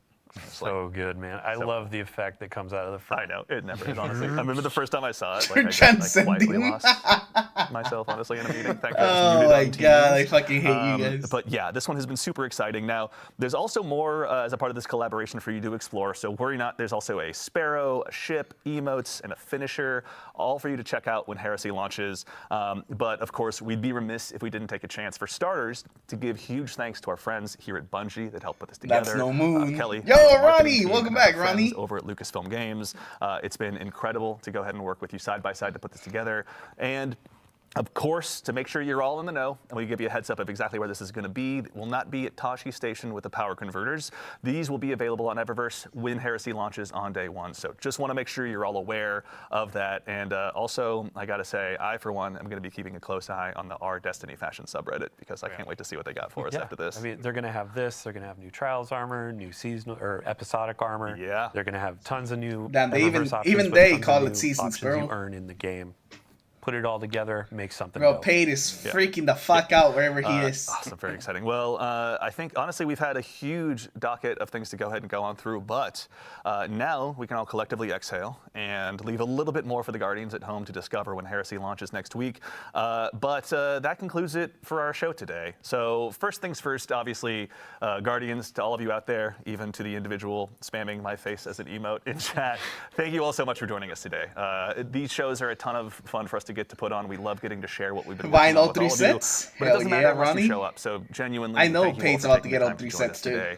Obviously, to our fire team in the back of the house, to my compatriot in social media, Mitch, to Ashley, to Peyton. They're the ones really driving this stream. We just get to talk about what's on Now we stream. wait So till thank you Tuesday? for going ahead and Yeah, pretty lending much. us your talents. Obviously, to our friends here on the couch as well. Nico, They stole your who wallet? is somewhere Damn. around here. Obviously, Nico, thank you for joining us. Eric, Ryan, Dylan, thank you guys. We appreciate you taking the time to join us today. Thank you. To the crew here as well. That was great. Again, you have I the like that challenge of one. dealing with me, so thank you all so much for your hard work. We seriously appreciate it. As a quick reminder to close things up, Heresy Act 1 launches just next week on February 4th, so go ahead, make sure you've got that day off. I don't, but I'll be cheering for all of you that do, so you can check out the Nether, all of the new gear and weapons that you're going to be able to have available to you. Start checking out how to get your hands on those exotics and building them all up. Our collaboration with Lucasfilm Games, Star Wars is pretty exciting, and of course the Sundered Doctrine dungeon. You know, the armor looks really good. I didn't expect the armor to actually look that good. So now we're gonna go like ahead and get ready usually to they close look things better in out. the pictures, But before we in do, game it actually we're looks gonna really leave great. the stream live for just a little bit longer. So if you need to go ahead and wrap up that Twitch drop, you can do so. And go ahead and do us a favor and stick around, because once we finish up here, we're going to raid our good friend Macdix. So while I appreciate the bits and cheers and everything here in chat, save your Twitch Prime sub, save everything you can. Go over to him, give him a follow, donate to the Game to Give stuff, pardon me, if you can, to help us do some good to the Bungie Foundation. But that's it. So for now, thank you all so much again for joining us. But in the meantime, take care of yourselves, take care of each other, and we'll see you all Starside. All right, boys. That was pretty great. How much did Mactix pay for this? Oh, need to get out of there before, bro. You need to get out of there before. No, that was pretty good. That was pretty good. Not team, they look like the Armory. Yeah, pretty much. Like, it looked really, really good. But, shall we finish this? Alright, Sipcon, see you later.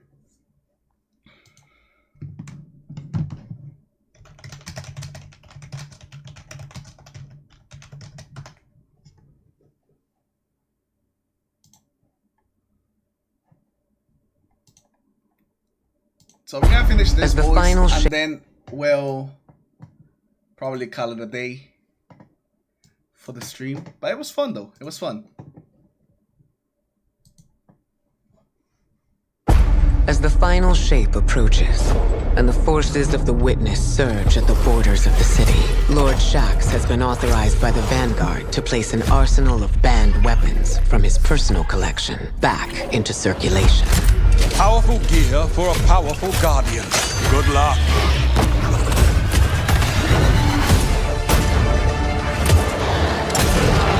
Careful with that. Weapons we once deemed heretical, we now see as desperate measures. I know you'll use this well. Fight well. Pushing back buys us only time, but the alternative is unthinkable. I can't wait to see what you do with that. Magnificent. Nice.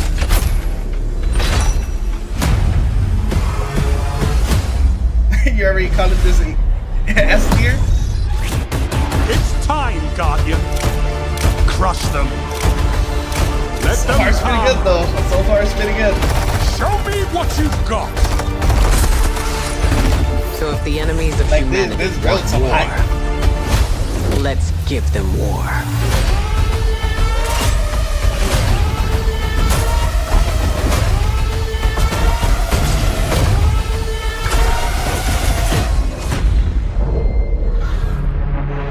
Into the light. Beautiful.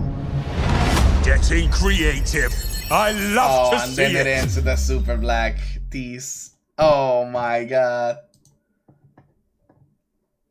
Okay, that one was pretty cool. That was pretty cool. Final shape. Final shape. What was final shape like?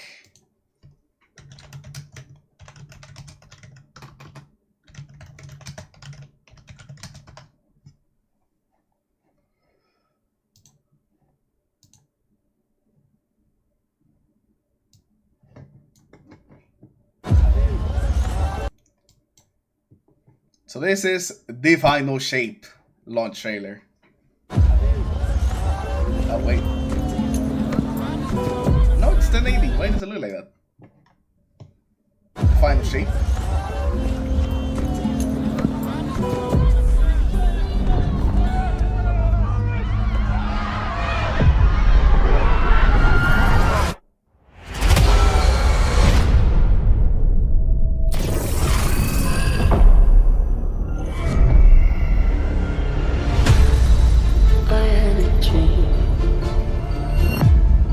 Witness nears the final shape. It might have been a nightmare.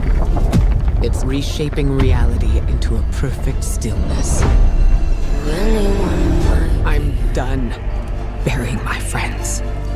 It's the end of everything. Might as well try to stop it. One last step. Together. Into the end. This place. It's hard to describe. An infection. Festering.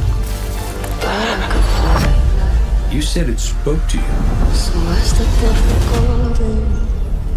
The Witness shows us what it thinks we want. It's a lie. This is so cool. Nightmare. Let us lift the weight of suffering. Join us. Zavala, please, don't do this.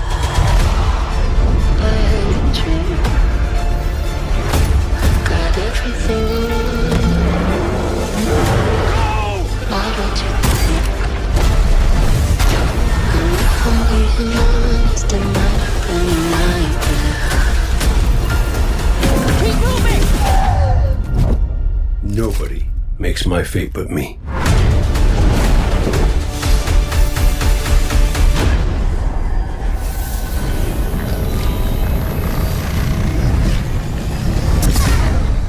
I had a dream.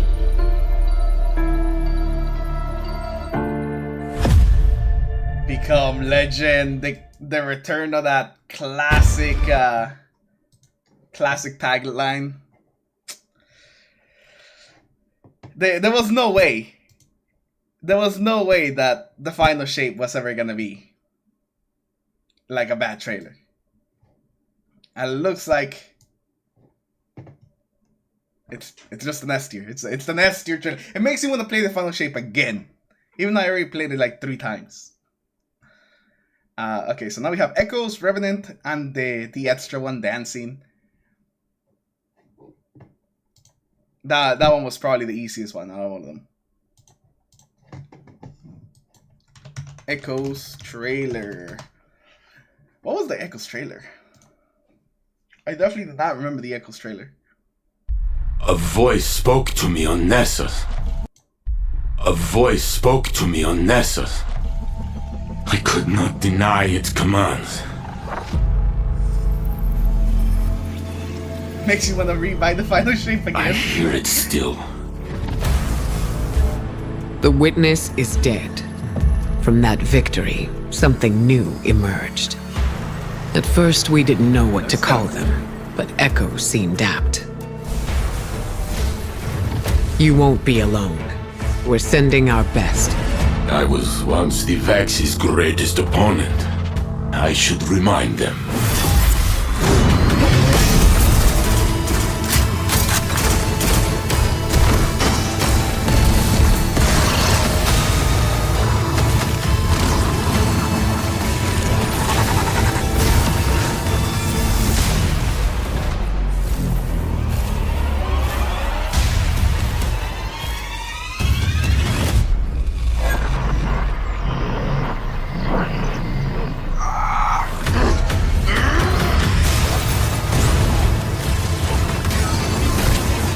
I never thought I'd see him shaken up like that. He's always so strong. Do not forget what you're dealing with. Uploaded, judged, and eliminated. I will be ready.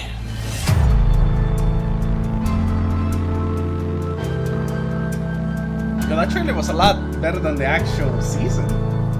The actual episode. Yo, that was a cool ass trailer. I like footer that I remember. I don't remember this trailer at all.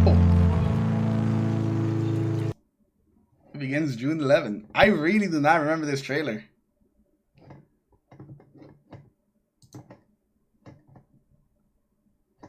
Why can I? Okay, that was weird. You know, this is actually a high B, bro. This trailer was actually pretty good. Even if I didn't really like the episode, the trailer was pretty good. But now we go to Revenant.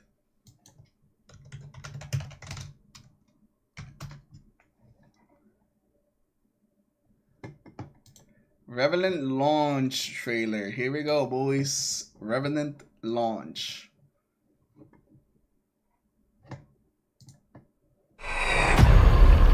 I bring a gift.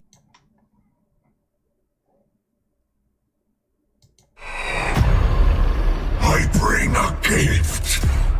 Reborn through extinction. Risen. I scorn.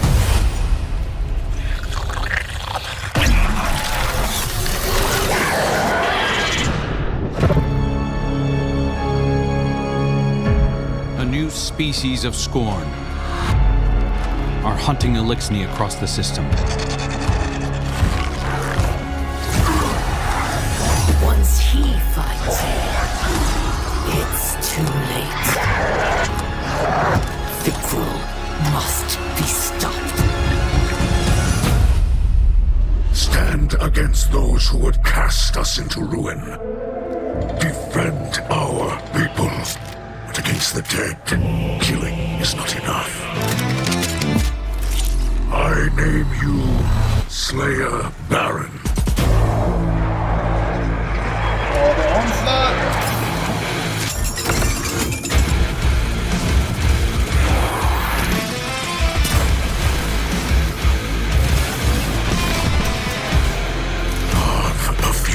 No, I think if this would have been like a full-moon season, I think people would like it a lot better.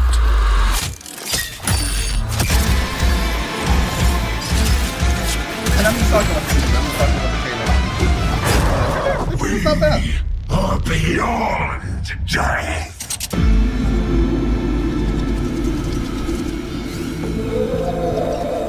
Revenant. Bro, I'm telling you, even with the seasons that are not that great, Bungie knows how to put on the work for the trailer.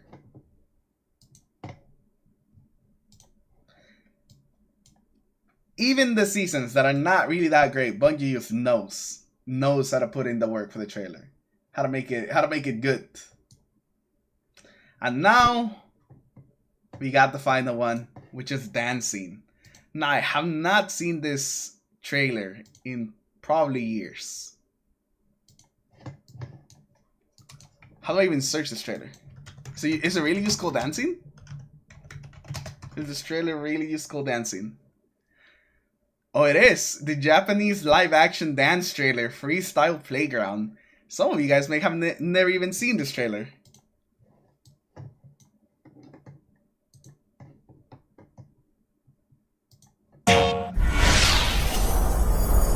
And this came out when D2 was released.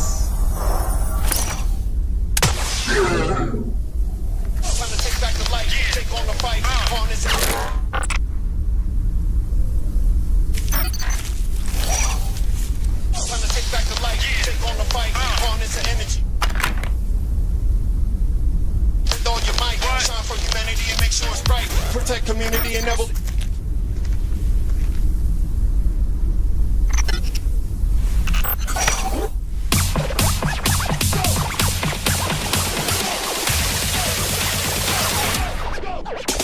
Time to take back the light, take on the fight, harness the energy. What song is this? Shine for humanity and make sure it's bright. Protect community and never lose sight. Claim your name and your home and history. Believe in ability to achieve a victory. Believe in ability to achieve a victory. Let's go. You have a good day. You have a good day. Gonna have some fun. You don't need to run. You know, I can appreciate that they're doing the people dances for the game.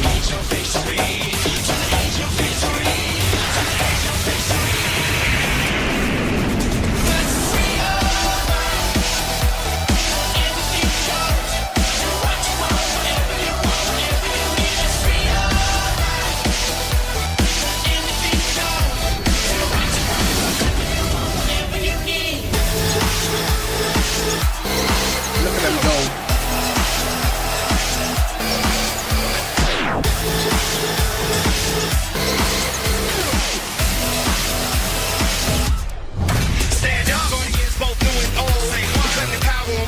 How long is the trailer? It's 3 minutes.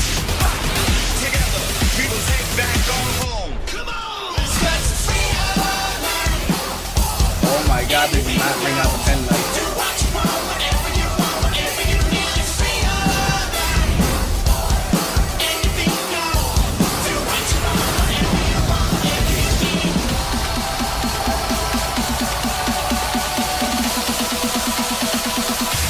Are they on the farm? Is that where they are?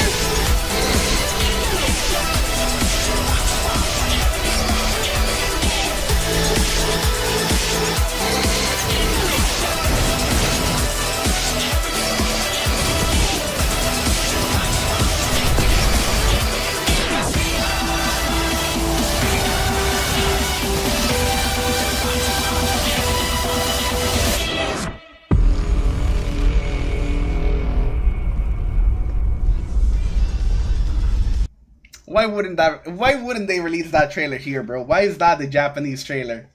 Why didn't we get that trailer?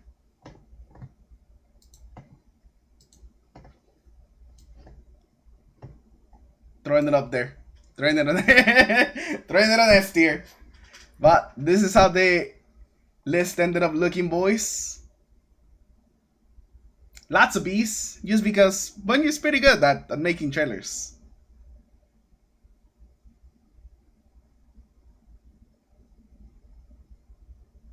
Got a couple of stinkers, but for the most part they were pretty okay. Pretty average.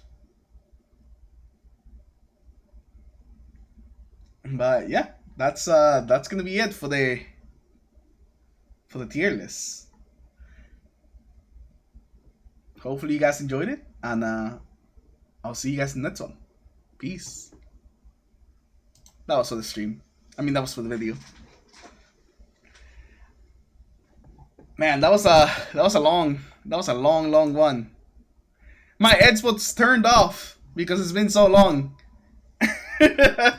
My Xbox turned off. But with that, we're gonna end today's stream, boys. I appreciate everyone stopping by, hanging out. But I'll see you guys probably tomorrow. Yeah, it should be tomorrow. Thursday won't have a stream because I won't be here. I'll be busy. But Friday we should be back. So yeah, tomorrow and Friday we should have some streams, just not on Thursday. But I appreciate everyone, and I'll see you guys in the next one. Peace.